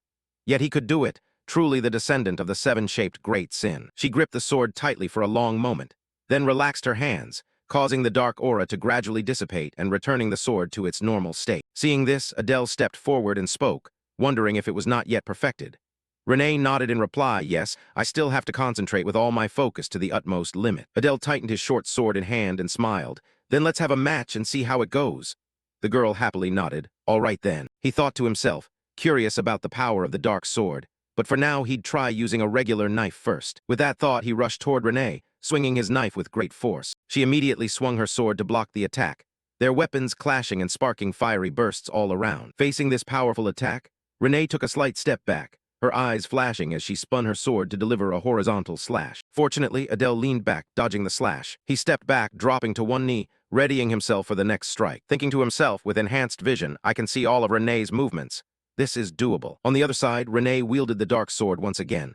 Her eyes flashed, the blade turning pitch black and exuding a terrifying pressure. The dagger in Adele's hand suddenly shattered. He was startled, thinking silently, did she deploy the dark sword that quickly? The outcome was almost decided. Adele shyly scratched his head and said, amazing, a dark sword with such power. Renee replied confidently, of course. Diana stepped forward to add, a noble lady stronger than even her own guards. That's not something you see every day. Renee is truly remarkable, isn't she? Faced with such praise, Renee quietly reflected without responding. Diana teased, what's this, are you blushing? That's not very Renee-like. Renee's expression suddenly changed. Diana's eyes flashed with a terrifying murderous intent as she spoke. But the more I look, the stranger it seems, something seemingly ordinary yet far from trivial. She glanced over Adele's body, causing him to flinch slightly, then looked at him with a meaningful smile. What is this? I feel genuinely curious. Under the dreadful pressure she radiated, Adele shivered and broke out in a sweat as if bathed. The cold gaze of Diana, as she approached him, made his whole body tremble slightly. Looking into those sharp eyes, he thought silently, one of the powers Diana possessed was the ability of keen observation, capable of noticing even the tiniest fine hairs on the opponent's body. To be noticed so intently by someone destined to become a demon lord was truly overwhelming. How should I react now? Countless thoughts flooded Adele's mind, leaving him confused and unsure of what to do. He continued thinking, could she possibly become the greatest enemy? It would be best to keep some distance. Suddenly, a deep red murderous aura burst through his entire body, causing Diana to flinch briefly, a subtle, enigmatic smile curling on her lips. Looking at that confident smile, Adele thought to himself, most people would feel fear or alertness when sensing such a murderous aura. But this was a calmness only the strong possessed. Renee stepped forward, cutting through the tense atmosphere, and said, Diana, are you curious about something? To this question, Diana approached, pointed at Renee, and smiled. Yes, because the swordsmanship Renee just displayed looks stranger the more I watch, so I'm just a bit curious.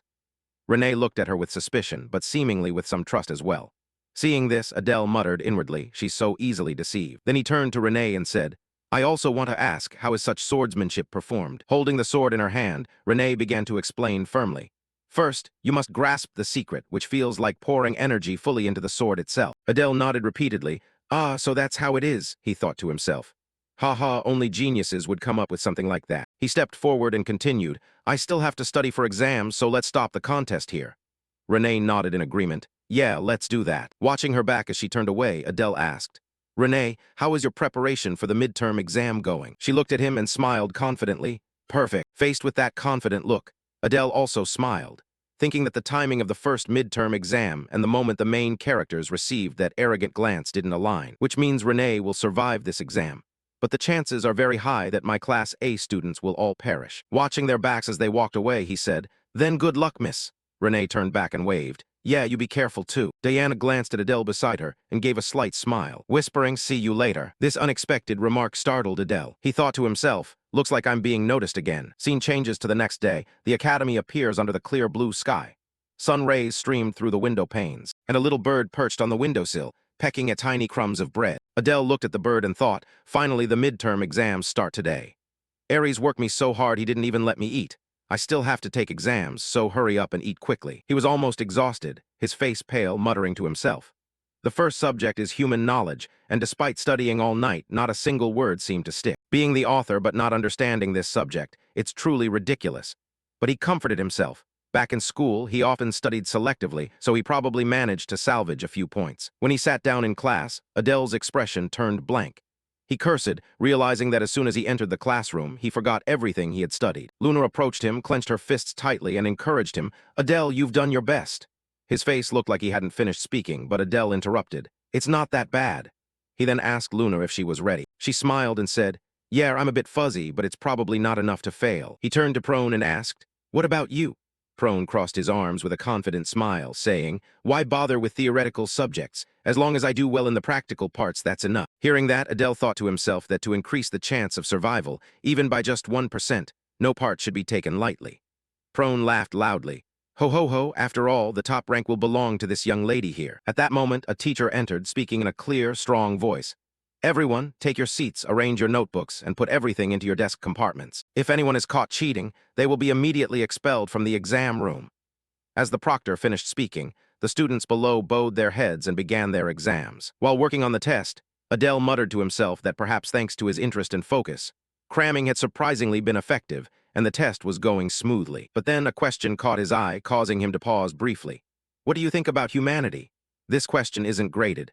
He mumbled, but this isn't a multiple-choice question. It's an essay, and moreover, it has no points. What does it mean to ask what I think about humanity? If it were Adele, whose clan was destroyed by humans, the answer would be obvious. But since I created both humans and nobles, I am their father.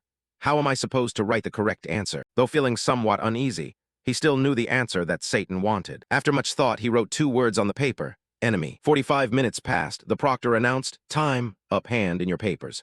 The second period will be the weapon skills test. The scene switched to the training ground. Ares crossed his arms, his expression dark and very serious. He looked toward the students, his voice low. "Today you will compete in one-on-one battles, showing your true strength. Magic or weapons, whatever it is, give it your all in the fight. You must not avoid combat out of fear. I will call names in order, step forward one by one." Faced with Ares's serious attitude, Adele sighed, thinking, the fighting spirit is intense, meaning to fight with all one's might. As if for real. Hearing these words, the 8 students below trembled with fear, especially Prone. Suddenly, a student was blasted flying backward, rolling several times on the ground, letting out a painful cry. Adele looked toward him and said, pitifully, "Is this all you've got?" Witnessing the recent scene, he thought to himself that there was no mercy at all. No one could withstand even a few seconds without being knocked down. Even now, Ares was fighting with bare hands, and they still couldn't get close to him. Ares looked down and called the next person. "Samuel, come here." Hearing his name, Samuel calmly stepped forward. As soon as he stepped up, Ares said, "Fight with all your might." Samuel nodded and replied, "Yes, sir." After finishing, his whole body erupted with a surge of green mana. From within, countless bizarre-shaped monsters screamed, mixed with Samuel's cries. Immediately after, he launched numerous magical attacks straight at Ares. Facing these attacks, Ares tightened his grip on the lightning sword, mouth curling into a cold sneer. "This time I'll have to use some strength. I will respond seriously." A blazing red mana radiated from Ares' body, enveloping the sword and making it glow red. Seeing this, Adele shouted loudly in his mind, "The sword technique is different from Prone's. The red hue must be the fire element." In the center of the battle, Ares swung a few times, instantly cutting through Samuel's attacks. Seeing his attacks easily countered, Samuel clenched his teeth and cursed, "Damn it." He muttered, "So strong, truly the Templar Ares." Even using that technique, he remained steady and unshaken. But then he clenched his fists tightly, faced the sky, shouted loudly, and his entire body burst forth with countless streams of dark mana surrounding him. Seeing that, Ares clenched his teeth. His facial muscles tensed and spoke up. Restoring his previous state was fine too. But with just a single charge, the bizarre monsters created by Samuel were immediately cut into pieces by Ares. He lunged forward, pointing the blade in front of Samuel, causing him to flinch briefly. Before Samuel could react, Ares tightened his other fist and threw a straight punch into his chest. Samuel let out a painful cry. Kneeling down on both knees, clutching his stomach, his whole body trembling, he struggled to speak, clearing his throat. Ares coldly asked, "Are you still willing to continue?" Samuel's trembling hands slightly lifted to resist, gritting his teeth against the intense pain. From behind, a demon created from mana opened its mouth wide and charged straight at Ares. Just as Ares realized, it bit hard into his shoulder, causing a few droplets of blood to spatter. But this strike seemed to have no effect on him. He reached out and gave a slight pull, instantly tearing the monster in two, his expression turning cold. "My shoulder has been getting hurt a lot lately, huh?" An unexpected counterattack, a wise decision. At this moment, Samuel was breathing heavily, and after a few seconds fell face down onto the ground. Seeing this, Ares turned back and spoke out, "Quickly take Samuel out of the exam room." He looked toward the group of students, his voice stern, "Next one, come here." His gaze was extremely fierce, as he looked directly at Adele, and called out, "Come up here, Adele." As soon as Adele stepped forward, the dark red murderous aura surged out from Ares, making the whole space feel suffocating, and everyone was terrified. He looked directly at him, his voice deep and low, and began. Looking at him, Adele muttered inwardly, the murderous aura was truly terrifying. Even if he didn't kill him, the master intended to take at least an arm or a leg from him. Ares raised his sword forward and declared clearly, "Give it your all." Adele immediately responded, "Please wait a moment." Ares frowned, suspicious. "What else do you want to prepare?" Adele smiled confidently and said, "I have something I want to see." Ares furrowed his brows, daring to make such a request to a test examiner. "You want me to show you what?" Adele made his proposal with determination. "I want to see you envelop the blade with sword aura." From the start, Ares explained coldly, "Sword aura isn't something you can imitate just by looking. You have to truly grasp it." Adele raised his hand and asserted, "If you show me once, I believe I can feel it." Faced with this arrogant remark, Ares tightened his grip on the sword with both hands, his voice deepening. "You've got some nerve. Fine, I'll show you once. Watch closely." As soon as he finished speaking, a large amount of mana surged from the sword, gathering on the blade and radiating a brilliant red light. Watching this scene, Adele thought to himself, in just an instant, the red mana condensed and enveloped the blade. Truly astonishing. Seeing Adele deep in thought, Ares asked in puzzlement, "Do you think you can do this?" Adele clenched his fist, eyes full of determination. "Thank you for showing me." He smiled confidently, thinking to himself that this wasn't something you could learn by using just your brain. At that moment, a large amount of purple mana surged from Adele's body and converged into the blade in his hand. Seeing this, Ares's expression darkened slightly. He clenched his teeth and coldly said, "I admit you have talent, but that sword energy wave can only last for 5 seconds before dissipating." Adele was briefly startled and thought to himself, "It's still a bit too much for me. It only lasts 5 seconds, but even so, it's worth trying." Immediately, he enveloped the blade again with sword energy, looked toward Ares with a smile, and said, "Let's begin." Under his determined gaze, Ares replied happily, "All right then, come at me." Below the arena floor, Samuel was being treated for his wounds by Luna. He looked up at Adele in the arena, thinking to himself, if he moves like that. Cutting back to the arena, the fierce clashes of sword energy caused the space to tremble, with energy radiating everywhere and creating a chaotic scene. Adele retreated backward, took a stance, then charged straight at Ares, attacking relentlessly. Suddenly, a confident smile appeared on his lips. He thrust a sword straight towards Ares, but Ares easily raised his sword to block. The two swords clashed, sparks flying everywhere. Ares smiled and said, "You cloak your sword with energy when you swing it. It feels like watching a performance." Adele smiled lightly, thanking him for the compliment. But immediately after, Ares swung his sword powerfully, knocking Adele back several steps. While he was still suspended in the air, Adele immediately used the position-swapping skill. This time, the target was Ares' sword. In an instant, he appeared right in front of him. The blade, enveloped by sword aura, aimed straight at Ares' face. A powerful stab rushed forward, but with quick reflexes, Ares leaned backward, dodging the attack. Then he swung his leg to kick hard, sending Adele flying several meters backward. Adele thought to himself, the master just dropped his sword. Right then, he immediately unleashed the triple dark fang blade technique. 3 mana blades appeared around him, exuding a dense killing intent. At his command, the 3 blades shot straight toward Ares, but Ares remained unscathed. He gritted his teeth, thinking it was just a minor irritation. He tensed, creating a protective circle that blocked all 3 of Adele's attacks. Faced with such quick reflexes, Adele thought to himself that massive body had unbelievably fast reflexes, plus a body shield. Even his dark blades couldn't hit him. That master really was a monster. Just as the thought ended, Ares clenched his fist tightly, raising his other hand, aiming to grab Adele's head to attack. When the fist was close to his face, Adele yelled loudly, "I surrender." The unexpected words startled Ares. He wondered, what did he say? He angrily shouted, "I already told you, you are not allowed to run away." Adele calmly explained that both his arms used to block the attacks were injured, and that he had completely run out of mana, unable to continue fighting. He gently brushed aside Ares' fist, thinking silently that getting injured before the combat test would only be a disadvantage. There was no need for him to act that way. Also, he surrendered just to annoy that teacher. Ares angrily put his hands on his hips, turned around and shouted, "All right, go back to your seat." Adele smiled and thanked the teacher for understanding. He turned back angrily and shouted, "Stop talking nonsense." Next person faced with Ares' furious attitude, Adele smiled inwardly, scared stiff and too afraid to speak. Following behind him as he stepped down, the students below buzzed with whispers, the class monitor collaborating with the examiner. After this, it would be impossible. Another added, even if half demonic, the class monitor is still the class monitor. These rumors were exactly as Adele had predicted. He smiled inwardly, everything unfolded just as he planned. He had attracted attention with flashy moves while Ares seemed unable to do anything. During the combat test, I have to be clearly the center of the entire class. If Prone led as in the original story, Class A would have been wiped out. After witnessing the recent fight, Samuel approached, clenched his fist tightly, and wondered, why did it end up like that? Adele turned back and replied, you recovered really fast, but what the heck are you talking about? Samuel shouted, I'm asking why. Adele adjusted his shirt and calmly explained, well, I ran out of mana and energy, so I had no choice but to surrender. Samuel interrupted angrily, that's not what I'm asking. The question is, why are you so strong? His arm clenched into a fist, trembling slightly with anger. Adele looked at him with a smile. Oh, maybe it's just innate. Samuel angrily asked back, is that all? Adele replied, do I need any other reason? Samuel sneered mockingly, ha, hard to believe that someone like you could be so strong. Adele responded calmly, aren't you also born into a well-off family and possess that greedy power? At this slightly provocative remark, Samuel's expression darkened. He coldly said, you little trash, watch your mouth. One day I'll break your teeth. As words left his mouth, a dense, murderous aura radiated from him. Seeing Samuel's darkened gaze, Adele was puzzled, but he remained silent. After a moment of staring at each other, Samuel angrily turned and left, snorting coldly, what trash. Watching his retreating back, Adele thought to himself, suddenly appearing out of nowhere to pick a fight. I worry he won't obey orders during the midterm exam. Prone stepped forward, cutting off his thoughts, and said, so what's going on? Why are you acting like this? Adele turned and replied, Samuel was the one who started it. She continued seriously, the issue isn't about that. It's true that Samuel treats you badly, but I don't understand why you keep provoking his family. Just because I mentioned his family and made a fuss, compared to how he looks down on me for being a half-demon. Hearing that, Prone gently closed his eyes and sighed.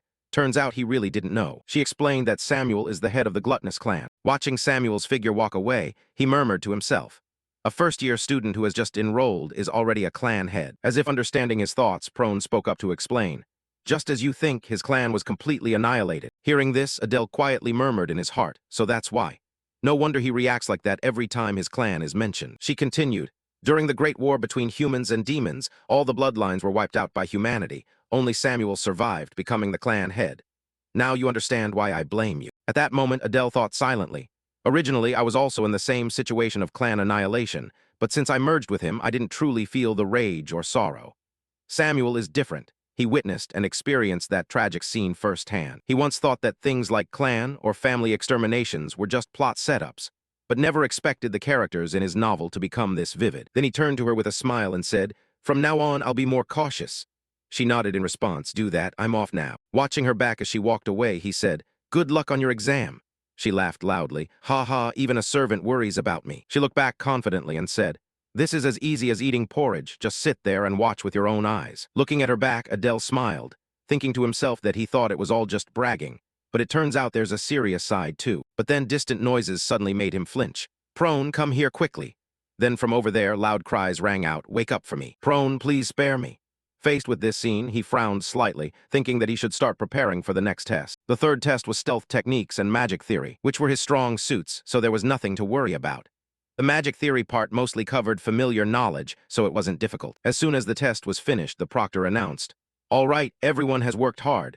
Please take a good rest before the practical exam begins. As soon as the words ended, he laid his head on the desk and sighed softly. Phew.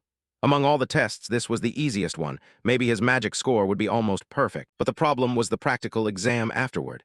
No matter how well he did in previous subjects, dying during practice would render everything meaningless. Could he do it? Just thinking about the practical made him feel nauseous. Then from a distance, a figure approached his desk, causing him to flinch. It was Prone. She crossed her arms and asked, did you do okay on the magic test? He replied, it was okay. How about you? She laughed loudly and asked back, ha ha, guess. Seeing her confident attitude, he thought to himself, it seems this girl's specialty is magic, so she must have done well on the exam.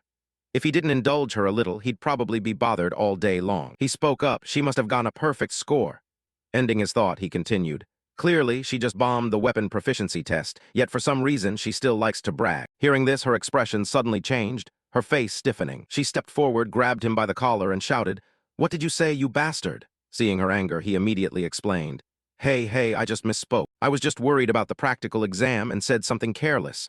She lightly punched him in the face and yelled, go to hell. Then from outside, an orange-haired young man walked in and said, hello, Class A. Recognizing him as somewhat familiar, he thought quietly, is that Bolton? Just as he expected, Bolton approached him and asked, oh, you're well, huh? He replied warmly, long time no see, Bolton.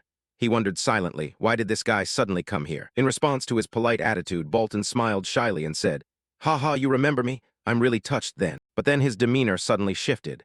his eyes filled with menace as he said coldly, "Looks like you've gotten much stronger." Faced with this somewhat threatening remark, Adele refused to show weakness. Purple magical auras radiated from him as he smiled and replied, "Thank you for the compliment." Feeling that Adele's attitude was a bit firm, Bolton sighed softly and spoke, "Actually, I wanted to have a match once, but today I have other matters." This statement made him slightly startled. Then Prone turned to ask Bolton, "You're the descendant of jealousy, right? I remember you from the entrance exam. Haven't met you since that day, huh?" Looking at the girl, Bolton replied, "And you are Prone, right?" Hearing this, she smiled with amusement and responded, "That's correct." Then he pointed toward the door and said, "I have something to do. Can you come with me?" The girl angrily spoke up, "How dare you order this young lady around?" He replied, "Ha ha, this time it's a meeting of the class presidents. The principal will also attend, so you have to be present." At this, Adele thought to himself, "A meeting?" Prone interrupted, "But I am not the class president." Hearing this, Bolton asked again, "Huh, you're not the class president?" She smiled, "Yes, though the class president is indeed my subordinate, but this guy here is the real class president." Saying this, she looked toward Adele, who was still sitting quietly there. This statement made Bolton momentarily startled. He glanced at him, puzzled. What? Then he changed his attitude completely, speaking with excitement, "You're the class president. I really want to have a match right now. Are you free?"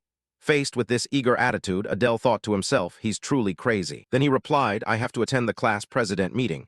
Let's leave it for later. Please lead the way ahead." Faced with this blunt refusal, Bolton was slightly angry, turned around and said, "Then let's go. And Prone, you should come along too."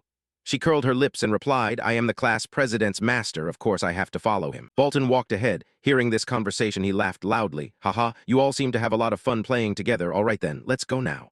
Prone's face was cheerful, excited as if reaping a good harvest, quickly speaking up, "Follow me, and you stay in the back." Slightly frowning, Adele cursed silently inside, "Oh God, what on earth is going on here?" Scene shifts to the hallway. Adele stepped up and asked, "By the way, why did you call the class president's meeting?" Bolton answered while walking, "Oh, it's to divide areas for the midterm exam. This time it's invading the human world, you all know that, right?" He in the back replied, "So that's it.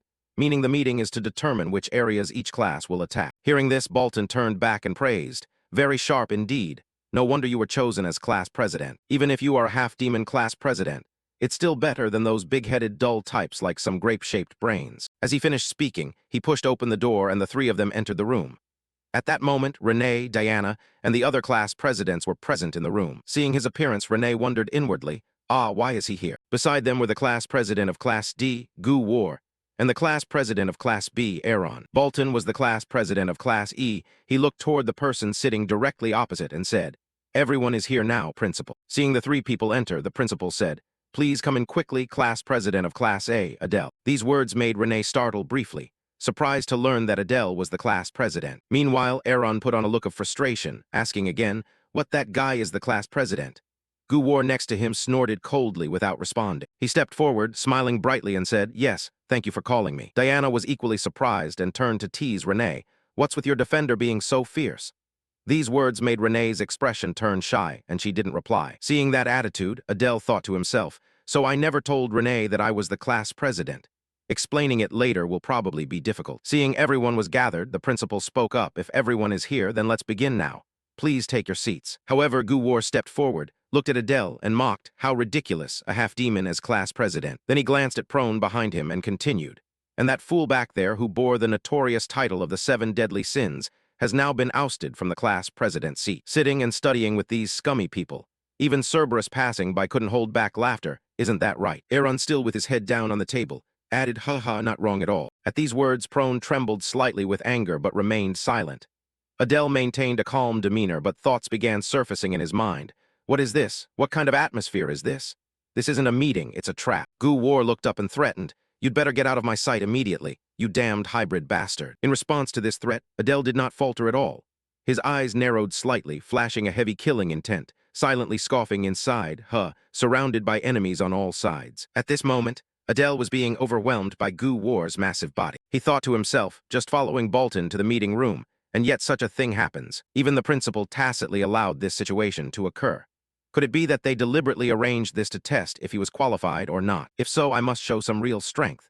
Seeing Adele just standing there without saying a word, Gu War angrily shouted, "Are your ears deaf?" Then he stepped forward, grabbed his head with his hand, and continued, "Talking won't do any good." But immediately, Adele used his hand to push his arm away. His hand wrapped tightly, gripping the blade firmly, aiming straight for Gu War's throat in an incredibly fast instant. As the blade approached, Gu War instantly used his enhanced physical strength to toss aside his strike. But at that moment, countless blades created by dark magic appeared in the air, ready to plunge down. Seeing this, Gu War's whole body flared up with anger, veins bulging across his face. He shouted loudly, "You damned half-demon." Then he unleashed a series of punches to block the blades rushing straight at him. As soon as he finished defending, Adele gave him no chance, immediately rushing in close. In an instant, Gu War shouted loudly, "I will smash your head." His hands clenched tightly, radiating tremendous physical strength, striking straight towards Adele. He was no less formidable. His hands gripped the blade firmly, his whole body emitting a dark aura that enveloped the space. With just one slash, he easily left a cut on Gu War's arm, much to Gu War's stunned surprise. Realizing the wound, Gu War clutched his arm tightly and let out a heartrending cry of pain. Watching their duel, Renee thought to herself, "Sword aura, huh?" Returning to the battle, Adele stepped closer, grabbed Gu War's angry face, held it firmly, and directed the blade straight towards the top of his head, causing him to tremble in fear. Just as the blade was mere millimeters from Gu War's eye, the principal behind them interrupted, saying, "That's enough. Stop now and all return to your seats." These words were like a lifeline to Gu War, who was trembling violently from what had just happened. Adele immediately changed his attitude completely, sheathed his blade and smiled, saying, "Are you satisfied now?" Gu War then collapsed to the ground, speechless. The principal looked at him, smiling, and said, "That's enough." Then she ordered Adele to sit next to Aaron. He nodded in agreement, "Yes." Gu War looked at his wounded arm and cursed silently, "Damn it." Watching the play from outside, Bolton spoke up, "Oh, turns out he's stronger than I thought." Prone, standing beside him, smiled excitedly, "Ha ha, truly my slave." Renee was still lost in thought, yet another skill he didn't know about.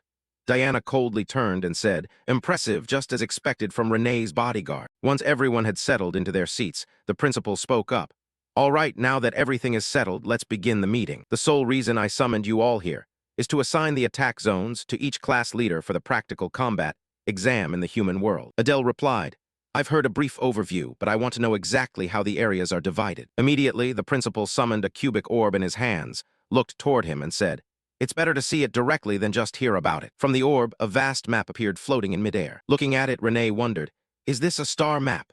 The principal replied, "Correct, but everyone knows this isn't an ordinary map, right?" Adele spoke up, "This is a continent map of the human world." The principal laughed, "Ha ha, yes. Actually, I hoped Class A would attack here, but it seems I underestimated the class leader." Looking at the marked location, Adele murmured in his heart, "That's the Royal Academy, isn't it?" The principal continued, "So I've decided to assign you an even tougher mission." These words made the corner of Adele's mouth twitch slightly. He thought to himself, attacking the Royal Academy was already the most dangerous mission in the human world. So how could they have assigned an even harder task? What was there that he didn't know yet? The principal continued, "According to information from one of our spies, one of the first-year classes in the human world will conduct an outdoor lesson to launch an attack on a secret realm." Realizing the principal's intention, Adele muttered in his heart, "Ah, so that's it. They only have to attack a first-year class far from the school, so they think it's easier to carry out. Although the first years are the weakest, the problem is," the principal continued, "wouldn't it be better to have Class A attack the urban area instead of the Royal Academy?" At this suggestion, Prone suddenly stood up, clenched his fists, and exclaimed excitedly, "That's right. What's worth fighting for among those worthless kids? Our Class A should be the ones attacking the capital." These words left Adele speechless, but thoughts continued to arise in his mind. The spy still hadn't grasped the timing, yet the protagonist's group had already surpassed even the descendants of the seven-shaped Great Sin. Their true nature would be exposed in the interclub tournament after the Royal Academy's midterm exams concluded. And in the class we have to attack, there is a member from the protagonist's group. His hands clenched tightly. If a battle broke out except for Bolton's and Diana's classes, all the others would be annihilated. Which area would yield the best result? The area that our class must go to is. Prone continued speaking, saying our Class A will. But just as he said this, Adele immediately interrupted, saying we will attack one of the first-year classes of the Royal Academy. As soon as these words were spoken, Prone looked at him angrily, shouting loudly, "What nonsense are you talking about? We should head to the capital." In response, Gu War glanced over and snorted coldly, "Truly a bunch of weak half-demons.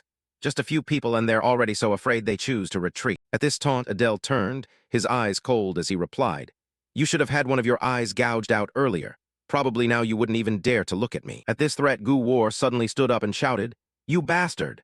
Seeing the situation starting to descend into chaos, the headmaster spoke up to stop it. Then she looked towards Adele and asked, "Why did you choose such an easy area? I thought you would say you wanted to attack the capital." He was still deep in thought at this moment. Maybe they didn't know, but that was the class of one of the main characters, and they were the most dangerous rivals. Still, he had to accept the risk and go there because there was a spirit medicine. Usually one of the main character's companions would drink it, but I have to seize it at all costs. Having just finished thinking, he spoke up. The reason is because of my special ability. These words made the headmaster flinch briefly. A special ability, huh? He nodded and replied, yes.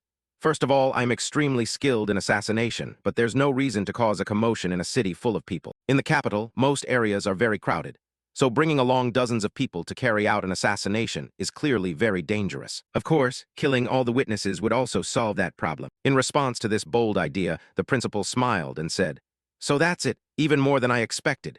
You understand both the geography of the human world and your own strength very well. In that case, there's no reason to stop you. Class A will be assigned to attack the first-year class of the Royal Academy. Hearing this decision, Adele spoke up, thanking the principal. Then he immediately stood up and said, then I'd like to go inform the fellow students. He thought to himself that it would be better to leave before the principal changed his mind. Then he turned to Prone and said, let's go. She was very surprised by this decision, but also slightly startled as she replied, yes. After the two of them left, the room suddenly became unusually silent. Asen crossed his arms and sarcastically said, impressive, huh? He's the defender from the Bears family, right? Didn't expect you to pick someone like him. This remark was directed straight at Renee, making her too embarrassed to respond. She was still lost in thought. What Adele used just now was definitely sword chi, but until recently he hadn't even demonstrated sword chi, so how on earth did he do it? Her eyes darkened, growing heavy with emotion. Adele had always been good at hiding things. What exactly is going on? Why does this pain feel so sharp? Bolton leaned back in his chair, sighed softly. When competing in martial arts, he had only been slightly stronger, but now he has grown up so quickly, which only made me want to fight him even more, ha ha. The principal stepped over to the window, his gaze distant, thinking to himself that now he understood why Instructor Ares warned us to be careful with Adele. He had defeated one of the descendants of the 7 great sins just to prove his strength. He might have chosen a harder area, yet acted with extreme caution. His judgment and abilities both exceptional. Truly a valuable seedling not to be eliminated. Just because of Ares' warning, if properly guided, he could become a true hunting dog like those from the arson family. But if he cannot be tamed, the only option left would be the same as with the 6 human clans. Walking down the corridor, Adele mumbled to himself that finally, tomorrow the real combat test begins, and he must prepare thoroughly. Scene shift to the next day in a great hall. Adele and the other students donned their battle gear and stepped inside. 2 guys behind spoke up, wondering if our class will kill the human hero. One replied, my clan is the target of theirs. It's truly something to look forward to. Another next to him clenched his fist and raised it high, determined. Let's show those inferior people the power of Class A. Looking at everyone's confidence, Adele thought to himself that they had sent false information claiming they would attack the 3rd-year dormitory. So the instructors from the Empire Academy would rush to the dorm area. Only one instructor would accompany the 1st-year class outside. If my prediction is correct, that instructor is a 5th circle mage. My goal is to hunt down and kill that person. Facing the protagonist's teammates is already difficult, so I must deal with that instructor first. Afterwards, I have to seize the spirit elixir from the secret base. As soon as everyone had gathered in full, Ares looked down and spoke. The principal will now give a speech. Everyone be silent. The principal slowly stepped forward from the back, looked down below, and said clearly, students, the war has now officially begun. You will face the civilians who killed your parents, your brothers and friends among the lives lost in Satan. No one can escape that pain. All of you have surely witnessed the destruction of precious bonds, and have only been able to hold your families' bodies and wail in grief. Those cowardly and despicable people even desecrated our corpses. But now it's our turn to go hunting humans. In response to the principal's impassioned declaration, the students below shouted in unison to boost morale. Looking at the scene before him, Adele thought to himself that this spectacle was like a frenzy. The principal's speech raised everyone's morale to its peak. As soon as he finished speaking, the principal extended his hand to bless all the students below. Seeing this action, Adele thought to himself that being able to bless so many people at once, the principal is truly a monster, and it would be very frightening to face him. Then she turned to the instructors and said, hey instructors, please lead your students forward.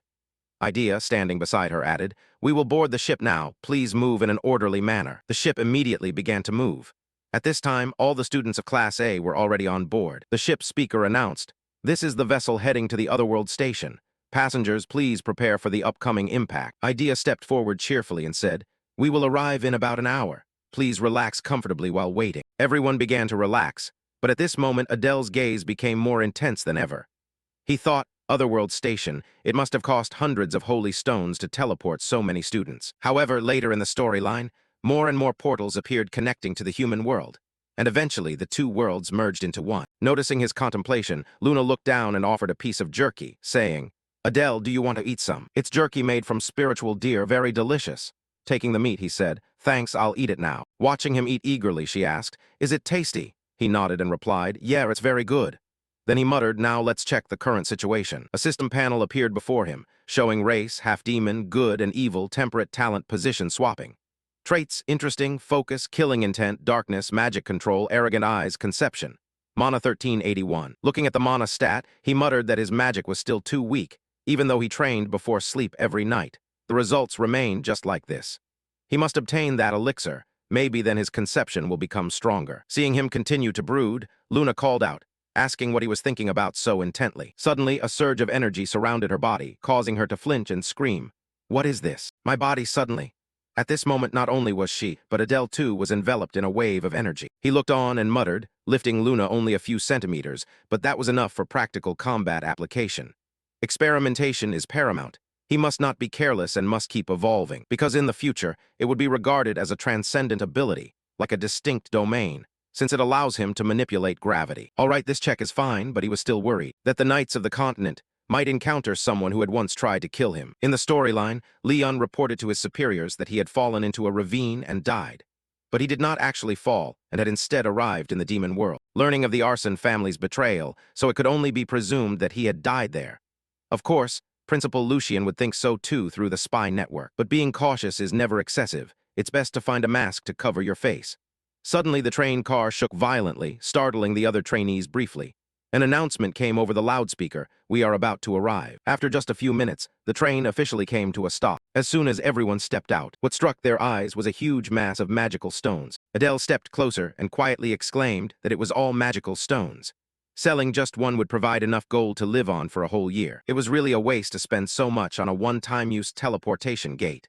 If they had waited a bit longer, the price would have been much lower. Seeing everyone had gathered sufficiently, Idea stepped forward and said, "All right, surely everyone knows where this place is now." Then she came closer, placed her hand on a nearby box, and continued, "Before departure, each person should take one item for themselves." Someone stepped up and handed him a mask. He looked at it and muttered, "Is this really a mask?"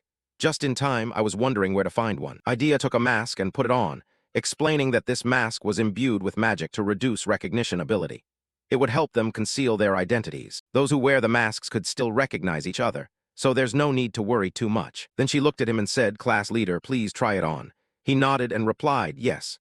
Then she turned to everyone and said, "Everyone else should try putting one on too." Having said that, he and the other trainees immediately put their masks on. The moment he put them on, his vision improved significantly, making him let out a slight "oh," seeing even better than usual.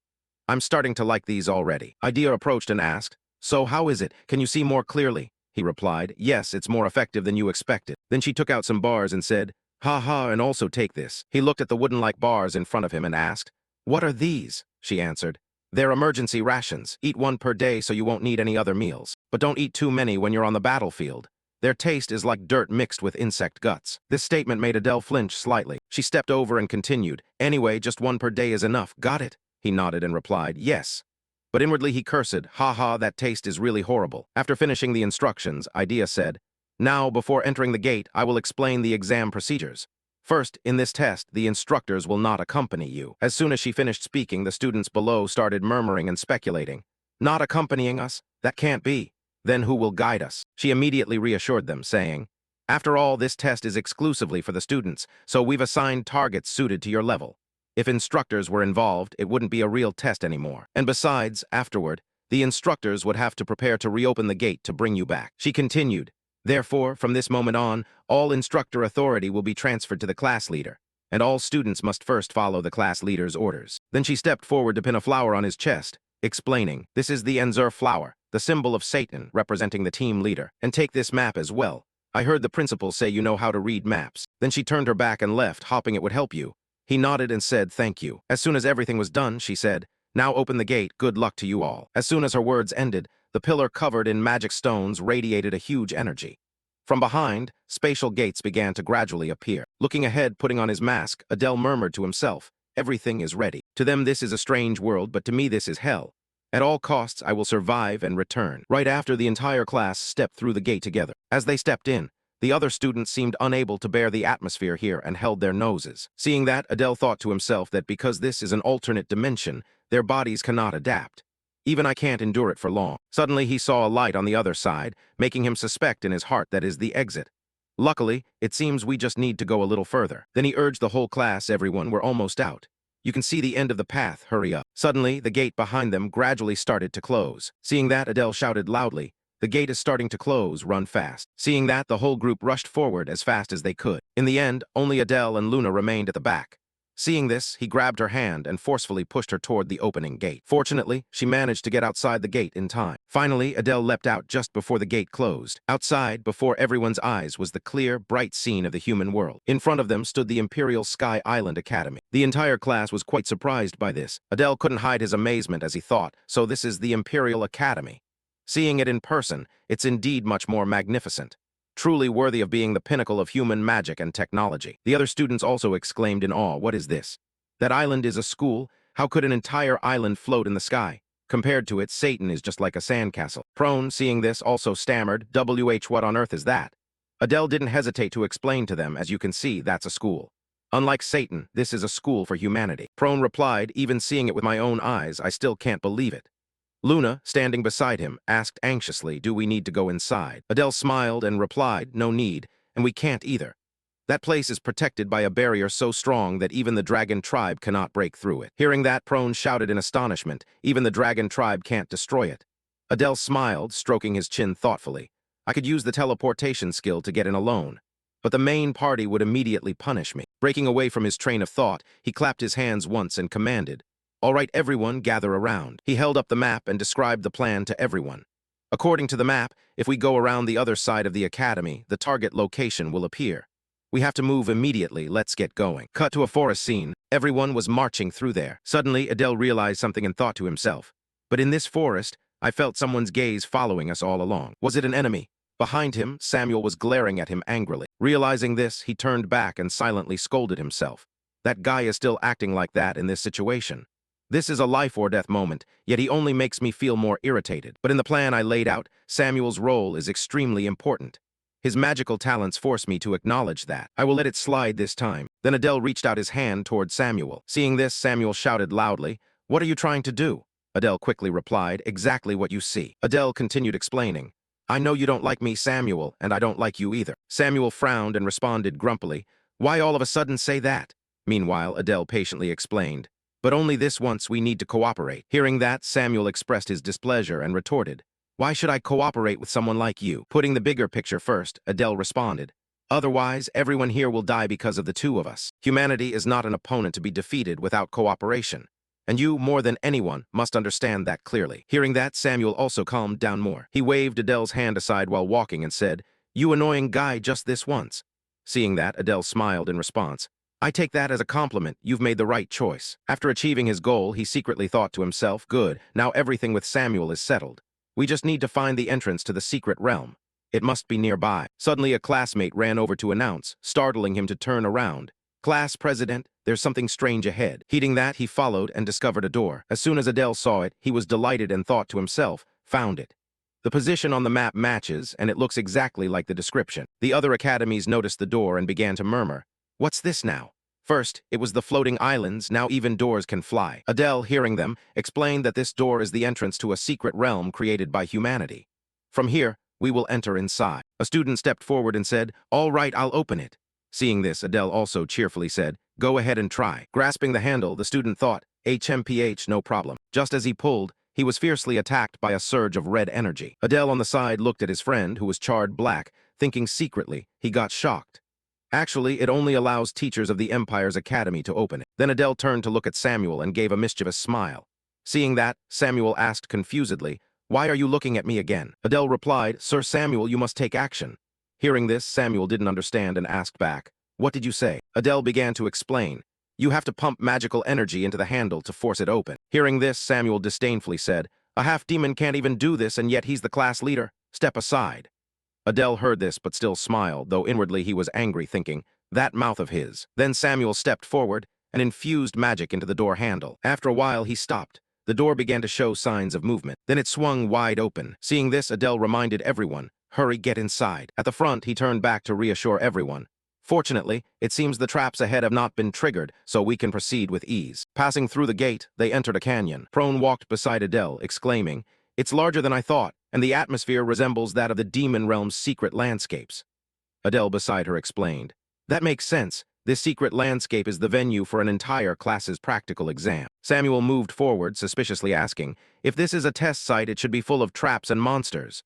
Adele immediately replied, "That's right." Samuel continued, "Then why aren't we ambushing outside?" Adele heard this and silently praised him internally. "Oh, that's a sharp question." Then Adele smiled and replied, "Exactly. If we were to ambush, the best time would be right after they finish the test, when they're still tired and careless. But there are several reasons why I insisted on entering the secret landscape now. First, I know all the paths here without triggering any traps. That means the humans will still fall into the traps as planned. Second, we will leave before they arrive."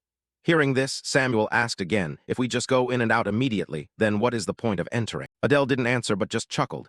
Seeing this, Samuel said angrily, "Don't laugh, you're irritating me." At that moment, Adele finally explained that this place not only resembles the atmosphere of the demon world, but was also created by humans to find a way to conquer the demon world.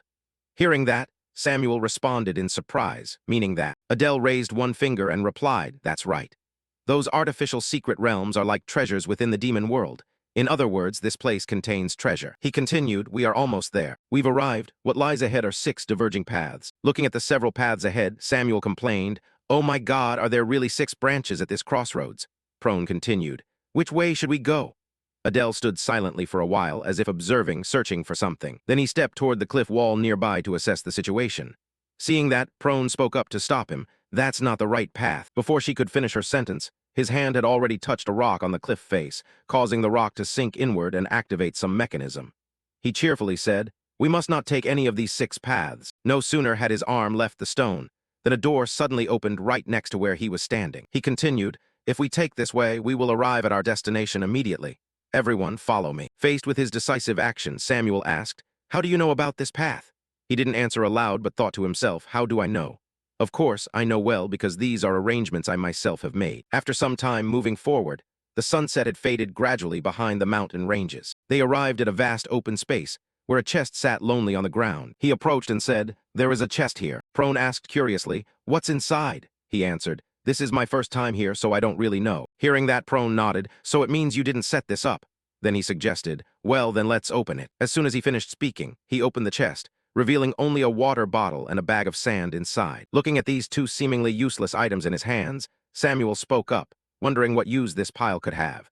He explained that while the bag of sand seemed useless, the water bottle appeared to be extremely useful. He slowly unscrewed the bottle's cap and began pouring all the water inside out. Seeing a large amount of water pouring out relentlessly, Prone exclaimed in astonishment, "Oh my God, all this water comes from that small bottle." He nodded and explained that the bottle could hold enough water for dozens of people, so they wouldn't need to risk searching for water anymore. Faced with this interesting discovery, Samuel next to him commented chidingly, "How embarrassing to hide such a simple water bottle in such a secret place." He thought silently to himself that, in fact, strangers would be the ones to come and bring tools to kill. Snapping out of his thoughts, he put away the 2 items and turned to the group, saying, "I've taken everything. Let's go. A battle is about to take place here, so be sure to check the surroundings carefully." After a while of moving, they had now exited the cave. The group found themselves in a vast forest. Adele spoke up, "Now I will assign tasks to you all." He looked toward Samuel and said, "You will take on the reconnaissance mission." Samuel questioned, "Why do I have to do that?" He smiled and replied that you are the most suitable person for this mission. Samuel argued back, "Isn't it your role as class president to do this work?" He chuckled and answered, "No, the only person who can carry out this mission is you. I am certain that you are the best in stealth magic and magical energy, so that is why I trust you with this task." Seeing his talents recognized by others, Samuel looked delighted, then shyly looked away, letting out a slight cold snort, but still agreed to accept the mission. All right. Seeing this attitude from him, Adele thought to himself, he seems happy. Could it be that from the start he wanted to take on the reconnaissance mission? I feel reassured because Samuel will take on this mission, since I can't leave this position. I will command and monitor the situation from the beginning. Samuel turned toward him and said, "All right then, there's no other way but to agree if you plead with me like that." Before he could finish speaking, he interrupted, "You won't be scouting alone." Hearing that, Samuel's attitude immediately changed. Happily, he asked again, "So will another student accompany me?" He directed his gaze behind himself and shook his head to deny, "No, it won't be a student." Immediately after, He took out a small bird that surprised both Samuel and Prone. Prone approached, repeatedly wondering, isn't this a hawk? Moreover, a hawk that's excellent at reconnaissance and gathering information. Looking at the small bird in front of him, he thought to himself, it looks like a sparrow, but in the demon realm, they call it a hawk. He continued to explain, it's a bird raised by Master Ares, and this time I borrowed it. We have become very close. I even named it Seja. Samuel reached out to take the small bird, questioning, Master Ares, did you intend to kill him? I don't think there's any reason for him to treat you well now. Seeing Samuel's words made sense, but thinking back, he had become close to it after feeding it for a while. He wasn't sure if it would side with him as much as with Master Ares, so he decided to try. Immediately from his body, a dense dark energy emanated, enveloping the small bird, causing its eyes to glow red. He wanted to control the bird according to his will, but it instantly flew up into the sky, turned abruptly, and looked directly at him with a probing gaze. This startled him briefly, thinking, why won't you come back to me? But then something appeared before his eyes that made him flinch. At that moment, a small screen appeared in the sky, showing his image through the eyes of the small bird. He looked at it and questioned, that's my face. Then he glanced up at the little bird and continued speaking. So that's it shares information through its eyes. After gaining a loyal disciple, he immediately gave an order. Now you have to accompany this person for a while. As soon as it received the order, the little bird instantly chirped a few times as if it understood its master's meaning. Then it flew over and perched on Samuel's head, much to his astonishment. This startled Samuel briefly. He flailed his hands a few times, angrily shouting, get down, don't sit on my head from now on, you inferior creature. It seemed to understand his words and immediately flew away, only to then dart back and peck repeatedly at his head, causing Samuel to yelp a few times. Standing beside him, he explained, Seijo can share information with me, so you must protect it well. Samuel nodded in response, all right. Then he turned to Prone and said, as for you, I want you to lead the trainees while I'm away. Your ability is seduction, isn't it? Prone nodded and replied, that's correct. It helps allies become stronger for a short time, but for some reason it has no effect on you. He raised his hand teasingly and said, this is likely because Miss Prone lacks enough charm. Hearing this, Prone shouted angrily, that's impossible. Then she returned to the main issue, but why are you leaving? He explained, when trainees from the Royal Academy arrive here, their instructors come along as well, and I will be the one facing off against that instructor. Before his somewhat reckless action, Samuel, standing beside him, voiced his concern. What? No matter how strong he was, it would be really difficult to face a lecturer alone. Seeing Samuel worried about him, he teased, are you worried about me now? I never thought I'd live to see today. Feeling mocked about his concern, Samuel angrily shouted, then go die. Adele immediately changed his tone and said, I was just joking.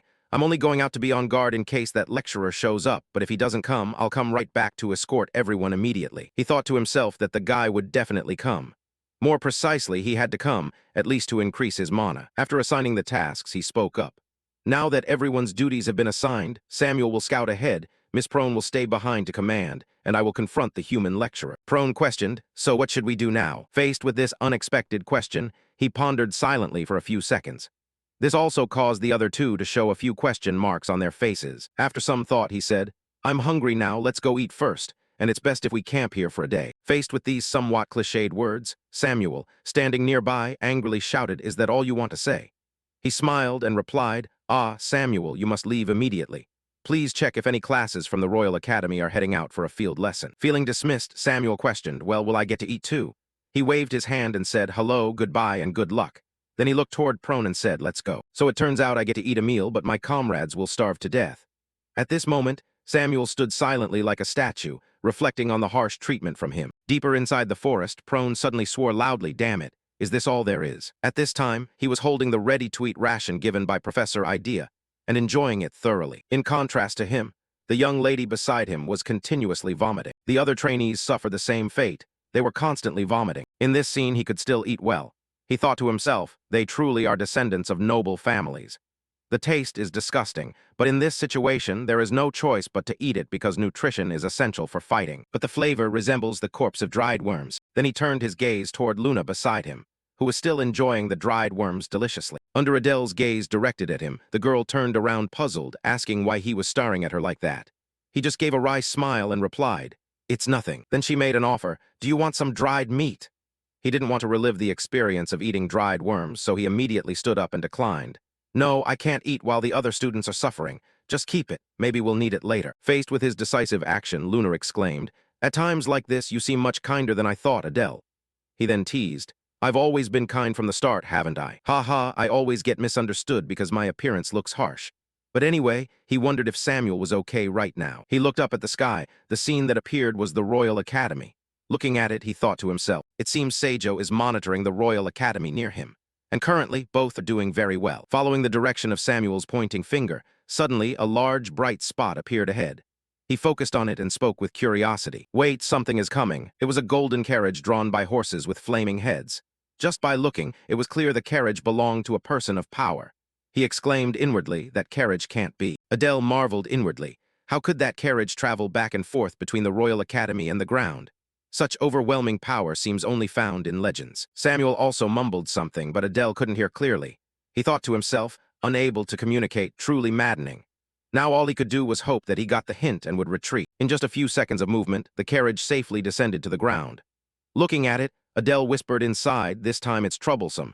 They've arrived faster than I expected. Someone stepped out of the carriage. A golden eagle emblem cast in gold displayed on his chest. From the memories he had, this person was Basaha, and he was the first target that Adele was determined to kill. He was a Wind Element Magic System Education Officer, a powerful expert at the five-cycle realm, but specialized in theory like Robolt and not skilled in combat. Adele thought he could still fight. Then he turned his gaze toward the people behind, who were now paying attention, especially a tall young man with a giant hammer strapped to his back. That guy was the son of Count Leon Tyrias.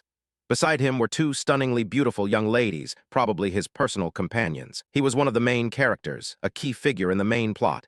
He was even stronger than Basaha, but he usually joined the team 30 minutes late because he was busy betting with the female students. That's the opportunity. If those two combined, no one in Class A would survive. Then the camera turned towards Samuel, who was turning away to leave. Adele quietly breathed a sigh of relief inside. Samuel was retreating. He turned back to the others and said, everyone, act quickly now. At his urgent tone, Prone stepped forward, asking if something was wrong. He explained that the target was advancing toward us. She startled and replied, really? It's finally starting. He nodded yes, quickly erase the traces and check your weapons. I will stay outside the secret realm to deal with the human sect leader, while you all go inside and wait to attack when the human trainees are exhausted. Luna approached and asked, will that sect leader really come? He nodded in confirmation. He is even stronger than sect leader Ares, and honestly, I'm not sure if I can defeat him. This made Luna behind him worried. No way. He remained calm, thinking to himself, if someone stronger than Basaha comes here, it truly is terrifying. He turned to Prone, I trust you will lead the trainees well. She nodded affirmatively, don't worry. Then from afar, a shout rang out along with Samuel's appearance behind. He shouted anxiously, the humans are coming. He nodded just in time. I also confirmed through Seijo. He assigned the mission. Samuel, you also enter the secret realm and bring Seijo along. Samuel was about to nod in agreement, but then asked, are you really going to face the Inquisitor alone? He nodded to confirm, yes, that's what I have to do. There's no more time. Quickly open the side gate. Samuel turned his back and walked away, but didn't forget to remind him, don't die on me. He smirked and replied, I'll try. And be careful with that sun-kissed blonde human. Samuel nodded, okay, I'll keep an eye on him. Then he loudly shouted at everyone, move aside. I'm opening the gate. Watching their backs as they left, he thought to himself, I hope this group can hold out until I finish dealing with Basaha, though I'm not even sure if I can beat Ba. Well, I should start preparing a position for myself. He quickly used his blink skill to teleport himself onto a high tree branch, directing his gaze toward the gate below. His face became very serious, raising his alertness. Everything is ready now, all that's left is to wait for them to arrive. At this moment, Inquisitor Basaha led a group of trainees into the forest. Then he immediately stopped, turned around and said to everyone, halt. He approached the door and reminded them, everyone, this is today's practice area. When they appeared, Adele's vigilance also rose to its maximum, returning to the trainees while the Inquisitor was still reminding them. On this side, Leon Tyrias turned to tease a silver-haired girl, speaking up, hey, Sylvia. In response to his slightly dirty attitude, she immediately shrugged off his arm and shouted angrily, saying that his despicable behavior would be the last time today, and that he should prepare to pay the price for the bet. Hearing this, he just smiled without replying, then continued, so Sylvia will become mine. Seeing this guy causing a disturbance, Basaha spoke up to remind him, hey, stop talking nonsense and focus. He went on to explain, inside here, you all know what to do. The team that successfully breaches first will receive a reward. Give it your all. Upon hearing this, all the trainees responded in unison, yes, sir. Then he gave the order, all right, enter the secret realm one by one. Standing above to observe, Adele thought silently, they enter bright human trainees full of vitality, while we are only raised like pawns for war. The difference is indeed stark. Yet despite Tyria's constantly flirting, he continued with his work, speaking out, Sylvia, as promised, I will start in 30 minutes. Do well. After all, you will be mine anyway. Hearing this, Sylvia turned her back and left, leaving a mocking remark. No way, wake up from your delusion. Tyrias smiled and said, Ha ha, we'll see. Seeing them hesitate to enter, Basaha reminded, "What are you standing there for? Get inside now." Sylvia bowed apologetically while Tyrias put on a calm face and said, "I understand." Sitting above to observe, he now saw all the trainees entering inside. The door was also closed, and in the end only Basaha remained. He looked toward the gate, muttering, "Everyone's already inside." Then he turned around, scanning the surroundings. Adele thought to himself from above. He even checked around, truly careful. After observing with his naked eyes, Basaha suddenly emitted a green mana aura that spread throughout the surrounding area. It created a circular beam of light. Immediately after, the entire forest was illuminated by the energy just unleashed. In front of the dazzling light, Adele luckily grabbed a branch, barely keeping himself from falling to the ground. He sighed softly inside, dispersing his power again to confirm, "If I blink anymore, I'd be detected." After finding nothing, Basaha spoke, "As expected, no one's there, now let's go." He then headed toward the secret chamber. Just as Adele predicted, now all that's needed is to keep a safe distance and follow him. After moving deeper into the forest, suddenly Basaha stopped as if he had noticed something. Behind a tree, Adele had also blinked into position. He only made a very slight noise, but this time it reached Basaha's ears. He startled and spoke up, clearly sensing someone, or was it just a hallucination? He continued moving and approached a tree trunk. Touching it, he muttered, "What kind of terror is this demon clan planning, making me come all the way here? They should have just wiped me out." In response to his strange action, Adele observed from above, thinking to himself, "What is he doing in front of that tree?" Below, Basaha channeled magical power into the opposite tree, murmuring, "Never mind, as long as it serves my great experiment." Then from a small tree, suddenly a swirl of magic appeared around it, causing the tree to shake violently. In just a few seconds, the small tree had transformed into a towering giant tree. This made Adele flinch momentarily. Just as he thought, that tree is a protective mechanism. If disturbed recklessly, it would have already been blown away. Standing before the tree for a while, Basaha spoke up. "There's no sign anyone has come here before, so checking it should be fine." But then he suddenly sensed something. His entire body was enveloped by a flow of mana. When he turned back to look behind him, his protective mana layer was being attacked by the blade that Adele had thrown. Looking at it, he wondered, "What the hell is that?" As soon as the words left his mouth, Adele appeared before him, looking at him with eyes cold as bullets. Adele spoke coldly, "What a pity, I almost had you." Basaha growled angrily, his cold gaze sweeping across the forest. "Who are you?" Adele simply raised his dagger, a surge of power enveloping it and himself. Then Adele used his stealth skill, his figure immediately beginning to fade. Basaha was surprised when Adele's figure completely vanished. He immediately condensed his power, shouting angrily, "You dare play tricks before me?" He raised his hand high. Green demonic energy burst forth, forming a giant vortex that engulfed the entire forest. Adele gritted his teeth as the fierce wind blasted his body backward. In his heart he roared, "Damn it, his power is terrifying." Meanwhile, Basaha recited a chant. "Wandering wind of the forest, find him." Strong demonic energy radiated from Basaha, searching for Adele. As the surge of power neared him, Adele quickly used Swap 2 to teleport. Instantly, his body shifted to a high tree branch, temporarily evading Basaha's attack. But the pressure from that massive mana still made cold sweat pour down his forehead. At this moment, Adele began to plan, thinking that if he kept being cornered like this, he was done for. He had to close in at all costs. After failing to locate Adele for some time, Basaha began chanting another spell. Seizing the opportunity, Adele leapt down with firm resolve. At this very moment, Basaha was casting a new spell. While Basaha was still chanting, Adele used Swap 2, exchanging positions. Immediately, he appeared before Basaha, raising his dagger ready to strike. Basaha was shocked when he saw Adele appear right before him. Without giving him time to react, he used the skill Dark Fang, Sword Pierce. He gathered strength to strike down, but was blocked by Basaha's barrier. Two streams of power collided, creating a terrible pressure that shook the entire forest. Adele cursed silently in his heart, "Damn it, it's a barrier again." Basaha was also angry at this moment and shouted loudly, "You insect!" Then he unleashed his power, a stream of mana surrounding him. It was so strong that it pierced straight up into the blue sky. Fortunately, Adele used displacement to retreat far away. But the trees around him were not so lucky. They were knocked down and scattered everywhere by Basaha's power. Looking at Basaha, Adele thought to himself, "Piercing straight into the blade reveals that the magical shield Basaha covers himself with has about 10 layers. Basaha, furious at missing his hit, shouted loudly, "Don't hide like a rat, come out here." At this time, Adele had retreated to a corner, thinking inwardly that if it weren't for his sword stance, his body would have been shredded by the recoil like a rag. Luckily, it was Basaha. If it were a mage specializing in melee combat, they would have likely covered themselves with dozens of layers of shields.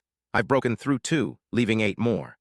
While he was still calculating, Basaha had already started deploying his skill. He unleashed 3 tornado columns, 3 times stronger than his previous attack. Wherever they went, they swallowed up everything. Seeing this, Adele cursed silently in his heart, "That madman." He immediately lay down on the ground, and used the kinetic thought skill. Adele thought to himself that he had to use the thought-driven power to press his body down as much as possible to hold on. Being swept away would be the end of him. After the attack passed, he saw only a pile of broken tree trunks. Adele slowly pulled himself up and escaped death. By this time, his body was bleeding, but he silently felt lucky. He was alive. Basaha now advanced, controlling a sharp piece of wood as a weapon in his hand. He angrily shouted, finally revealing his true face. Adele reacted quickly, instantly using displacement to appear in front of him, ready to attack. But this time, Basaha noticed him and counterattacked. Basaha's eyes widened, his face twisted in anger as he roared, "You damned half-demon." He unleashed crescent-shaped attacks towards Adele. Although in midair, Adele still managed to use displacement to evade them. He wondered to himself, why was this guy targeting him like that? Wasn't the dormitory of third-year students their real target? Looking at Basaha's face, he was amazed. Wait, could he be a student in his class? Basaha laughed loudly, saying, "You stupid fool digging your own grave. You think defeating me means certain victory? I'll show you my true power," he said as he condensed his energy into a sphere. Basaha raised it high, shouting loudly, "Die." At this moment, Adele's twisted face appeared with a red eye. Basaha still laughed loudly, unaware that he had fallen into a trap. The colors around began to change. He began to doubt, what's going on? It's clearly me. And the ambusher was fighting. He seemed to forget something and asked again, ambush? Was I ambushed? Why? But who ambushed me? At this moment, Adele appeared before him, startling him with amazement. He then saw Adele use the Dark Fang skill, the Black Scythe dance. Countless throwing daggers emerged from the void, surrounding Basaha. They rushed towards Basaha, forcing him to use magic to defend himself. He shouted loudly, "Who are you?" Adele said nothing and silently counted, 4, 5, 6. Basaha blocked the attack and shouted something, but regardless, Adele continued counting, 7. Basaha angrily yelled, "Absurd!" At the same time, he unleashed a tremendously powerful surge of energy. Then he launched it forward. Wherever it went, the trees fell. But in an instant, Adele used teleportation to appear. He asked in surprise, "Who are you?" Only to hear Adele reply with 2 words, "Venomous insect." Adele attacked Basaha and thought, "It's over, Basaha. Your dagger has pierced his chest." The dark power from the dagger began to emanate, attacking him. Adele, wearing a mask with flashing eyes, kept charging forward, while Basaha was shocked, thinking, was I really defeated by something like a half-demon? Impossible, I am. I am a great mage who will create a masterpiece on par with the gods. But at this moment, the dark power had already cut his hand and was approaching his neck. Moments later, Adele appeared behind him, and his severed head fell off. Basaha's body then collapsed to the ground. After finishing off Basaha, Adele let out a long sigh. He sat down exhausted, marveling that among all those he had encountered, he was the strongest. Adele slowly removed his mask to reveal his face. Fortunately, after using perfect concealment, he had not lost any senses. The mere thought of losing sight sent chills down his spine. Adele took out a small bottle of potion, thinking to himself, "First, recover the mana. I already drank the intermediate mana recovery potion right after perfect concealment. So now only the advanced mana recovery potion remained." Adele quickly poured the entire potion into his mouth without regret, because he knew he was soon to fight Tyrias. So there was no reason to be stingy, drinking it with no taste. Adele realized he had probably lost his sense of taste due to using perfect concealment earlier. After recovering, Adele went to the gate, preparing to search for the spiritual herb. He looked at Basaha's corpse there and thought, but first, he picked up the eagle-shaped badge. With this, they would finally believe he had dealt with Basaha. Entering inside is a dark space. In his hand, he held a lantern. As he stepped down the stairs, he marveled. Luckily, there was a magic lantern right at the entrance, very kind. I must bring one along next time. As he stepped down, Adele sensed a certain smell and immediately became suspicious. Why did the scent become stronger the further down he went? His feet had reached the very bottom. What struck his eyes was the image of a demon inside the experimental chamber. This place contained many separated parts of demon tribes. Not only that, there were also skeletons that had long since dried out. Adele approached a table where a demon had been dissected.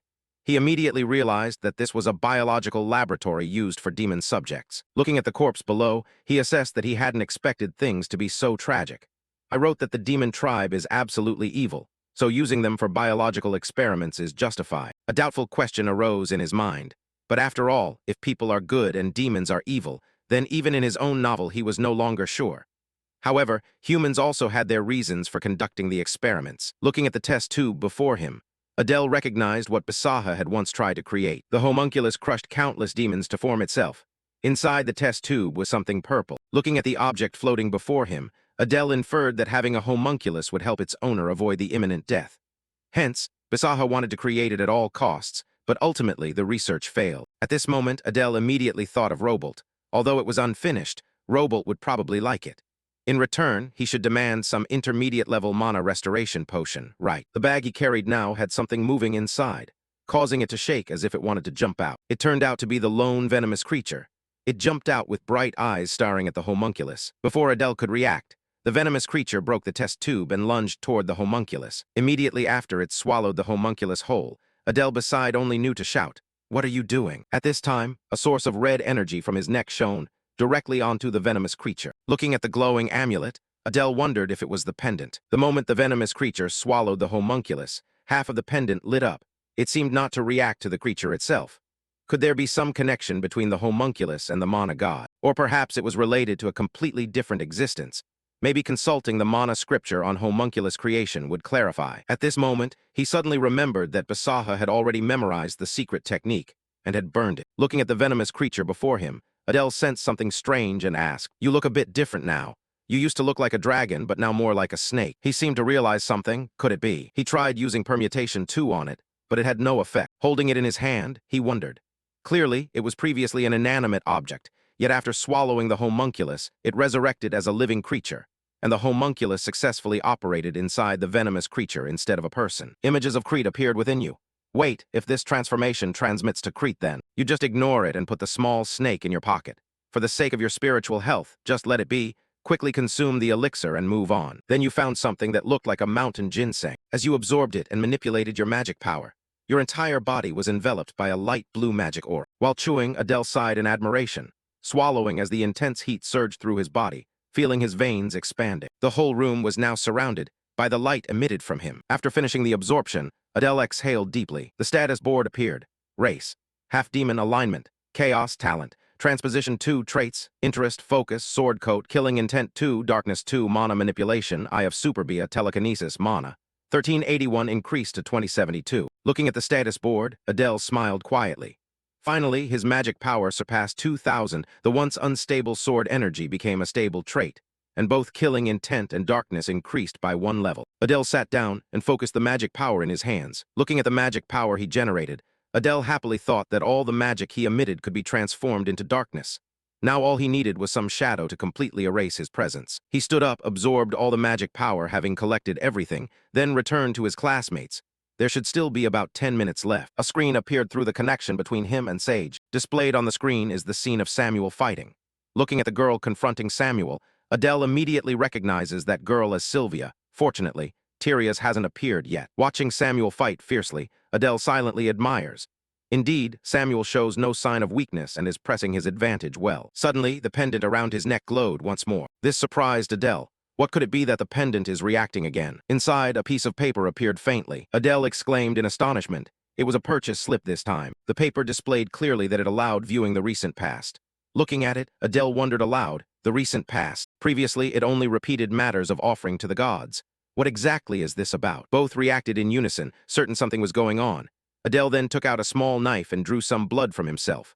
Without a pen, blood would have to suffice temporarily. He carved the words, "Please reveal the truth of this pendant." However, the response was the familiar phrase, "Offer to the gods." Seeing this, he said irritably, "Again with offering to the gods, do I have to break into the human temple to steal the sacred artifact?" These answers are all impossible, so frustrating. At this moment, Samuel's image reappeared on the screen. Adele thought to himself, "It's connecting again." Adele was facing Samuel through the screen. Suddenly, the necklace emitted fierce energy. A voice appeared in his mind, instructing him to use the pendant. He immediately thought, "The pendant is reacting intensely." At that moment, a stream of dark energy surrounded his body. A pitch-black darkness enveloped the space, and a faint sound rang out as if tearing the silence apart. Adele moaned softly, bringing his hand up to clasp his head. A stabbing pain like a hammer blow left him dizzy and unable to think clearly. His eyelids trembled. He murmured, exhausted, "My head. It hurts so much. What the hell just happened?" A weak light gradually filtered in as Adele forced his eyes open. His blurred vision revealed the view outside the window. Blazing red flames everywhere and cries echoing through the air. A man collapsed to the ground, hands shaking as he begged. "Have mercy on me, please, have mercy." Samuel stood motionless, eyes wide, whispering in bewilderment. What is this? The scene outside became clearer. Waves of fire ravenously consumed the mansion. The harsh clash of steel rang out, and human soldiers laughed like madmen. "Kill all those damned demons!" A scream rose and stretched across the ashes. Adele stood stunned, his hands clenched tight, the firelight reflecting in his trembling eyes. Adele's face went ashen, his pupils contracting. He stepped back, breathing heavily, unsure of what was happening. A bead of sweat slid down his cheek. A chill so cold it made his whole body shudder. He turned and, almost without thinking, looked into the mirror beside him. The reflected image made his heart seize. A youthful face, bright brown eyes, slightly disheveled hair. Looking like a child of about 10. Wait. Hold on this face. He stepped closer, his fingers trembling as they touched the surface of the mirror. His heart pounded in his chest, sweat beating on his forehead. This was Samuel, and he looked about 10 years younger. He whispered softly, his eyes full of confusion and doubt, feeling as if he were dreaming, though everything was terrifyingly real. Adele glanced around the room, debris and ash drifted down, the light from outside casting a golden wash across the floor. His breathing quickened, his voice faltering. 10 years ago. This was the time of the war between humans and the demon clans. He clenched his hands, his heart racing. So then, an image flashed through his mind. Screams and burning merged into a horrific symphony. The scene outside came into view, the flames devouring roofs and the sky glowing red. He murmured that this place was Samuel's past, the massacre where Samuel's family had been exterminated by humans. His throat tightened, his heart heavy. The back door suddenly creaked, and Samuel started. Turning around, the silhouette of a woman appeared in the doorway, the light from outside forming a bright outline around her. His breath caught, his eyes wide with disbelief. Tears sprang to his eyes. He rushed forward, his hands trembling as he wrapped his arms tightly around her. "Mother," he choked, the word breaking in his throat. He buried his face in her chest, his whole body shaking like a frightened child finding refuge. In that moment, pain and memory became one. Adele finally understood that he was witnessing his friend's past. The woman bent over, her face drained of color in the weak firelight spilling through the doorway. Her eyes shone with panic mixed with determination, her voice hoarse from holding back tears. "Samuel," she said carefully, "no matter what happens, do not leave this place." The boy lifted his head. His lips trembled and his hands clenched the hem of his shirt, sensing that something was wrong. A gentle but hurried hand rested on his cheek, trembling as if afraid time would slip away. "Don't look, don't listen, just stay right here. Just 5 minutes, my child, just 5 minutes. Do you understand?" Her voice faltered amid the screams outside, and he could only nod, his eyes brimming with tears. "Yes, I understand, mother." In that moment, a sad smile blossomed on her lips, her lashes trembling before tears fell. "You must live, okay? I love you." The door closed, the light gradually faded, leaving only the last warmth seeping through the grain of the wood. Samuel sat curled in the corner, arms wrapped tightly around his knees, his body shaking in waves. He did not cry. He only stared into the darkness before him. His heart thudded heavily, weighed down as if something were squeezing it. Outside, the clash of metal and unending shouts reverberated. Suddenly the door rattled violently, the sound making Samuel start. His eyes went wide, breath coming fast. A hoarse, mocking voice called out, "So you're hiding in here, huh?" His whole body froze, cold sweat breaking out as his arms tightened around his knees. The clash of metal rang out, accompanied by outraged screams outside. His mother's voice choked with fury. "You bastards, stop!" Samuel trembled, bringing a hand to his mouth and holding his breath. Everything around him seemed frozen, leaving only the thudding of his heart. Through the thin crack of light, his gaze fell on a sight that made his mind explode.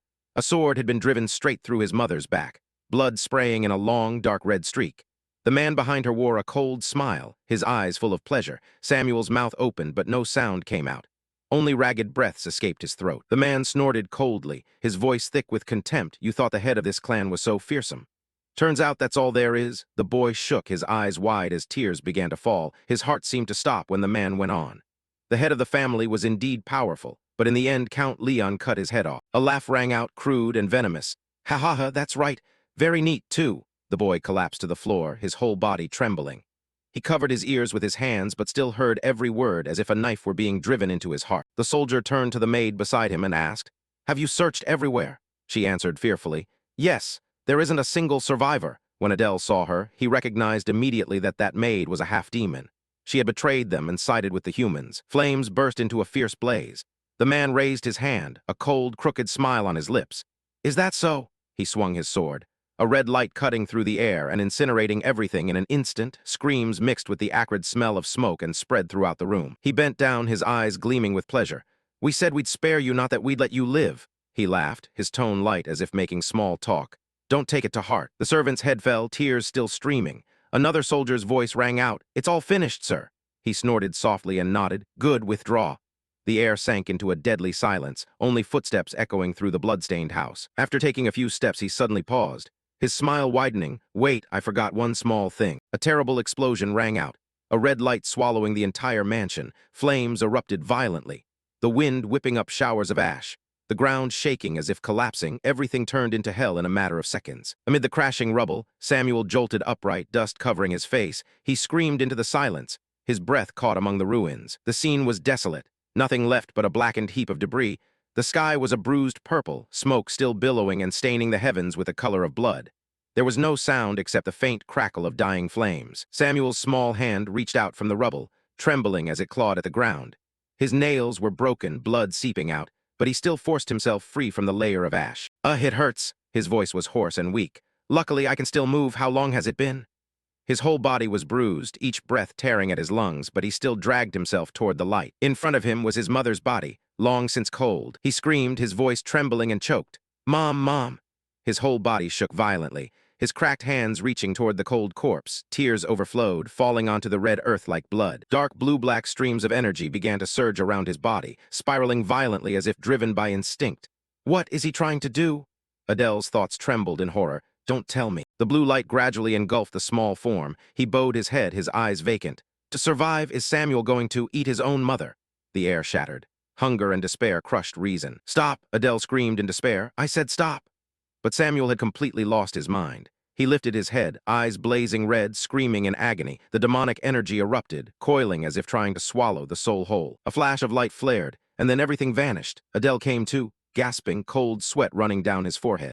He jerked upright, dry heaving, his breathing rapid. The room was silent except for his quick breaths. He brought a hand to his mouth, a wave of revulsion rising. "Cough, cough." His voice was hoarse. "So that's it. This is why Samuel hates me so much." He looked down, his eyes heavy with grief. A half-demon servant betraying his master, and the people who drove that child into a corner. The image of little Samuel, starving and kneeling beside his mother's body, haunted his mind. Who is truly the villain and who is truly righteous? Light glinted off the blood-red pendant. He brushed his fingers over it, his expression growing somber. He murmured softly, was it trying to show him this? The line between good and evil that he'd once drawn might not be the truth. Adele took a deep breath and gently put the red necklace away. He forced himself to calm down after what had just happened. He told himself, I need to steady myself first now. I have to focus on pushing back Leon Tyria's. He put his mask back on. Knowing an opponent's past secrets or weaknesses could be very useful, but only up to a point. Adele used his skill to fly off swiftly. Now he had to place the larger objective above all else. Through Seijo, he observed the battlefield and thought to himself that the pendant had slowed him down too much.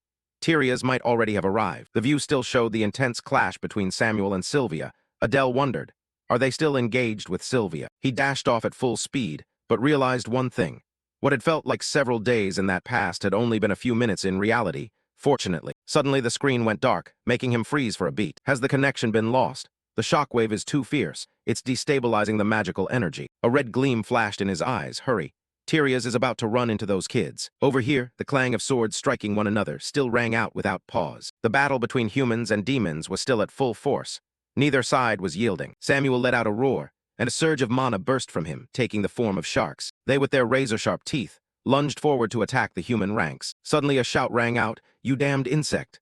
which made Samuel startle and turn to look. Before he could react, Prone had already delivered a strike that turned him to dust. She shouted to everyone, and they formed a defensive ring around Samuel. The group quickly assembled into a protective formation around him, with Samuel in the center, his green energy surging. He didn't hesitate to praise Prone. Not bad. Seeing that, she puffed up arrogantly and replied, HMPH, of course, now use that powerful magic of yours. Hearing that, Samuel began to gather a massive, swirling magical orb in the air and shouted, I'll blow you all away. The attack was unleashed. Anyone on the receiving end was smashed to pieces, bones shattered, flesh torn, limbs scattered. Sylvia ground her teeth and muttered, It's a monster, there's no holding it now. She turned and ordered her teammates, Tyr, open your return scrolls and fall back. Retreat immediately. Hearing that, they threw down their weapons and began tearing open their scrolls to escape. Golden lights appeared and led them outside. Samuel, seeing that, was a little surprised. He attacked toward Sylvia, shouting that none of them should get away. A monster emerging from him rushed forward to attack Sylvia. He thrust his hand out, channeling all his energy to surge forward, yelling to consume them. But when they drew near Sylvia, everything froze. This surprised Samuel. A drop of sweat rolled down his cheek to freeze everything in a split second. Is that the priest? Has Adele already failed? From within the ice, the silhouette of a man materialized. He said angrily that he had smelled blood and had rushed over. His eyes grew icy cold. What is this? Who are you people? Tyrias shouldered his hammer, his eyes giving off an icy blue light like a butcher. From beneath his feet, a ripple of ice began to spread. Samuel, seeing this, tensed up and shouted, Everyone be careful. Tyrias, his face fierce, began to swing his hammer. He unleashed a strike, forming a ball of ice that pierced everything before it. Fortunately, Samuel wasn't hit by that full-force blow. But the friend beside him was not so lucky. The upper half of his body was cut away by the attack and vanished completely, only blood spraying everywhere. Samuel turned and, seeing his comrade fallen, was utterly shocked. The others nearby also cried out loudly at the sight. Prone, who had been watching, stammered, "What kind of thing was that?" And Samuel cursed once, "Damn." On the other side, Tyrias approached the girl who had collapsed and called out, "Sylvia." He reached out his hand and asked, "Can you stand up?" Sylvia didn't respond at first, then stood up and replied, "I can stand on my own." But a moment later, she collapsed again in pain. Tyrias quickly caught her. He asked briefly, "Status?" Sylvia shot him a resentful glance and answered. In total, 8 people were dead. The remaining trainees were either wounded or still alive. She trembled slightly and continued, "We have returned to the Royal Academy." She was on the verge of tears, but a firm hand was gently placed on her head to comfort her. "You've worked hard, leave the rest to me, you go back first." As Tyrias turned to leave, Sylvia shouted for him to wait. "No, I'll stay here too, I may become a burden. But even so, I'll fight by your side." He laughed loudly at that. "That's the woman for me." Sylvia huffed, holding her wounded arm as for that. Before she could finish, the demon ranks surged forward to attack. Someone shouted, "Madmen!" Everyone charged in, "Kill them all." Seeing this, Samuel yelled a warning to his comrades, "Don't, fall back quickly." But his warning seemed too late. Tyrias had already spun around and launched a hammer blow. The attack generated an icy blast. It sent flying all the approaching demon clan members. Not stopping there, he snorted coldly and swung the hammer again. The blow came down, shaking the entire space. Ice spikes erupted from it, piercing the chests of the demon clan and sending them flying past Samuel. Seeing this, Samuel began to channel his mana to defend and turned to give orders. "Everyone run quickly." He used all his power to summon countless monsters rushing forward. Seeing this, Tyrias smiled faintly and let out a small "oh." While holding them off, Samuel instructed Prone at the rear. Prone quickly led the trainees away. "Find that one and run until the gate opens." Hearing that, Prone asked anxiously, "What about you? Are you planning to hold that monster off by yourself?" Not sure how long he could hold out, Samuel shouted, "We can only all die here. In this situation, this is the optimal choice. I'll try to find a way to follow." She also understood the current situation, turned to warn those who were leaving. While Samuel bought time, they had to retreat, hurry and carry the wounded first. Luna, still worried about the man before her, called out to Samuel, but he only answered, "Luna, you should go quickly too." Samuel's voice deepened, "Asking you to look after the wounded." As Luna left, she reassured Samuel inwardly, "You must return there." Turning back to Tyrias, he was now visibly excited. He unleashed an extremely powerful blow at the monsters Samuel had created, ripping them to pieces. Samuel was also stunned and stepped back a few paces. The smoke slowly cleared. The silhouettes of Tyrias and Sylvia gradually appeared. With a hammer slung over his shoulder, Tyrias sneered. How disappointing to be troubled by such trash. Seeing Samuel standing alone before him, he was slightly surprised. "What happened? Did they all vanish?" Sylvia remarked. "It seems there's another entrance we didn't know about, since they suddenly appeared in that area." Hearing that, Tyrias snorted.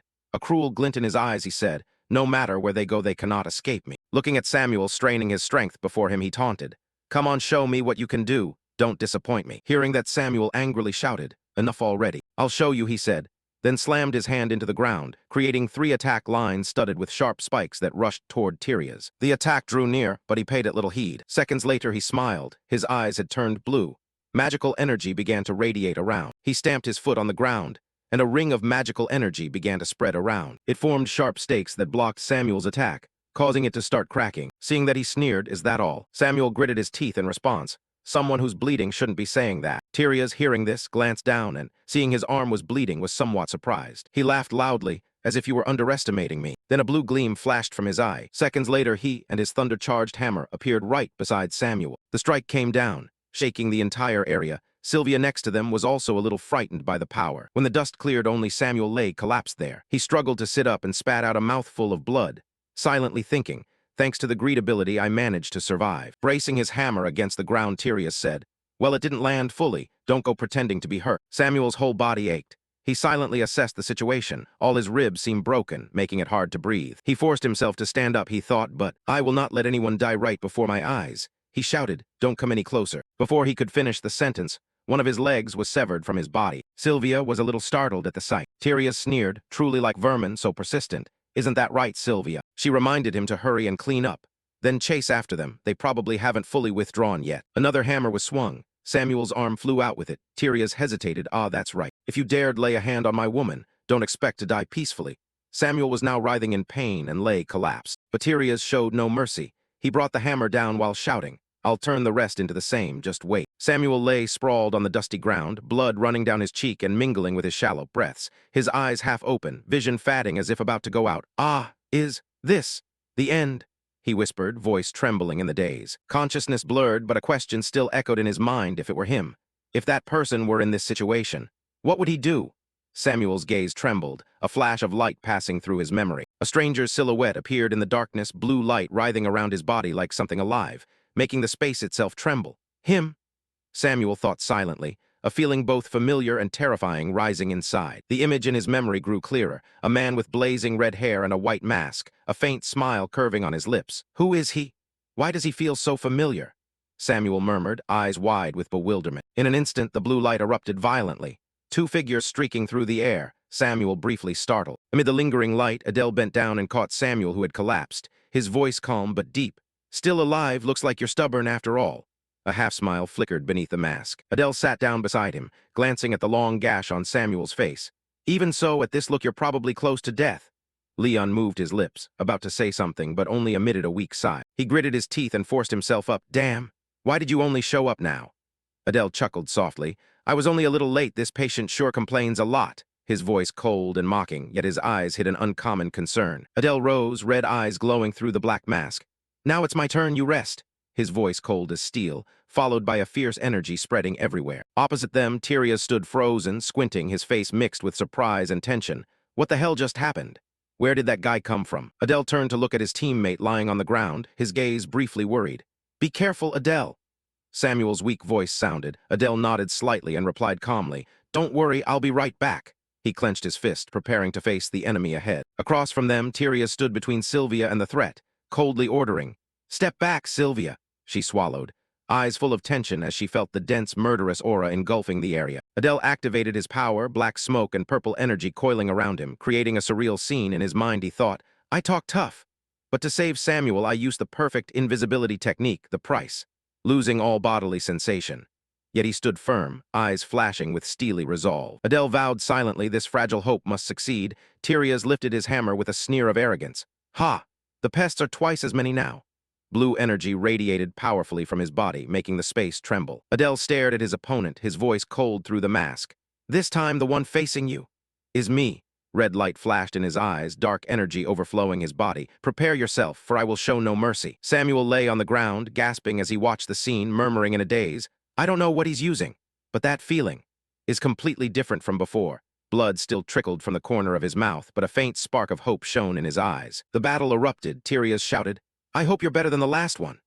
His giant hammer fell like thunder. Adele darted through the purple smoke, using a dagger imbued with black energy to meet him. The collision sent rocks flying, energies clashing lit up the cavern. A blinding blue flash burst when their weapons met. The blast's pressure made the air violently tremble.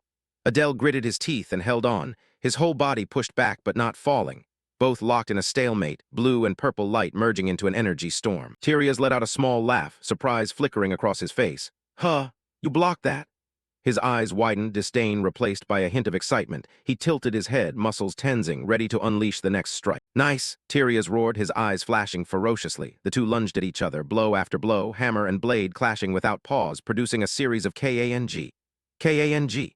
Sounds echoing off the cliff walls. Using his arrogant eye while calculating, though he couldn't predict the hammer's trajectory, he could grasp the micro-muscle movements. A hope flickered. Adele steeled himself. He could strike. Suddenly, Tyrias changed stance and punched Adele. A burst of icy wind sealing out. Adele took the unexpected blow, his mask torn and a spray of blood spouting. Glancing down, Adele saw his hand spurting blood as well. On the other side, Tyrias taunted. Why don't you freeze up? Regardless of the bleeding, having lost sensation, Adele felt nothing and readied his stance to continue fighting. He thought to himself, my hand is shredded, but it doesn't hurt. On the contrary, that's even better. Tyrias remained very confident, looking down on Adele. He grinned and leapt, channeling mana into his hammer, looking extremely valiant. Not letting him gloat long, Adele quickly used his signature ability, Swap 2, suddenly appearing in front of Tyrias and surprising him. In an instant, Adele's dagger filled with dark mana plunged into Tyrias' arm, making him grit his teeth in pain, veins bulging across his face. Hit by that, Adele inwardly rejoiced, struck the dark blade. Suddenly, Tyrias' hammer swung back and hit Adele, catching him off guard, which also allowed Adele's dagger to be pulled free from Tyrias' hand. Adele muttered a curse inwardly. Damn, almost forgot. Looking at the hammer hovering by Tyrias, he continued, that hammer is a unique item, a hacked ice affinity item. It returns to its owner even from a distance. Adele calmly maintained his balance and calculated inwardly. If so, he couldn't swap onto his weapon. By now, Tyrias was truly angry. He swung the hammer, charging mana. a cold energy radiating everywhere. Tyrius swung the hammer back with both hands and leapt toward Adele to attack, shouting filthy vermin. He gritted his teeth, eyes flashing as he roared, "How dare you startle me?" A storm-like strike came down that forced Adele to brace and withstand. Two sources of energy radiating and shaking the entire space. But the disadvantage still fell on Adele. His arm was mangled, blood spraying everywhere. Even so, he felt no pain, truly a king of endurance. He only swore once, "Damn. My right arm is ruined if that's the case then." A multitude of knives appeared from the void. He had used the skill, Dark Fang, Dark Blade Storm. Tyrius wasn't just for show. He sneered with contempt, trivial tricks. Then he swung the hammer in a whirlwind, blasting away all the blade images Adele had created flying toward him. Not stopping there, Adele continued to cast that skill once more. Tyrius shouted, "That leeching thing." Then he launched an electric strike straight at Adele. Taking the full hit, Adele rolled away several times before coming to a stop. Tyrius showed no mercy, his lightning power enveloping his whole body. Then he growled, "Now it's over, vermin." Lying on the ground, unable to move, Adele thought inwardly, "Could my bones be shattered all over?" Unable to move, he screamed at himself to stand up. "I told you to stand up." But life isn't so simple. Meanwhile, Tyrius's sheet of ice was steadily approaching him. He was like a butcher demanding a life, raising the hammer without mercy, shouting, "I will crush your skull." Adele could only lie there and take it. He cursed inwardly once, "Damn, am I really going to die here?" Suddenly a flash of light sparked. Adele suddenly appeared in another place. Looking at this unfamiliar space, he was slightly surprised. He sat up dazed and asked, "Where is this heaven?" Beside him, there was also a mirror. Looking at his face in the mirror, Adele couldn't help but be skeptical. Where did the mask go? Wait. More importantly, the wound has healed. Suddenly the image in the mirror spoke. "Have you been well lately, creator? This is the second time we've met directly." Witnessing this made Adele startle and step back. He asked again, "Adele, are you all right?" The other replied, "Sorry for startling you." The image in the mirror responded solemnly, "It seemed the situation was urgent, so I brought you into this space." Adele outside the mirror said angrily, "I'm not pleased at all. You must have seen my pitiful state." The other laughed and replied, "I understand the creator's feelings." Only then did Adele calm down and speak. "All right, since we're meeting directly, let me ask 3 questions. The other didn't mind answering and replied, "Please ask." Adele began with the first question. "First, where is this?" The one opposite answered, "I can answer that without a fee." Hearing that, Adele exploded. "What, I'm dying and you still demand payment? You bastard." The other replied, "Please stay calm. There is information I can give and there is information I cannot. I must also pay a price whenever I provide information." The voice continued, "The answer is, this is a space composed of chaos, where anything can exist and also may not exist." Adele thought to himself, talking in riddles again. He asked the second question, "So what is chaos?" The person in the mirror answered cheerfully, I know what that power is, but the creator must comprehend it personally. If you pay the price, then maybe." Adele asked suspiciously, "What kind of price?" The man in the mirror answered, "At minimum, bring all the holy relics of the human realm and the demon realm here and I will explain." Adele heard that and tore at his hair. "So you don't want to answer?" The other jested.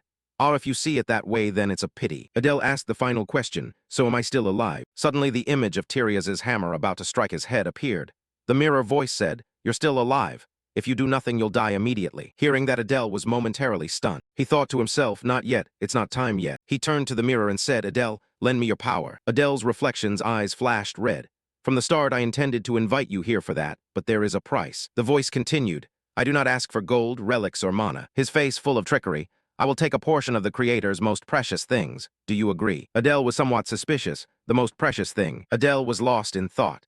He wondered if he truly possessed anything valuable when looking at his own reflection. Adele stood before the large mirror, aware of his dire situation. He feared that if he died here, his real-world self would vanish too. The fear of death rose strongly. Adele's hand tightened, showing his intense desire to live. Determined to survive at all costs, Adele made a fateful choice. He accepted a mysterious offer. Adele's dark entity in the mirror lent him strength. He was granted 20% of power for 1 hour so he could survive. Enveloped in a strong black aura, Adele's gaze sharpened. He was determined to see this damn story through. Outside, Samuel was extremely worried. He reached out toward Adele. Suddenly, a ray of light flashed from Adele's eye. Black energy poured violently from his body, blocking the attack coming down from Tyrius. Tyrius was stunned by Adele's unexpected power. Samuel could only stand in shock watching the battle, unable to believe what was happening. Adele's legs were wrapped in blue energy, the effect of an instant teleportation skill. Adele used a swapping skill, suddenly appearing behind Tyrius, so he had no time to react. The black aura still swirled around him, exuding mystery and danger. Tyrius stood at a distance, watching Adele warily. He was still shaken by the opponent's sudden change. Adele noticed his arm was still injured. It seemed the borrowed power didn't completely heal all wounds. Adele opened his status panel. His name displayed as Adele, race half-demon, along with enhanced stats and skills. The status panel showed Adele's mana had skyrocketed. The swapping skill and killing intent had increased by 2 levels, and his darkness had become a distinct attribute. Adele was pleased with his new power. Although some skills hadn't improved, overall it was a significant boost. Adele looked toward Tyrius, wondering if with this power he could truly defeat him. Tyrius was surrounded by a blue aura. He shouted angrily, demanding Adele reveal his identity after appearing and using those strange skills. Tyrius grew angrier seeing Adele awaken power just before death. He couldn't understand what was happening. He flinched when he felt a black aura binding his body. Tyrius froze when he realized the image before him was just an illusion created by Adele. The illusion dissolved into darkness, leaving Tyrius more confused and furious. Suddenly, Adele appeared right beside him. Wearing a half-mask, he calmly mocked, saying he didn't understand why Tyrius kept asking redundant questions when he already knew who Adele was. Tyrius roared in anger, refusing to accept that Adele knew him. He didn't understand what Adele was talking about. Adele, hidden behind the mask and black aura, mocked Tyrius, pointing out that Tyrius had repeated the insult vermin 3 times. Tyrius snorted, seeming to realize something. He had understood Adele was ridiculing him. With his hammer on his shoulder, Tyrius charged, declaring he would crush Adele to death once more. Tyrius unleashed a powerful attack, creating a blizzard with sharp ice crystals. Adele noted that Tyrius seemed serious now.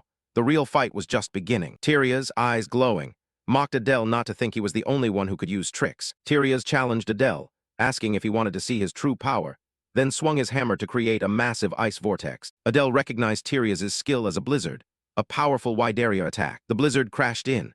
Adele only managed a startled cry at its terrifying force. To counter it, Adele unleashed his own skill, Black Fang, a rain of dark blades that produced countless shadowed edges. Adele's dark blades collided with Tyrius's blizzard, producing numerous small explosions. Adele activated another skill, Kinetic Chant, determined to weaken the attack's power. Thanks to the combination of the 2 skills, Adele successfully dispelled Tyrius's blizzard. Tyrius was astonished to see his strongest attack undone so easily. Tyrius pressed the assault, but Adele, with his eyes glowing red, quickly evaded. Tyrius angrily shouted hello, as a taunt while Adele merely dodged. Tyrius swung his hammer down. A barrage of sharp ice spikes shot up toward Adele, forcing him to struggle to dodge. The clash sent rocks and earth flying everywhere. Adele continued to nimbly avoid Tyrius's attacks amid the hail of ice. Tyrius sneered, mocking that Adele only knew how to dodge like a cockroach. Adele retorted that there was no reason for him to endure such slow attacks, and that it was because Tyrius was too weak. Tyrius admitted that despite his anger, he had to concede Adele's attack, though simple, had no openings. Adele smirked beneath his mask, thinking that just one more chance would be enough to finish his opponent. As the battle reached its climax, a voice shouted, Adele.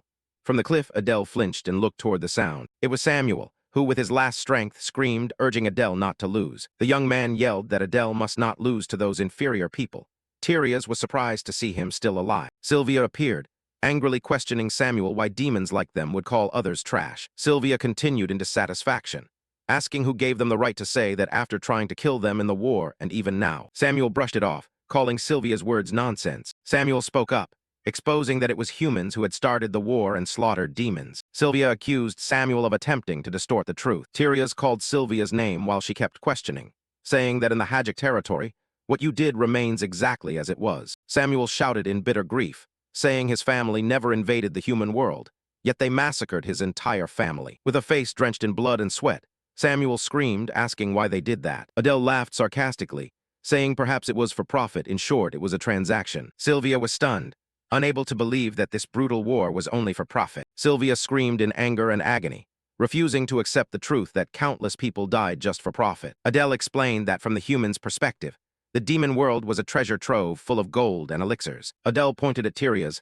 and said that especially the 6 great families he belonged to, and suggested asking him directly. Tyrius awkwardly brushed it off, saying Sylvia was talking nonsense. Adele, his eyes glowing red beneath the mask, realized there seemed to be something they still didn't know. Sylvia no longer wanted to listen. She urged Tyrius to act immediately, but before she could finish speaking, one of Tyrius's hammers swung down and knocked off Sylvia's head. Both Adele and Samuel were stunned by Tyrius's action. Tyrius looked at Sylvia's lifeless hand and said that the feeling was terrible. Tyrius, wrapped in a blue aura, said that both of them truly would make him feel better if he tore them apart and killed them. Adele was also stunned by Tyrius's rage and murderous intent. The battle resumed once more. Tyrius launched a gigantic ice vortex strike toward Adele. Samuel watched in amazement as his comrade fought on par with that monster, thinking privately, if only I weren't in this condition. Meanwhile, Adele, who faced the enemy head-on, acted provocatively, taunting the opponent, saying that the other had murdered his loved one and was now taking out his rage on him. Tyrius swung his massive hammer, creating a sweeping wave of energy that easily shattered Adele's dark magic spheres. Adele was taken aback by Tyrius's power and speed. His whole body suddenly vanished, leaving only a small gleam behind. Tyrius closed in on Adele, the blue aura of power from his hammer starkly opposed to the dark magic enveloping Adele. Adele activated his skill, position swap level Roman 4 designate, a blinding flash signaling an imminent attack. Instantly, Adele appeared above Tyrius and delivered a thunderous kick with all his might. But Adele's attack was immediately countered by Tyrius with a back kick. Adele was stunned. He couldn't believe Tyrius could react and handle even the position swap skill. He realized his disadvantageous situation. His mana nearly depleted, unable to use his strongest skill, Dark Sword Rain, and his healing potions were gone. Seeing Tyrius the monster still raging over there, Adele resolved to think of a way even if it meant dying with him. Suddenly Samuel shouted loudly, "Adele, you're still okay," causing Adele to unconsciously turn his head to look. Looking at Samuel's battered state, Adele judged, "Okay, what with that body saying anything, planning to be bait?" Adele remained silent, but in his mind he confirmed that using his body as bait would surely work. Adele turned to Samuel and said he would need Samuel's help, a bold plan forming. Tyrius, seeing the two of them plotting, became alert, wondering what scheme they had, and prepared to unleash a wide freezing attack. As planned, Adele lifted the weakened Samuel in his arms, using a transformation skill to move them elsewhere. Adele begged, "Please, Samuel," and Samuel, though terrified, replied, "I understand," showing trust in his comrade. Adele once again used position swap, targeting Tyrius's hammer. The next moment Adele leaped in with his dagger wrapped in dark mana, aiming to strike Tyrius. Tyrius sneered, confidently saying the same old trick, "My weapon will." He was sure his weapon would return as before. But when it did not appear, he turned and was astonished to see his hammer bound by a distant green energy. Tyrius's hammer was tied by magical green vines, completely neutralizing his weapon. This was part of Adele and Samuel's plan, and the one who cast that magic was none other than Samuel. He was exerting his remaining strength to restrain the enemy weapon, while shouting to Adele that time was running out, creating the opportunity for the decisive strike. Seizing the moment Tyrius was disarmed, Adele lunged forward, driving a lethal blow straight into the opponent's chest, and declared, "That's enough." Tyrius roared angrily, but it was too late to dodge. There was also a stirring inside the pouch Adele wore. Suddenly, the venomous viper leapt out from the pouch to attack Tyrius, surprising him at its appearance. The greedy viper bit down hard on Tyrius's arm, injecting venom into his body. This made Tyrius cry out in pain, his scream echoing throughout the cave. In response to the snake's performance, Adele couldn't help but praise it. "Well done, venomous viper, truly a poisonous snake." At that moment, Samuel's magic weakened. Tyrius's hammer was freed and flew back. Samuel panicked and called out Adele's name. The hammer flew straight toward Tyrius and struck Adele with a hit. Affected by that counterattack, Adele was knocked away, his body staggering on the rocky ground. Adele blamed himself for letting his guard down after landing just one strike. Tyrius's dark silhouette, hammer in hand, loomed forward.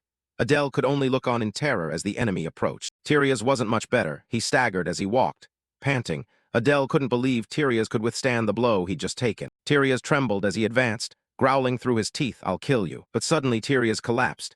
Adele shouted up from below, asking how it tasted to be a bug. Tyrius gritted his teeth and endured, sweat pouring down, the poison ravaging his body, weakening him rapidly. Samuel, who had witnessed the whole scene, was left speechless in shock. Adele smiled enigmatically and said his farewell, "I hope we meet again." Tyrius, holding a magical item, perhaps a teleportation scroll, gritted his teeth and replied, I hope so too." Immediately after, Tyrius's body glowed and vanished. He had successfully escaped the battle. With the enemy gone, Adele could no longer hold on. He exhaled in relief and collapsed to the ground. Samuel hurried to Adele's side, anxiously asking if the fight was truly over. Adele confirmed that it was over. Samuel sighed in relief, thinking he had been lucky to survive. After a moment, Adele turned to ask Samuel why, in such terrible condition, he hadn't fled but stayed to fight alone. Samuel, his body battered and wounded, simply answered that he stayed to protect his comrades. This revealed another side of him, a care that Adele hadn't expected. Adele asked in surprise, even the half-demons. Samuel wearily admitted that though he hadn't liked them before, he now considered them classmates and friends. This confession made Adele see Samuel differently. Samuel looked at Adele and said he was the same, scorned by others but returning to save people. Adele replied vaguely, "Who knows?" Samuel admitted that Adele was unpredictable. Adele smiled beneath his cracked mask, smugly saying that's his charm. Hearing that, Samuel snapped, "You fool." Adele didn't answer, only chuckled. Amid the rubble, they shared a brief moment of understanding. But then Adele's smile faded. He realized a harsh truth. Although they defeated the monster, in their current state, it was unlikely either would escape death. Samuel agreed, hoping they had escaped safely. Adele believed they should have been able to. Suddenly, the venomous viper appeared. Adele recognized it, fed it his mana, and didn't forget to thank it. Thanks to it, they had won. After that moment, Adele could no longer muster strength. He felt exhausted and wondered if this was his end. Suddenly, the sound of footsteps made Adele startle. He hadn't expected someone to arrive so quickly, fearing the enemy had returned. But it was their teammates, led by Prone and Luna. They had returned to find Samuel and Adele. Samuel angrily called them idiots for coming back to a dangerous place. Meanwhile, the others rushed over worriedly to check on the two. Luna immediately used healing magic, a stream of green light wrapping around Adele. She told him not to say anything. Luna, desperate and tearful, said Adele cannot die if you die. Adele thanked Luna but told her to stop. He said his wound had stopped bleeding and urged her to go treat Samuel. At that moment, Samuel spoke coldly. No need. A terrifying surge of green-black energy erupted from his body. A dark entity in the shape of writhing snakes coiled around Samuel, causing everyone present to recoil in horror. Prone and the others panicked. She cried out asking what Samuel was doing, whether he was trying to kill himself. Within the dark energy, Samuel denied it. He looked toward Adele and revealed his true intent. Adele, let me borrow your body for a moment. Adele, lying on the ground, could only blurt out in confusion. Huh, what are you talking about? Samuel gave Adele no chance to react. He unilaterally declared, then I'll take that as permission. The dark entity immediately lunged at Adele. It lunged forward with its sharp, greedy teeth and bit Adele's hand. Slowly it coiled around Adele's arm, making him flinch once. Prone also didn't understand what was happening and shouted. What's this? Luna, frightened, covered her face. Enveloped by that horrific energy, Adele realized in terror that this was the greed that had once swallowed Samuel. He panicked, wondering if it intended to devour him alive. But strangely, Adele felt no pain at all. On the contrary, that energy began to crystallize, turning into sharp azure spikes around his body. In a moment, the whole mass of greedy energy contracted and absorbed into Adele's arm, leaving him astonished. Adele stared at his arm in shock. The greed had crawled into his arm, leaving a sharp horn that made him wonder. What is this horn? Suddenly, a magical parchment appeared before Adele, emitting a mysterious purple glow. The contract announced that the price had exceeded the agreement by more than 20%. Therefore, part of the power would be transferred to its creator. Adele was surprised, not understanding what overpriced meant. Adele opened his status panel. His name was Asin Adele, half-demon race, along with a list of stats and abilities displayed clearly. Adele noticed some of his stats had changed. His mana had increased. Skills like position swap, killing intent, and darkness had each been upgraded by 1 tier. Despite the boost, Adele still felt uneasy. He wondered what Adele himself had taken from him, the thing he called the most precious thing. Just then, Luna ran over worried, asking why Adele kept staring at his hand like that. Adele was startled and hurriedly closed the status panel. He hastily covered by saying it was nothing, just checking if his hand was injured. Adele knew that only he could see the contract parchment. Suddenly, Adele froze. He seemed to have realized something extremely important and unbelievable. Adele quickly looked back at the status panel. In his list of skills, he was horrified to find the name Samuel. Why was Samuel's name listed here? A familiar voice sounded.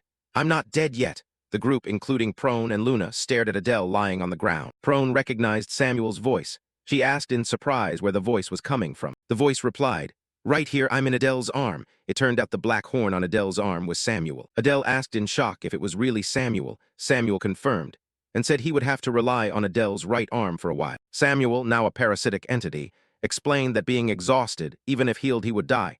This was the only way for him to survive. He added that this form consumed the least energy, and in just a few months like this, he would be able to return to his original body. Adele, still shocked and a bit annoyed, asked why Samuel chose to parasite on his arm. Samuel casually explained that to regenerate his body, he had to consume a fixed amount of mana daily, and Adele had a lot of mana, so he had no other choice. Adele immediately retorted that Prone and Luna both had more abundant mana than him, hit on the weak point. Samuel stammered, unable to find a reasonable explanation. In the end, Samuel gave a forced reason that although he had no eyes, he shared vision with his host, and because Adele shared a room with all those things, he chose him. This explanation instantly made the atmosphere awkward. Upon hearing about shared vision, the others began to whisper and gossip. Everyone understood the implication behind Samuel's explanation. Prone crossed her arms and, without restraint, bluntly called Samuel a terrible pervert, called out to the black spot. Samuel could only cry out in indignation. Adele agreed with Prone that Samuel truly was a pervert, making him angrily shout, "You bastards." To change the subject, Adele hurriedly said, more importantly, they need to get out of here immediately, because the Imperial Academy will soon send reinforcements. Prone raised the practical issue. That's true, but where do we go now? The return gate doesn't open until tomorrow, does it? Adele revealed that he knew of a hideout the human lecturer had used. That place could help them hold out for about a day. Prone agreed immediately and prepared to leave, but Samuel stopped them, saying, wait a moment. Samuel made a gruesome proposal. He said that eating the corpses of the dead would help him recover faster. Luna was horrified. She asked about the students who had fallen. She wanted at least to be able to bury them nearby. Adele coldly brushed it off, saying there was no time for that. Luna then suggested at least letting Samuel take their bodies away. Samuel transformed into his gruesome parasitic form and replied cruelly, "I can eat them, but I have no way to carry them off." The answer left prone and Luna stunned. Luna lowered her head, utterly devastated and disappointed.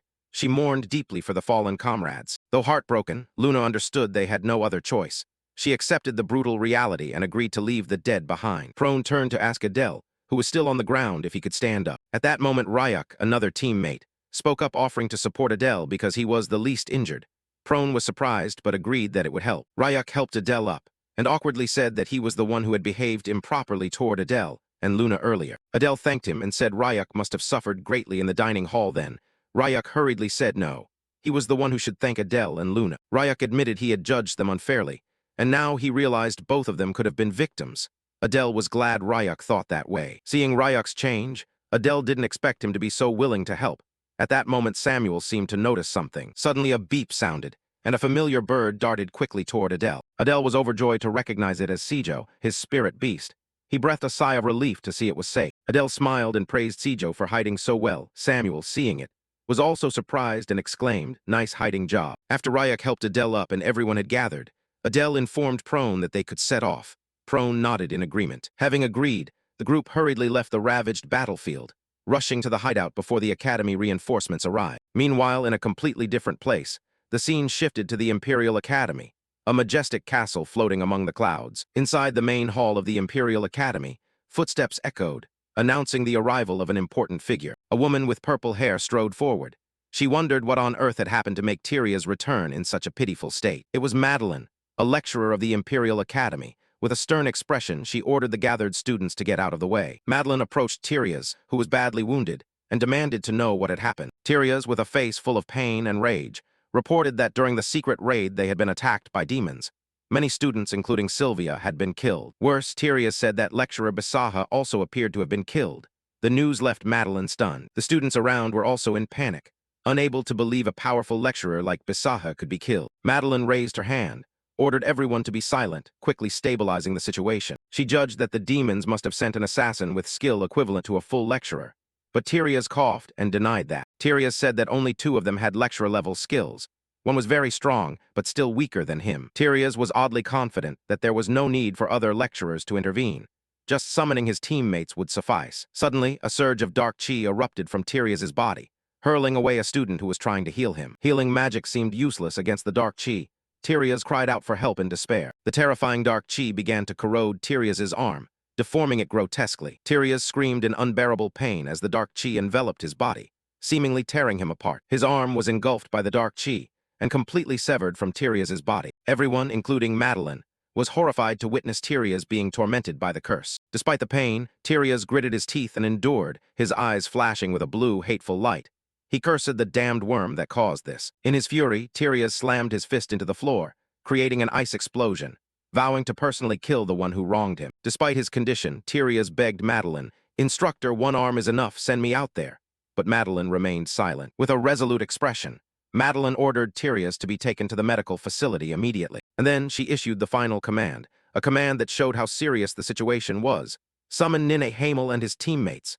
A blonde-haired young man with sharp eyes appeared, signaling a battle about to erupt. Cut to the Magic Academy, where an emergency meeting is about to take place. Madeline is sitting and waiting, while a group of elite students enters. Nine Hamel leads the group and asks, "You called for us, Professor." The female instructor, Madeline, confirms, "You have arrived," the teammates Tyria's mention. "This is the Student Council, the assembly of the Academy's finest talents, who will lead the Empire in the future. And their leader is Nini Hamel, son of the Holy Sword Cell and the future head of the Nini family." A female council member named Sisla questions, Aren't the instructors busy? What brought them here?" She quickly realizes the situation seems serious and tells her teammates to try to find out what's going on. Instructor Madeline thanks them for saying so, showing her appreciation for the Student Council's cooperative attitude. Nini gets to the main point, asking about Tyria's condition and the other students. Madeline confirms the situation is bad, and there is also a possibility their spy has betrayed them. She adds that the enemy may attack the third-year dormitory, so allocating forces won't be easy.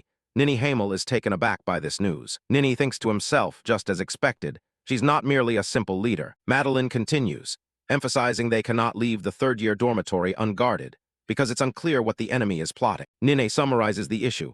So you're asking for our help? Madeline confirms and asks if they can assist. Nini Hamel is silent for a moment. Then a confident smile spreads across his face. He answers decisively, "Of course, we will help."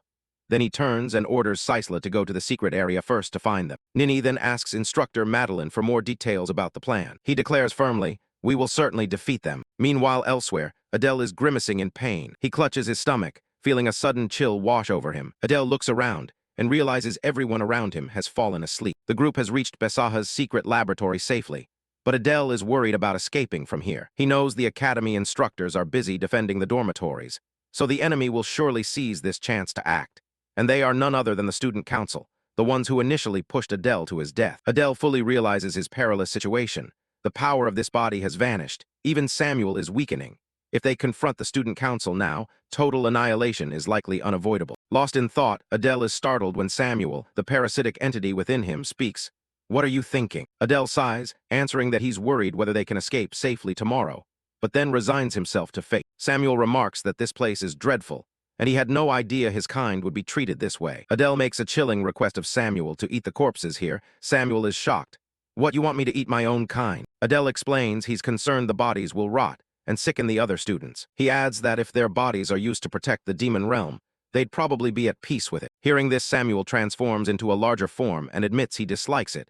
But they cannot risk a plague spreading. Adele agrees it's the right decision. Adele thinks to himself that perhaps facing death together has helped them communicate better. After a while, only white skeletons remained on the table. Samuel announced he had finished eating, and Adele thanked him for his effort. Samuel said it was exhausted and needed to sleep, telling Adele to channel a little mana into the flame to wake it. After dealing with the disturbing task, Adele thought he should go to sleep, but soon after, he realized he probably wouldn't be able to sleep after what had just happened. Just then, a soft voice called his name, "Adele," surprising him. The caller was Luna. She asked worriedly, "Adele, are you okay? You don't look well." Adele was a little embarrassed when Luna moved close, thinking to himself, "She's too close," while still answering that he was fine. Luna noticed he was sweating heavily, took out a handkerchief to wipe him, and said if he was struggling, he should tell her. She added awkwardly, because we're friends after all." Adele was silent, seeming to ponder Luna's words and actions. He knew Luna's feelings well, but he could not return them. Luna suddenly collapsed beside Adele, unable to contain her emotions any longer. She began to cry and confessed in fear,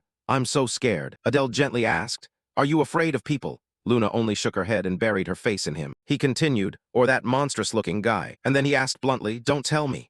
You're afraid of me." Luna hurriedly denied it. "No way." Adele reminded her to keep quiet or they would wake the others. The two lay on the floor among the sleeping students. Adele asked again, "So exactly what are you afraid of?" Luna whispered the answer. What she feared was death. Adele smiled faintly, saying everyone is afraid of death. Luna replied that of course she feared her own death, but something more terrifying was the moment she saw Adele bleeding and collapsing. She admitted her greatest fear was those connected to her dying. Losing someone she cared about horrified her. Adele was silent for a while, listening to Luna continue. "I tried my best." Luna sobbed, saying she didn't want anyone to die. She wanted to save everyone but couldn't. She desperately asked Adele what to do now. She believed Adele was smart, and that he would surely know the answer. But Adele's answer was brutal. He said many more friends would die from now on. Maybe tomorrow it'd be Prone's turn. Luna was stunned by that statement. He asked if she intended to cry every time it happened, and advised that sometimes one must accept leaving regrets behind. Luna was surprised. Leave regrets behind. Adele explained that this didn't mean she shouldn't feel guilty for failing to save someone. Instead, use that guilt as fuel to harden her heart. If she wanted to save everyone, she must improve her healing and train her magic more. He encouraged her not to forget the feelings of today and to grow from them. He believed Luna was capable of doing it. Buoyed by the encouragement, Luna looked up, wiped away her tears, and resolved, I'll try." Adele said they should sleep early because they'd leave in the morning. The two rested together on the floor. After a long night, everyone fell asleep to prepare for the escape the next day. But they didn't know Prone had woken and overheard their conversation. The next morning, sunlight flooded the forest, heralding the start of a new day. A hand parts the thick grass, revealing the path ahead. Adele's group finally escapes the secret laboratory. They move cautiously through the forest. Adele, though wounded and leaning on others to walk, silently thinks they're lucky the enemy still doesn't know their location. He tells himself just a bit further to the teleport gate and prays nothing happens until then. But his hope is quickly dashed by a voice from ahead. Finally decided to come out then. Sisla appears, raising a bow glowing with golden light. He calls them filthy vermin and arrogantly declares he will wipe them out with a single strike. At that moment, everyone stepped outside, being alert to their surroundings. Adele turned to ask Prone about the situation. Prone reported that she couldn't sense any ripples of mana, meaning the gate they were waiting for had not opened yet. Adele breathed a sigh of relief. Luckily, they were not late. Prone then asked what the next plan was. Adele ordered everyone to hide thoroughly. He himself would climb a tree to scout the area. The parasite Samuel on Adele's hand was worried, thinking Adele's movement now was too risky. But Adele insisted it was necessary. He explained that there might be foes as strong as Tyria's nearby. Samuel was terrified when he heard that. Samuel was stunned, asking again if there was more than one enemy. Adele hurriedly signaled him to be quiet because his voice was too loud. There seemed to be suspicion within the group. Samuel angrily questioned Adele whether he had known about the danger here from the start. Adele thought to himself that he couldn't reveal the truth that he had come for the elixir. Samuel was truly feeling pressured and afraid, thinking he might die. Despite his fear, Adele tried to appear calm, reassuring Samuel and telling him to move up the tree together. Immediately, Adele activated the skill, Position Shift Level 3, aiming at a spot on the tree. Almost at the same time, an extremely powerful burst of golden light destroyed the place they had just stood. Fortunately, Adele had teleported in time. Adele was horrified and broke into a cold sweat after the sudden and forceful attack. From a distance, the explosion formed a massive pillar of light, showing its terrible destructive power. Somewhere far away, the attacker was angry that their strike had missed. The culprit revealed herself. It was Cicella, an archer with blonde hair. She was annoyed that she had aimed precisely at the spot with abnormal mana but had missed. At Adele's group's location, the smoke from the explosion gradually cleared, leaving only coughs. Luna and another friend called out to Adele with concern. From above, Adele responded that he was right here. From a high branch, Adele asked about everyone's condition. Luna reported back that no one was seriously injured. Adele looked down at the ground and froze when he saw a golden arrow stuck where he had just stood. He realized it was an attack from a sniper. Immediately, Adele ordered everyone to scatter, hide, and be ready to run as soon as the gate opened without looking back. Adele tried to analyze the situation. He continuously checked the mana flow around but couldn't determine the sniper's position, only that it came from a very long distance. He turned to ask Samuel if he could locate the sniper. Samuel answered no, because the distance was far beyond expectations. With no other choice, Samuel decided to try once. A stream of greenish air began to emanate to probe the surroundings. While searching, Adele silently prayed that the enemy wasn't those people. He knew that if they encountered them here, everyone would die. After a while, Samuel picked up a signal. He confirmed he had found them, but distance remained a major problem. Samuel identified the enemy's position on a small hill about 5 km to the north. He couldn't believe anyone could shoot from such a distance. Hearing that, Adele's expression became extremely tense. He gritted his teeth and bitterly admitted that the shooter really was her. The enemy was none other than Cicella of the Wendy family, a member of the student council who would later be known as the Bow Goddess. Adele knew well that at this distance, neither his teleport nor his dark blade could reach. Moreover, Cicella could imbue her arrows with fighting will, a realm far beyond aura and sword chi. He realized his situation was hopeless. If they left the forest, they would immediately become targets. Adele thought bitterly. Could Classa really die here? From afar, a ripple of mana began to stir, signaling the gate was about to open. Samuel worriedly asked Adele if there was any way to survive Cicella's arrows. Adele offered a heartbreaking suggestion. No, but if we sacrifice ourselves, we can save the trainees. Samuel was stunned, exclaiming what? After a moment, Samuel seemed to accept it. It sighed and asked Adele what it needed to do. Suddenly, Adele broke into a mischievous smile. A swirl of purple dark energy enveloped him.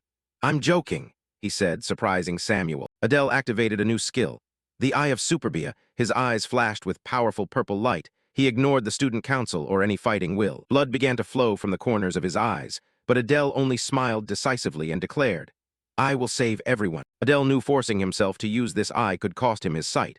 But better that than death. Samuel panicked at the sight of blood streaming from his eyes. With the newly activated eye, Adele's vision extended all the way to Cicella's position. He directly taunted, Show yourself, Cicella. Samuel was utterly amazed. Under the power of the Superbia, everything around seemed to slow, even each falling leaf. Adele's sight locked onto Cicella, who stood on a rock far away. Cicella raised her bow, a flaming arrow charged with mana ready to be loosed. Without hesitation, Cicella fired the arrow with terrifying force toward Adele's group. Adele realized in horror that Cicella had infused the arrow with earth mana and fighting will.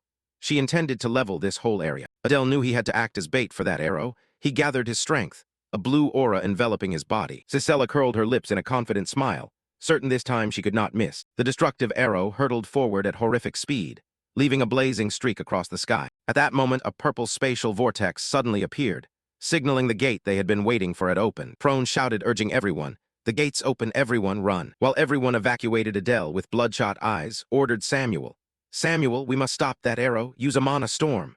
Samuel immediately responded, a green energy coiling up from his arm. A massive green mana tornado, the mana storm, was created, forming a solid defensive wall. But Adele declared something crazy. "Now we have to go into that storm," Samuel screamed in astonishment. Without hesitation, Adele plunged straight into the center of the mana storm. "You're crazy," Samuel yelled in despair. Inside the storm, Adele continued to activate another skill. Darkness. A stream of black energy enveloping his arm. The dark energy merged with the mana storm, turning it pitch black. Adele confidently said, "It's successful." Samuel could not believe his eyes. The storm had completely turned black. This combination of power was beyond his expectations. At that moment, Cicella's destructive arrow slammed violently into the dark storm. Adele screamed in pain as he strained to withstand the arrow's tremendous force. "It's coming," he shouted. The blazing golden arrow pounded relentlessly, trying to pierce Adele's defenses. Samuel also cried out from the immense pressure. The power of this attack was truly unbelievable. From the gate, Luna and Prone looked back in horror. Luna shouted Adele and Samuel's names, while Prone urged everyone to leave quickly. Cicella's arrow had begun to pierce the storm, cracks appearing on the dark shield. Adele gritted his teeth and endured, telling himself to hold on a little longer, as the arrow was about to completely break his defense. In the desperate moment, Adele played his final trump card, object teleportation. He poured all his strength and hope into this move. Cicella's arrow collided with the mana storm, and suddenly began to tremble violently. Unbelievably, the teleportation technique completely diverted Cicella's destructive arrow. Cicella froze. She couldn't believe what she had just witnessed. Her strongest attack had been nullified. After successfully diverting the arrow, Adele quickly dashed toward the gate to escape. Prone and Luna shouted loudly, urging Adele to hurry because the gate was closing. Cicella was furious to the point of boiling blood. She gritted her teeth and cursed, "Filthy vermin." In her rage, Cicella launched one final attack, faster and more lethal, shouting, "Die." The attack charged straight at the running Adele. Seeing this, Adele could only curse once, "Damn." At that moment, Adele was rushing forward. From ahead, Luna and Prone shouted Adele and Samuel's names in desperation. Adele shouted that he knew, as Samuel warned that an arrow was flying from behind. Immediately, Adele used the skill level 3 position swap. He pointed toward the gate where one of his teammates with hair was standing there looking anxious. A terrible explosion of blazing golden light occurred, tearing apart a stretch of forest. It seemed the skill use caused severe damage. Adele screamed in pain as blood began flowing from both eyes. Adele lost consciousness and fell freely from the sky. His squad mates watched in horror as their captain was injured. They shouted his name in chaos. Despite being seriously wounded, Adele forced himself to speak. "I'm fine. Have you all entered yet?" Luna, standing beside him, worriedly replied, We're all in." Hearing this answer made Adele breathe a sigh of relief, but he quickly regained composure. Then Adele announced that the gate was about to close and the dimensional space would start collapsing, urging everyone to hurry to the entrance. Prone, hearing this, also understood the situation. Soon after, Prone urged everyone, "Not long now, this space will collapse. Run quickly to the exit." Meanwhile, Adele was aided by Luna. Adele silently thanked Luna for her help. The scene shifted to another space with a clear blue sky. The team had successfully escaped that dangerous dimension. Idea was standing ready. She smiled and said the team arrived a bit late. Idea praised Class A for doing very well. All members breathed a sigh of relief, their faces showing exhaustion after the life and death battle. Adele and Luna looked at each other, smiling with relief. Adele, despite blood still on his face, happily said they had returned alive. Afterwards, the team returned to the academy. Adele, as Class A captain, entered the Great Hall and reported their return. Standing before the instructors, Adele reported the team's losses. Of the 21 members in total, 4 could not return. Instructor Idea went silent upon hearing the report. Adele added with regret that they could not bring back the bodies of the fallen cadets. Adele clenched his fists, his eyes showing hatred and determination. He said he would remember the names of the teammates who fell. Idea placed a hand on Adele's shoulder, comforting him that she and the other instructors would not forget the sacrificed students. Adele silently agreed. Then Idea took the Enzur flower from Adele's coat and said she needed it to evaluate this mission. From afar, 2 other students began to mock. They said Class A was pathetic, and that a class led by a half-demon suffering such losses was to be expected. Adele heard those words. His face darkened with anger. He contemptuously thought if it were those two's class, they'd probably have been completely wiped out. At that moment, 2 beautiful girls appeared. Renee called Adele's name. Meanwhile, Diana bluntly asked, "Bodyguard, you're not dead yet." Adele turned, smiled at Renee, and confirmed that his lady was fine. Instead, Renee looked at Adele with a worried expression, asking if he was badly injured. Adele tried to act okay, saying his wound was not life-threatening, but Renee would not let it pass. She insisted he looked severely hurt and demanded he be taken to the infirmary. Seconds later, Renee's gaze fell on Luna behind Adele. Seeing Renee stare at her, Luna shyly greeted. Renee did not reply. Instead, she emitted a dark, murderous aura, her eyes glowing as she glared at Luna. making her scream in fear. Terrified, Luna hurriedly hid behind Adele, stammering and asking why Renee was so scary. Renee growled, asserting ownership. Adele is mine. Stay away. Luna was flustered, only clinging to Adele's coat, not understanding why she was being treated like that. The situation grew tenser when Renee drew her sword.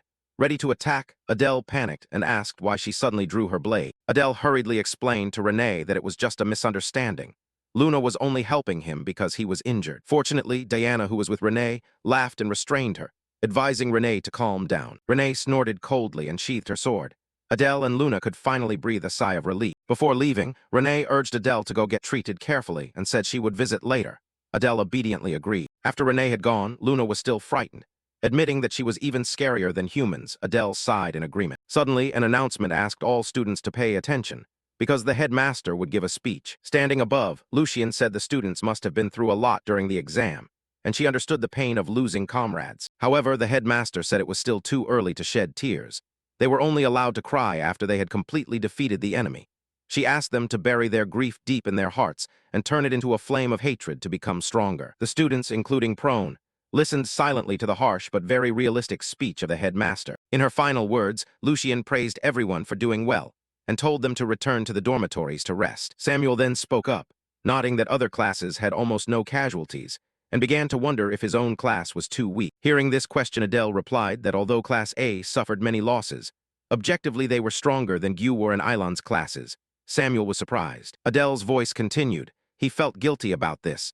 If he had chosen a different area, the number of casualties could have been much lower. Samuel, the parasite on Adele's arm, spoke up, blaming himself that what was done was done. If only he were stronger, no students would have had to die. While Adele was still pondering Samuel's words, a stranger approached and called out to him, "Hey, Captain of Class A." The person was none other than Lord Bolton. He remarked that a week had passed, and Adele looked quite badly injured. Adele recognized Bolton. Adele answered, admitting his target was indeed very strong, so he had a hard time. Conversely, he also noted that Lord Bolton looked completely unharmed, not a scratch. Bolton casually replied that his opponent was also quite strong. But because he was old, he exhausted himself after a few fights and collapsed. This contemptuous and hard-to-believe answer shocked Adele completely. Adele was still shocked. He thought about Bolton's target, the famed mercenary king in the war between humans and demons. A legendary warrior could not simply become exhausted and fall like that. Bolton changed the subject, saying the one who had wounded Adele so badly must have been impressive. Adele modestly replied it was not an easy opponent, and he had been lucky. Bolton laughed heartily, saying luck is also part of strength. He urged Adele to go get treatment and rest well. Adele thanked him. As he walked away, Bolton pointed at Adele and threw a challenge, saying, "Rest up so next time you can fight me." Adele fell silent at the sudden declaration of war. After Bolton left, Samuel asked Adele what's wrong with that guy that he keeps wanting to pick fights with you. Adele could only agree without understanding the reason. Adele assessed that despite appearances, Lord Bolton was truly very strong, possibly on par with the ice monster they once faced. Samuel was astonished to hear that. Samuel asked, "So does that mean Bolton is even stronger than you when his power is amplified?" Adele affirmed that was very likely. Adele continued analyzing. Currently, the only students who can confront the student council are Bolton and Diana. Perhaps in a few years, Renee and Samuel could reach that level. Prone appeared and asked why the two of them weren't going inside. Adele and Luna greeted her and asked back, "Prone, you're here too." Prone laughed flamboyantly, declaring that a true leader must care for their students until the last moment. Samuel began to complain again. He told Adele he couldn't think with Prone talking non-stop, and asked why he didn't just shut her up. Prone heard it, flew into a rage, called Samuel a brat with a crusty booger, and squeezed it with her hand, causing him to scream in pain. In her anger, Prone even slapped Adele's cheek and shouted, "Die, I'll kill you." Poor Adele was collateral, not understanding why he was dragged into this. Luna had to run over to intervene, reminding them that Adele needed urgent treatment.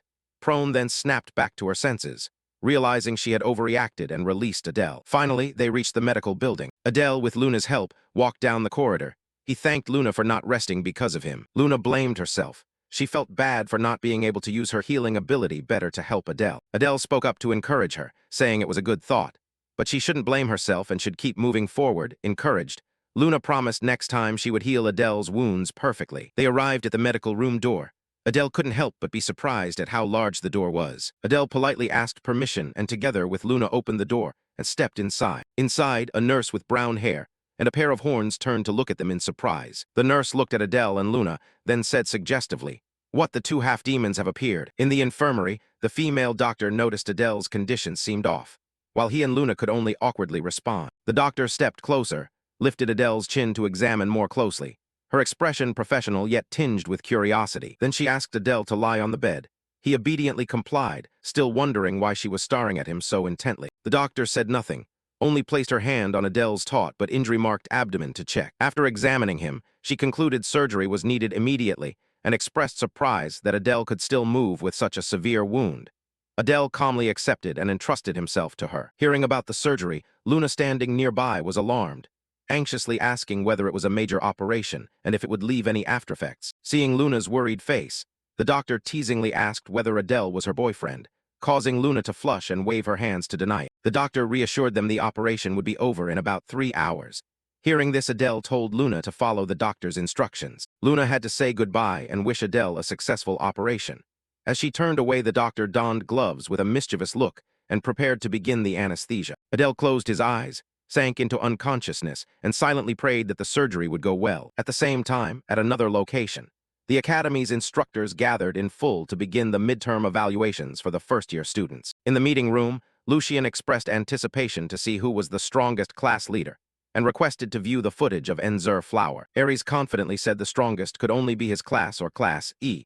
Beside him, Idea, though annoyed, had to admit it was true. Idea reiterated that the leader of Class C was the Devil King's daughter, a standout figure even during lessons. Aries agreed with this opinion. However, Aries still insisted the best had to be Bolton. He even conceded that in swordsmanship, Bolton may have surpassed him. Robolt, sitting across, added that although Bolton was weak in magic, physically he was a talent who would be recorded in history. Hearing the praise, Idea showed little favor and bluntly said, "Ha, I don't like him," which puzzled Aries because Bolton had a pretty good personality. Aries listed Bolton's merits: neat appearance, excellent skills, high potential, and good grades. He asked in return wasn't that an exemplary student. Idea only offered a sarcastic remark. Accused of exaggeration, Idea explained why she disliked Bolton. She didn't like his smile with wild eyes that looked soulless. The debate continued. Aries taunted that she had chosen a sly-smiling, narrow-eyed person as class leader. Idea sneered as if she'd been waiting for the question and picked up the lettered chips, saying this test would prove everything. A blue-haired instructor with small horns stood up, announced everything was ready, and they would start the scheduled viewing of Class E's footage to see how their leader performed. Lucian was very eager, saying this was the perfect time to see the child's true strength, and ordered the start. Immediately, a 3D image was projected showing Bolton with blazing eyes, wielding a great blade amid a burning, ruined landscape. However, a perceptive instructor noticed the footage's viewpoint wasn't from Bolton. Another explained it seemed he had given Enzur Flower to another student to film. Robolt guessed it was a strategic move. Bolton wanted an objective assessment of his power. Yet Idea remained annoyed, muttering that the rule only allowed the class leader to wear it. The video continued with the image of the hired soldier king, Bolton's opponent. Though just an image, his presence was impressive, leaving the instructors regretting they couldn't hear the sound. Then came the spectacular scene when Bolton and the hired soldier king charged at each other, creating a terrifying explosion of energy. The instructors watched open-mouthed in astonishment. Even Idea gasped in amazement.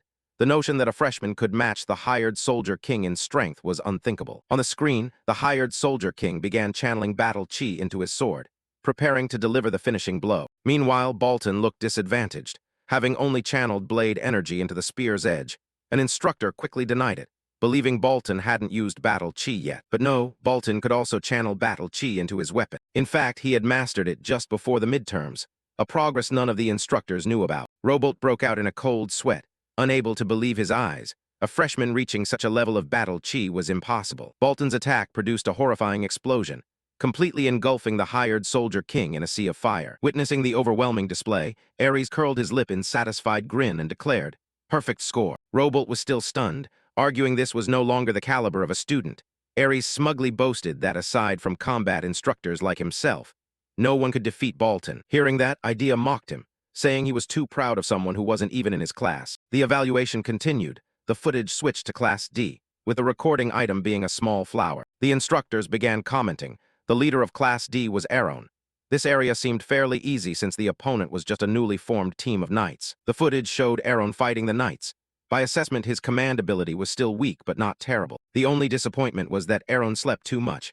Another instructor remarked that it fit well with a child of laziness. Aries, with an expectant look, declared that next would be his class, Class C. The video cut to Renee, unleashing powerful slashes with dark energy. She was no pushover, already able to use sword chi freely. Idea noted that though inferior to Bolton, Renee's achievements were impressive. Robolt agreed, rating her at a 4-circle mage level. But the real challenge arrived. Renee faced a 5-circle mage, the Tower Lord. The opponent unleashed an extremely powerful spell. The instructors were astonished, wondering if it was a 5-circle spell and suspecting he had advanced to level 6. A gigantic magical explosion engulfed the battlefield, leaving all witnesses reeling. The blinding light from the blast made the watching instructors fall silent for a moment in astonishment. When the blinding light faded, Diana's silhouette appeared. With no wasted movement, Diana raised a hand to the sky to block the massive bolts of magical lightning, a display of power far beyond expectations that left everyone speechless. The instructors realized Diana's crown was actually a power-suppressing item, yet she still appeared to be in pain using such enormous energy. Diana's power erupted, creating a pink vortex of energy that devoured enemies, their souls screaming in agony. The mage, the Tower Lord, only managed a cry before being crushed by Diana's power. It was hard to believe this was only suppressed power. At this level, Robolt assessed that in magic only one student could compare to her. Ares curiously asked if it was Samuel. Robolt denied it and smiled mysteriously, saying that student's footage would appear soon. Keep watching. The evaluation screen moved on to the next class, Class B. The leader of Class B was Guwar. Contrary to his appearance, he had very good leadership skills. Sometimes that somewhat forceful style of command was necessary. Idea remarked that although Guwar was overshadowed by other leaders, she would still give him a fairly high score. Ares agreed. Finally, it was Class A's turn. The class Idea was in charge of. Contrary to her earlier confidence, she now sighed and appeared afraid to watch. The atmosphere in the meeting room suddenly became heavy. Both Ares and Idea fell silent with serious expressions. Idea sank into thought about the 4 students she had mentored for months who had died. Even a cold person could not avoid bonding with their pupils. Lucian spoke up, saying there was only one class left, and he was very curious about Class A leader's performance. Class A's video began, revealing a surprising scene. An academy castle floating among the clouds. Robolt exclaimed in astonishment that it was the world's top talent academy.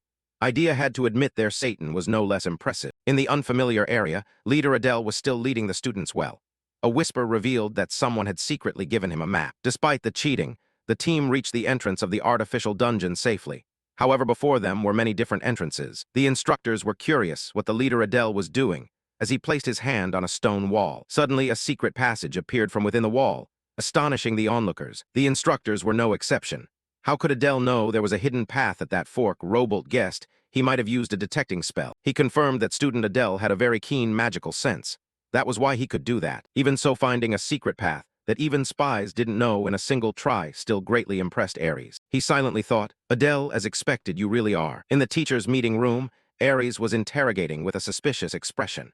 He argued that someone being able to move around the enemy base as if it were deserted was impossible, regardless of how good that person's detection abilities were. Idea sat beside him, showing disagreement. She turned to directly ask the senior opposite her, wanting to know what exactly he meant. Ares continued sharply, pointing out that the area where Class A went had the easiest difficulty. But even with 2 extra heirs of the 7 great sins there, the result was 4 students dead, and most of the rest injured. Ares insisted it was all due to Adele's killing intent.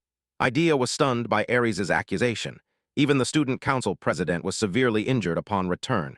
She turned to tell Ares opposite, emphasizing that he had seen it too. Just as the argument peaked, a powerful voice rang out, "Enough!" Lucian intervened. She admitted that Ares's words were partly true, but said that things were only beginning. She proposed observing a while longer before drawing final conclusions. Hearing that, Ares could only reluctantly agree. He sighed irritably while the head teacher declared the meeting would continue. The scene shifted to the academy's medical room, where surgical tools and medicines were laid out, showing a treatment that had just concluded. On the sickbed, Adele slowly woke up. The black wound on his neck remained, but he no longer seemed to be in pain. Adele sat up, his body wrapped in bandages. He looked around the room bewildered, wondering if it was all over and how much time had passed. Adele silently looked at his hand, where the parasitic entity Samuel was hiding. A greenish energy flickered faintly beneath the bandages. He clenched his hand, feeling his body. He did not feel pain and felt completely healthy, though slightly uncomfortable. He could still move. At that moment, the medical teacher entered. She asked if Adele had woken up. Adele was now sitting on the floor, responding weakly. The teacher handed Adele a cup of hot tea, telling him to drink it. Adele hesitated a little, but the teacher explained she had brewed the tea with a special leaf good for restoring strength. Upon hearing this, he reluctantly agreed. Adele took a sip of tea. He sensed the taste of health, like an antitoxin that cleared the mind. The teacher smiled and inquired about his condition. Adele thanked her and said that thanks to her, the treatment seemed to have gone well. She advised Adele to avoid strenuous activities for now, and said he would be much better after a few weeks. Adele was a bit surprised to hear he had to rest that long. Still, Adele smiled. He told himself not to overdo it and to rest properly, treating it as convalescence after all. The midterms were over. But then Adele froze. He remembered the final exams would take place in 2 months. He began to worry about the exact timing and thought he should ask Samuel. Adele looked at his arm, where the parasitic entity was silent. He guessed Samuel might not be fully awake after the anesthesia wore off. He thought Luna might know. Adele turned to ask the teacher, "By the way, did the pale pink-haired student who accompanied me stop by?" The teacher was a little surprised by his question. She smiled slyly. She revealed that the girl had worried and waited for 3 hours. And as soon as the surgery finished, she rushed in like a bolt and continuously used restorative magic. Adele vividly imagined that scene. He couldn't help feeling guilty, thinking the girl had pushed herself to the limit, and her condition must not be good. The teacher grasped the chair and recognized the importance of healing ability. It was an extremely rare talent, almost impossible to find among the demon race. She continued, perhaps because she was a half-demon she had that ability, although her medical knowledge about bone setting seemed lacking. A thought flashed through the teacher's mind. She asked whether she should try teaching Luna. Adele was surprised by this sudden suggestion. Adele asked, "Really?" The teacher assessed that combining healing ability with professional medical knowledge would not be bad, and then she would become a valuable asset. The teacher continued speaking. After all, she was a lecturer at Satan. She asked why Adele looked so pleased. Adele couldn't hold back his thought. "Oh, very much so." The teacher advised Adele to rest a little longer before leaving, and they could talk slowly afterwards. Adele smiled and thanked her. Adele smiled with satisfaction. He thought this was definitely a great opportunity for Luna, and if she learned more medical knowledge, it would surely be a huge help to him. The scene shifted to outside the window where daylight shone, signaling a new day had begun after the storm of exams. Back in the meeting room, Ares sat with his arms crossed, his face still sullen and thoughtful after the debate. A wide shot of the meeting room showed silence prevailing. The other teachers were also lost in their own thoughts, and the atmosphere remained tense. The blue-haired teacher announced they had finished watching all the footage from each class. Lucian simply said, "Well done." Suddenly, Idea slammed her hand on the table and exclaimed, "Ha!" She said excitedly, "Everyone saw it right. The president really isn't a spy. I told you there's a reason the Bears family backs him." Robolt had to admit he hadn't expected student Adele to be so strong, able to defeat a level 5 mage alone, and from the Empire at that. Ares brushed it off, saying it was just luck, but Idea immediately retorted that luck was also part of skill. Idea turned to tease Robolt, saying Professor Robolt should be careful about the fate that awaits if he focuses only on theory. Robolt just chuckled and said it was a rather cutting joke. However, Ares remained suspicious. He said the sudden increase in power and the deliberate concealment of the Enzur flower troubled him. Still, Ares had to acknowledge Adele's self-sacrifice to save other students deserved recognition, especially when he fought the ice hammer wielder afterwards. That scene made Ares shudder. Idea concluded Tyrius truly was a monstrous student. She couldn't believe someone like that existed at the Imperial Academy. Robolt opposite agreed, saying it seemed to toy with the president. Ares added that even the person who fired the finishing arrow exceeded expectations. He concluded they had underestimated the Imperial Academy. Lucian, who had been silent until now, finally spoke. She judged that the student who directly fought Adele seemed even stronger than the mercenary king. But this information had been missed during the briefing. She propped her chin and made a frightening comparison. "That one might be a bit stronger than the kid Bolton." Professor Robolt asked in surprise. "So you mean the area we thought was the easiest was actually the hardest?" Lucian affirmed that except for the classes of Bolton and Diana, everyone else was probably dead, and even those two might not have returned safely. Idea fell silent. She admitted that, as the headmaster had said, even she would struggle against those two. And despite witnessing it, she still couldn't explain how the president achieved victory. Ares agreed decisively. This was certainly not a difficulty for ordinary students, but a campaign requiring Satan's instructor-level warriors to risk their lives. Professor Robolt pushed up his glasses and continued analyzing. The perfect coordination with Prone and Samuel, combined with quick judgment, and ultimately ensuring the student's safe retreat. He concluded Adele was definitely a student worth studying. Lucian spoke up, suggesting that given the current atmosphere, the practical score of a class would likely mirror the opinions of all the instructors. Idea jumped up and cheerfully declared, "Exactly, of course, full marks. Who could look down on our proud president?" She smiled triumphantly, while Ares simply glanced over with an unhappy expression. Finally, even Ares sighed in concession. "Huh, I agree." Idea cheered, of course, when she saw her rival accept. Lucian declared the meeting closed, asking each class's instructors to compile and submit their final evaluation scores. Everyone replied in unison, "Yes." The scene returned to the medical room. Adele had put his clothes back on and bowed to the teacher. She asked, "Are you about to go home?" Adele replied, Yes, thank you so much for everything. She cheerfully said she was finishing work too and urged Adele to head home. She reminded him to take his recovery medicine. Adele obediently answered, I understand. As Adele prepared to leave, the teacher suddenly remembered and added, Oh, and there's an instructor outside looking for you. Adele was a little surprised but responded. Adele walked down the corridor thinking to himself, Who could it be? Could homeroom teacher Idea be visiting me? Maybe they're worried because I was seriously injured. He stepped out of the building, enjoying the fresh air outside. Adele smiled, refreshed.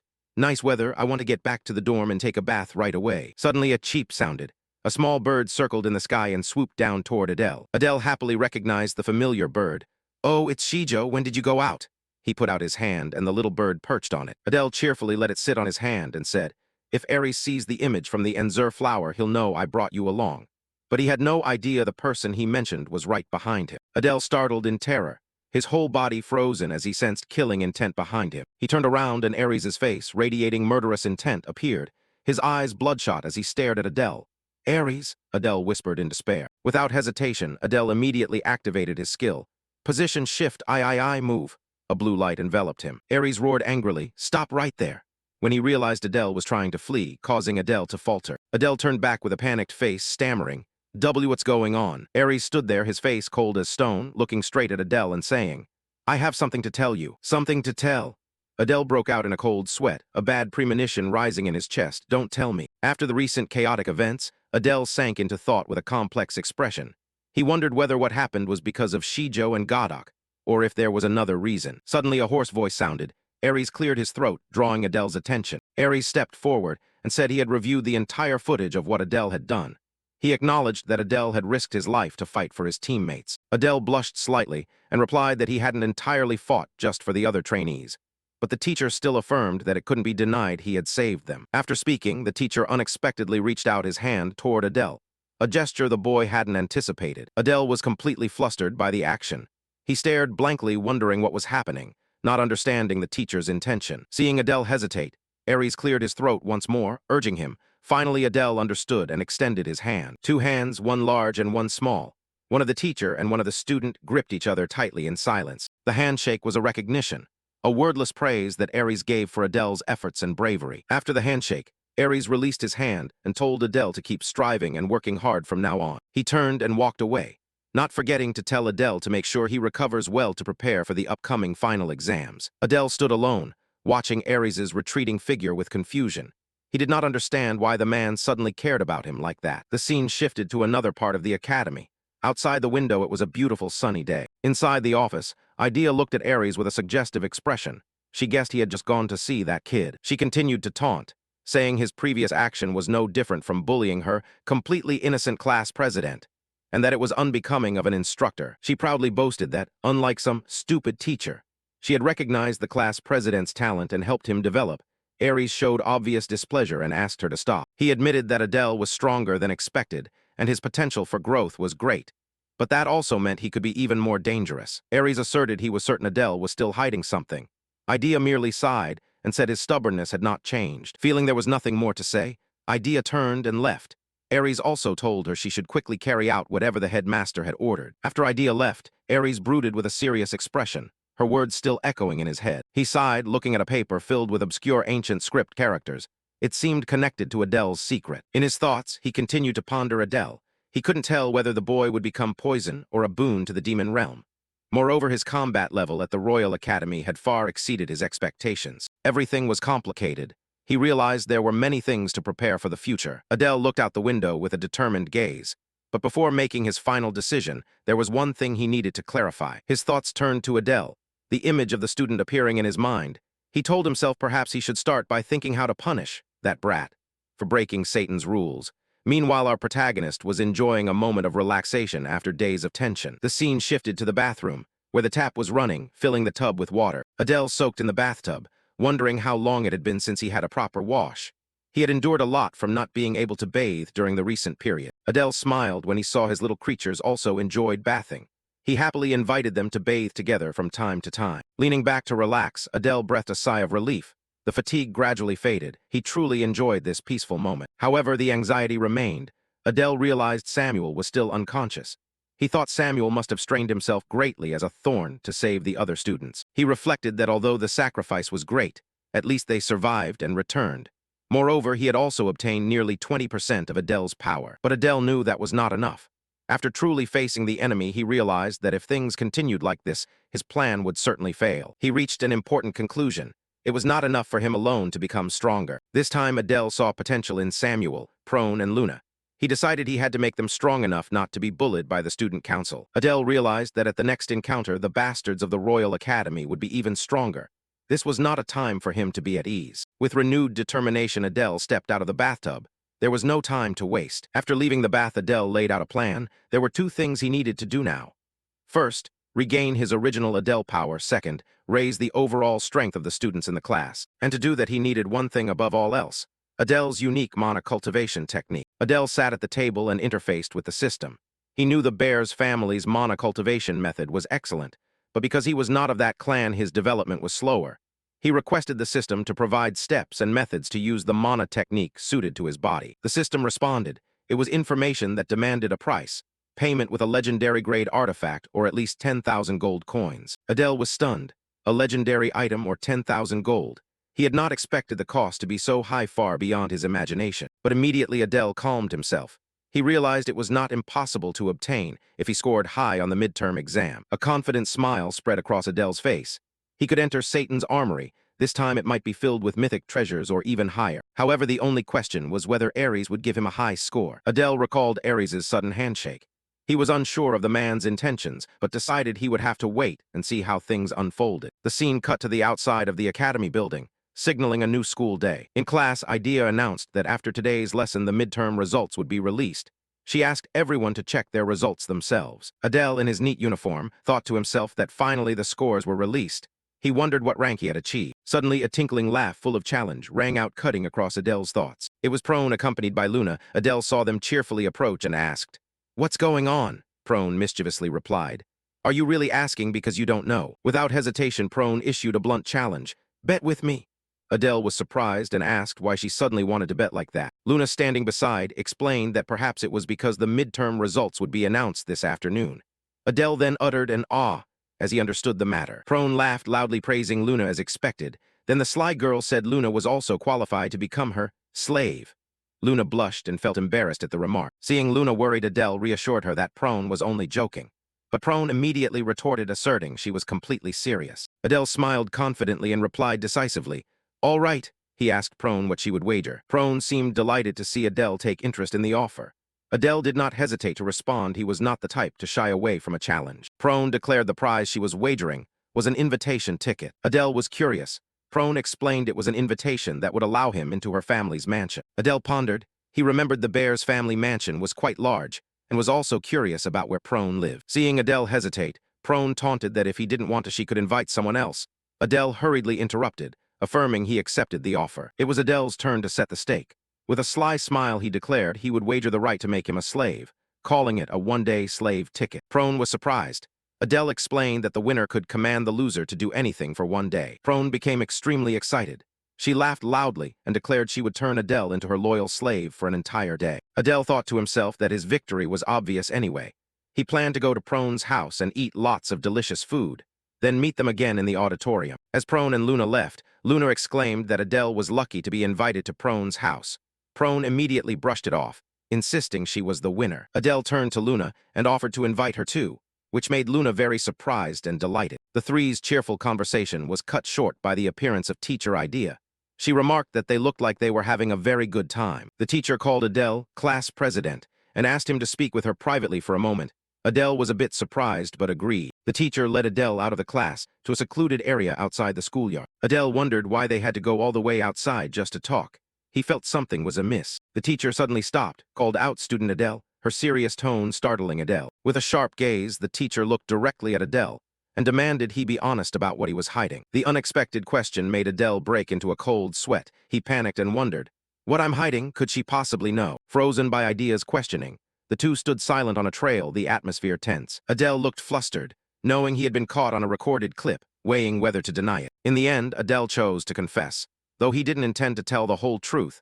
An idea urged him to admit everything quickly. Adele scratched his head and smiled awkwardly. admitting he had thrown away the emergency rations Idea gave him because they were too unpalatable. Hearing this, Idea was angry that her sincerity had been ignored. She threatened to double his rations next time, causing Adele to panic and refuse. However, Idea quickly said that wasn't the main reason she called him here, leaving Adele surprised and unsure what he'd done wrong. Idea revealed she knew Adele, as class president, had brought a monster into Satan without official permission. At that moment, a small black snake suddenly poked its head out of Adele's shirt, startling him as it exposed him. Idea saw the snake and asked if this was what had driven that human trainee away. Adele admitted it had helped him survive. Idea curiously asked where Adele had tamed the snake, and Adele hesitated, unwilling to answer. Inwardly, Adele knew he could fool Kyle, but not Idea. If he said the snake came from the bar's clan, she would recognize it as Solitude. So Adele lied that he got it from a human instructor's laboratory, which left Idea astonished. Adele continued, saying the snake was sensitive to mana and especially liked his darkness, absorbing it immediately. Idea fell silent, staring at Adele, as if pondering the story he had just told. After a pause, Idea smiled and said the snake was very cute, but she reminded Adele of the Academy's rules that he must register it as a pet. Adele grew anxious when Idea said that to do so he would have to take a test. Idea announced the test would be in a month's time and warned that if Adele didn't participate, he would be expelled. Adele agreed to Idea's conditions, and as she turned to leave, he called back, one more thing. Adele held out his hand. A small bird flew to perch on his finger, and he asked if the bird was allowed. Idea was surprised to see Adele also had a bird. The little bird chirped softly. Idea sighed and said it could be permitted. If it was a special bird, it could also help his activities as class president, and Adele thanked her. Idea arranged to meet Adele that afternoon in the auditorium and left. Adele stood watching her retreating figure. Adele thought perhaps Idea was pretending not to know who Shijo's true owner was. Anyway, he felt relieved he wouldn't have to worry about raising them anymore. After the conversation, the scene shifted to the Academy auditorium in the afternoon, the air noisy and lively as students gathered, waiting for something. Among the crowd, Adele walked thinking everyone seemed busy waiting to see their test scores.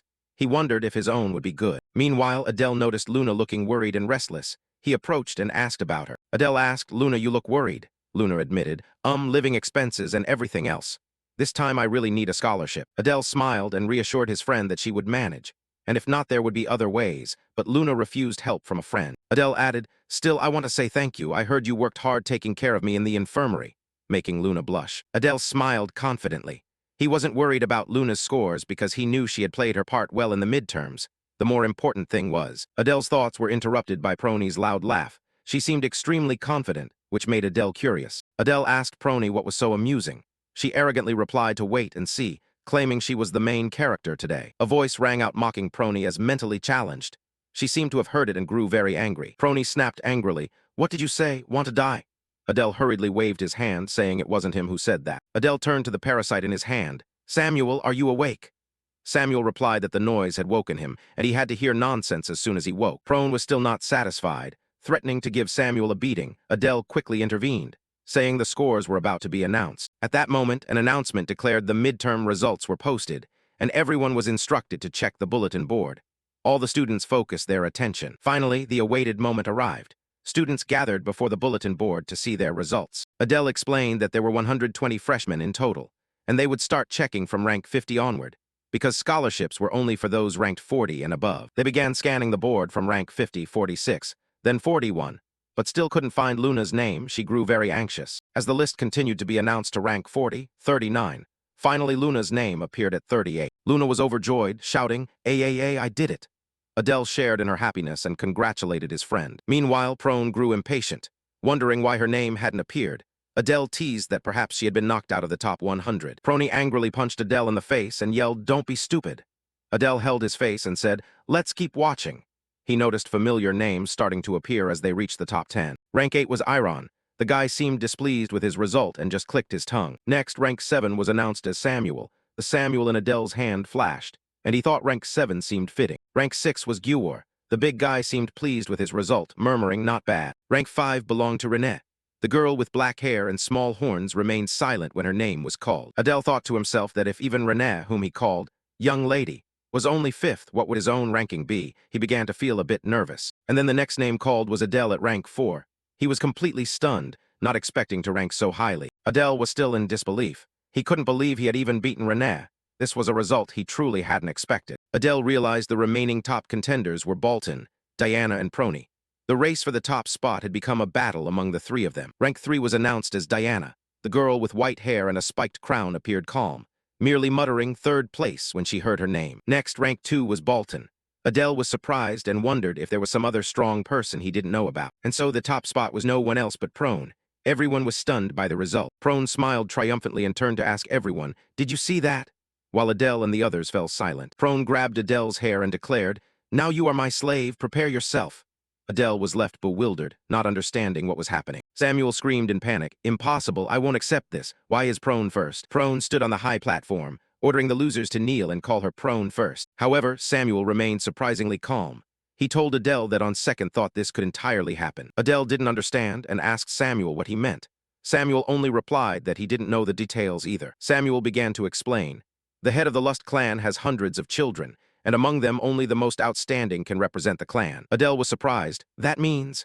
Samuel confirmed. "Yes, Prone defeated hundreds of rivals and became the heir." Samuel continued, explaining that even without Adele, Prone's team functioned very well. Without her support spells, many more would have died. Adele realized that from the instructor's perspective, wartime experience would earn Prone high marks. But to be first, she would need near-perfect scores in every subject. Samuel still couldn't accept the truth. Wishing it were a dream, meanwhile Prone merely smiled with delight. Prone made Adele kneel and praised herself. Adele asked if she was using her daily slave privilege, but Prone denied it. Though not pleased, Adele smiled, thinking that in some way this might be a good thing. From the moment the first place was announced, Adele could clearly sense the emergence of a new top student who would attract all the attention of Satan's freshmen, especially that one. That was Bolton, who exuded a terrifying aura that could erupt at any moment. Looking at him, he judged that he looked so angry he was about to lunge at Prone. But since many people were around, he would probably hold back. Observing from behind, Renee thought to herself, Adele, who was fourth before the midterms, wasn't that strong. But right from the first meeting, he was full of secrets. Really impossible to know who he truly was, and what oath he had sworn to himself. While she was still lost in thought, a finger reached out and lightly touched her cheek. Diana stepped closer and spoke. "Renee, should we tell him he's fifth?" She sighed in frustration and replied, "Diana, third place? That's a shame." Hearing that voice, Diana pinched her cheek and laughed loudly. "Ha, if Renee is comforting him, do it properly." Then the two of them turned their gaze toward Bolton. Diana noted she had never seen Bolton so angry before, and Renee added, "Yeah, ha." Bolton was now boiling with rage and spun around to leave.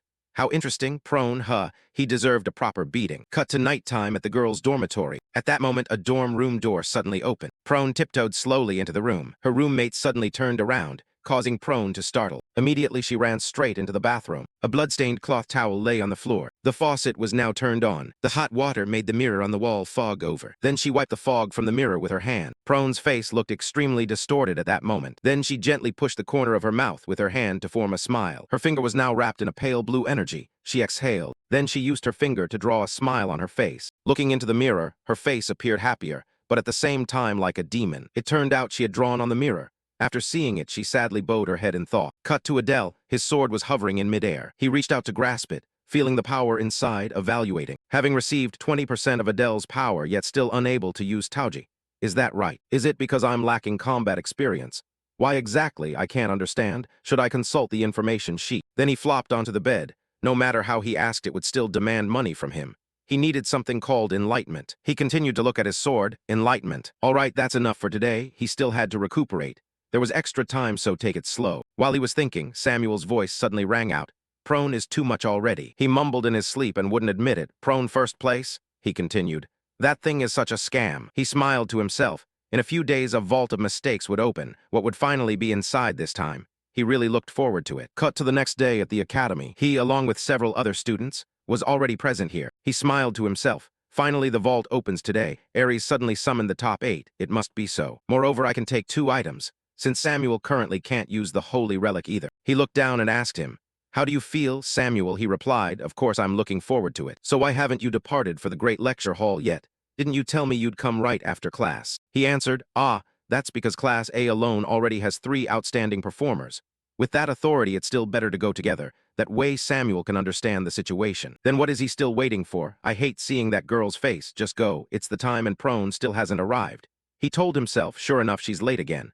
I saw her there when leaving class. Then let's go ahead. Samuel nodded. Yeah, let's depart quickly. From the upper classroom, watching his retreating back go, Prone thought to herself. Cut to the vault. Looking around, there were only a few people. Ares spoke. A-level students are late, aren't they? I clearly said don't be late. Iron put on an angry face. Instructor, I'm getting sleepy. When will class arrive?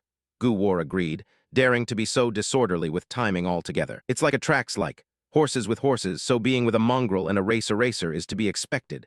Thinking that, Iron laughed with pleasure, ha ha, is that so? Their words made the two seated beside them furious. A murderous aura poured thickly from her body. Then Bolton stepped forward from behind and reminded Gu War. Still mouthy as always, huh? Hearing his name called, Gu War turned around angrily and shouted, who dares? Turning around he saw it was Bolton, and he fell silent. Bolton teased, what, not convinced, then let's have a match. He stammered, oh no, I'm just apologizing. Bolton stepped over and patted his shoulder, yeah, let's all get along. Observing, Adele assessed, Bolton is indeed stronger than before the limit. Satan's strategy improving is indeed good, but Adele then suddenly appeared by his teleportation. He said, damn, it's late, sorry. His arrival surprised everyone. Bolton thought to himself, since when did I stop sensing Mana's aura? He was startled as his gaze fell on the two who were staring at him. He evaluated inwardly. Being late made everyone angry. The atmosphere was a bit tense. Gu War angrily advanced and growled, appearing like a sewer rat, is lacking education and etiquette, the trait of mongrels. No sooner had he finished speaking than countless sharp blades appeared behind him. Sensing the killing intent, he grew somewhat frightened. He raised his weapon to warn Gu War. You really have no ability to learn, do you? That's so-called education and etiquette. Could you teach me a bit? He tensed up and shouted, you bastard. Then a stream of mana formed a protective barrier around his body. But with his superior speed, Adele quickly closed in on him from behind. Immediately the knife in his hand was pressed against his throat. He warned, better not move. This time I'll take out one of your eyes. The blade touched his flesh and drops of blood began to flow down. Seeing this, Ares stepped forward and warned, enough, put the swords away, Adele. He obeyed the command. Yes, he thought to himself, haha. Am I getting scolded again? Ares continued to admonish Gu War. If you continue to pick fights with other students for no reason, next time you will be severely punished. Gu War, though annoyed, still bowed his head, I'm sorry. Observing Ares's gesture, he thought to himself, what is this? I expected to be scolded for drawing my sword first. Noticing he kept staring, Ares turned and asked student Adele, why are you looking at me like that? He was startled back to reality and replied, no sir, are you feeling unwell? This somewhat foolish question made the instructor grit his teeth in anger. He then reminded them, don't speak nonsense. Everyone line up properly. He continued, not just Gu War, listen carefully, everyone. Our enemy is humanity, not the comrades who should be fighting shoulder to shoulder with us. I have no intention of handing out precious items to those who can't even understand the basics. But it seems one person from class is still missing. He turned to him and asked, do you know why Prone isn't here? He replied, we waited until the last possible moment for her to arrive. But I don't know why. He sighed, class of students seem to have talents that give instructors headaches. He answered, yes, she is indeed a troublesome girl. Ares warned, that's not something you should say. While no one was paying attention, Prone appeared behind them, smiling, I'm not too late, am I? Sorry I'm late, thank you all for waiting for me. She began to explain, but you all must understand, what can I do? I have reasons for being late. Isn't the protagonist always late? Looking at her, Ares admonished, fine, quickly fall in with the other students. Prone moved to her position, and as soon as she stepped forward, Bolton's gaze locked onto her. He assessed, indeed he lunged the moment he saw Prone. Given Bolton's temperament, holding back until now was impressive. Seeing Bolton step up to block her, she asked, why are you blocking my way? Bolton replied, long time no see, we've met before, haven't we? She curled her lip and replied, I don't know who you are. His words shocked him, what, I've seen you and Adele before the midterms. The corner of her mouth lifted in an amused smile. I suffer from an incurable disease that prevents me from remembering the faces of lowly people. When you speak to me, know your place. This extremely irritating tone made Gu War behind her angry. What? Adele also spoke up to warn, no, what exactly are you doing? Her words had fully enraged Bolton. A fierce flame of anger erupted from him. Samuel turned to him and asked, why the commotion? He replied, looks like you dozed off. Prone provoked Bolton. Turning back to Bolton, his voice was furious. If there really is such an incurable disease, wouldn't a fight cure it? Prone remained calm and answered, I see no reason to do that. Why should I heed someone beneath me? He continued, the top position is something one must protect oneself. If someone is truly the strongest, shouldn't they accept challenges from those below them? He in the back reached into his shirt, readying his weapon, and warned, Samuel, you should get ready. His words startled him, just woke up and this is happening. He looked at Ares, assessing. Why is Ares just standing there watching? He said he wouldn't tolerate students fighting and clearly Prone is no match. Prone replied, that makes it even more puzzling. Someone who always claims to only challenge the strong. Why not challenge the instructors or the headmaster? This taunt enraged Bolton. What she continued, isn't that exactly the case? Anyone can see the strongest person in Satan is the headmaster. But you always pick fights with my subordinates. Anyone can see the strongest person in Satan is the headmaster. But you always pick fights with my subordinates. You only challenge students weaker than you. Saying things like that is truly ridiculous. Her words nearly crossed his limit. He then slowly stepped forward to stand close to Balton. A murderous aura began to emanate from him. He thought, if Ares doesn't act, then I will have to. One of them could be seriously hurt. Then he glanced at Renee standing behind. Could it be the three of them? Just then Ares spoke up. Enough. If you keep this up, I'll intervene. He continued, Balton, the instructor is speaking. Both of you hear me clearly. He then withdrew his murderous intent. In the back, Guwar narrowed his eyes, evaluating. Prone dares to stand up to Balton like that. Iron smiled with interest. He, impressive. Diana praised. Oh, the top student is really not to be underestimated. Observing them, Ares judged their attitude toward class had changed. Indeed, the growth of those three is noteworthy. Then he said, now that everyone is present, let's begin. But first, listen carefully to what I'm about to say. As you know, the usual order of entry is determined by ranking. However, in the entrance exam, the order was arranged arbitrarily, so those who entered later were unintentionally disadvantaged. Below, he thought to himself, that's right, entering later meant I couldn't choose properly. The 7 great sins already took all the best items. If this time I'm forced to go in last again, I really won't let it slide. Ares' voice continued, student, you will be the first to enter. He pointed at himself in surprise. What me first to enter? He nodded, explaining, yes, in the entrance exam I had full authority over entry order. But those present now are not much different from then. Therefore, going in reverse order this time is fair. Next time we will arrange according to the rankings. Adele was extremely excited. Then he raised his hand and reminded, I will open the vault for everyone, step back. Mana surged, and a magical gate appeared in the space. Seeing it, his heart grew fluttery. If luck is on my side, this time I might get Adele's mana transportation method, or even a legendary artifact. Samuel also felt his pulse. Samuel asked, why is my heart beating so fast? Are you excited thinking about treasure? He looked down and smiled. Aren't you the same? Samuel denied. Even if I get an artifact, what's the use of this body? He moved toward the gate. Though he'll recover soon anyway, now let's go in. Standing before the gate, he told himself, finally the second chance has arrived. I'm really looking forward to what will happen next.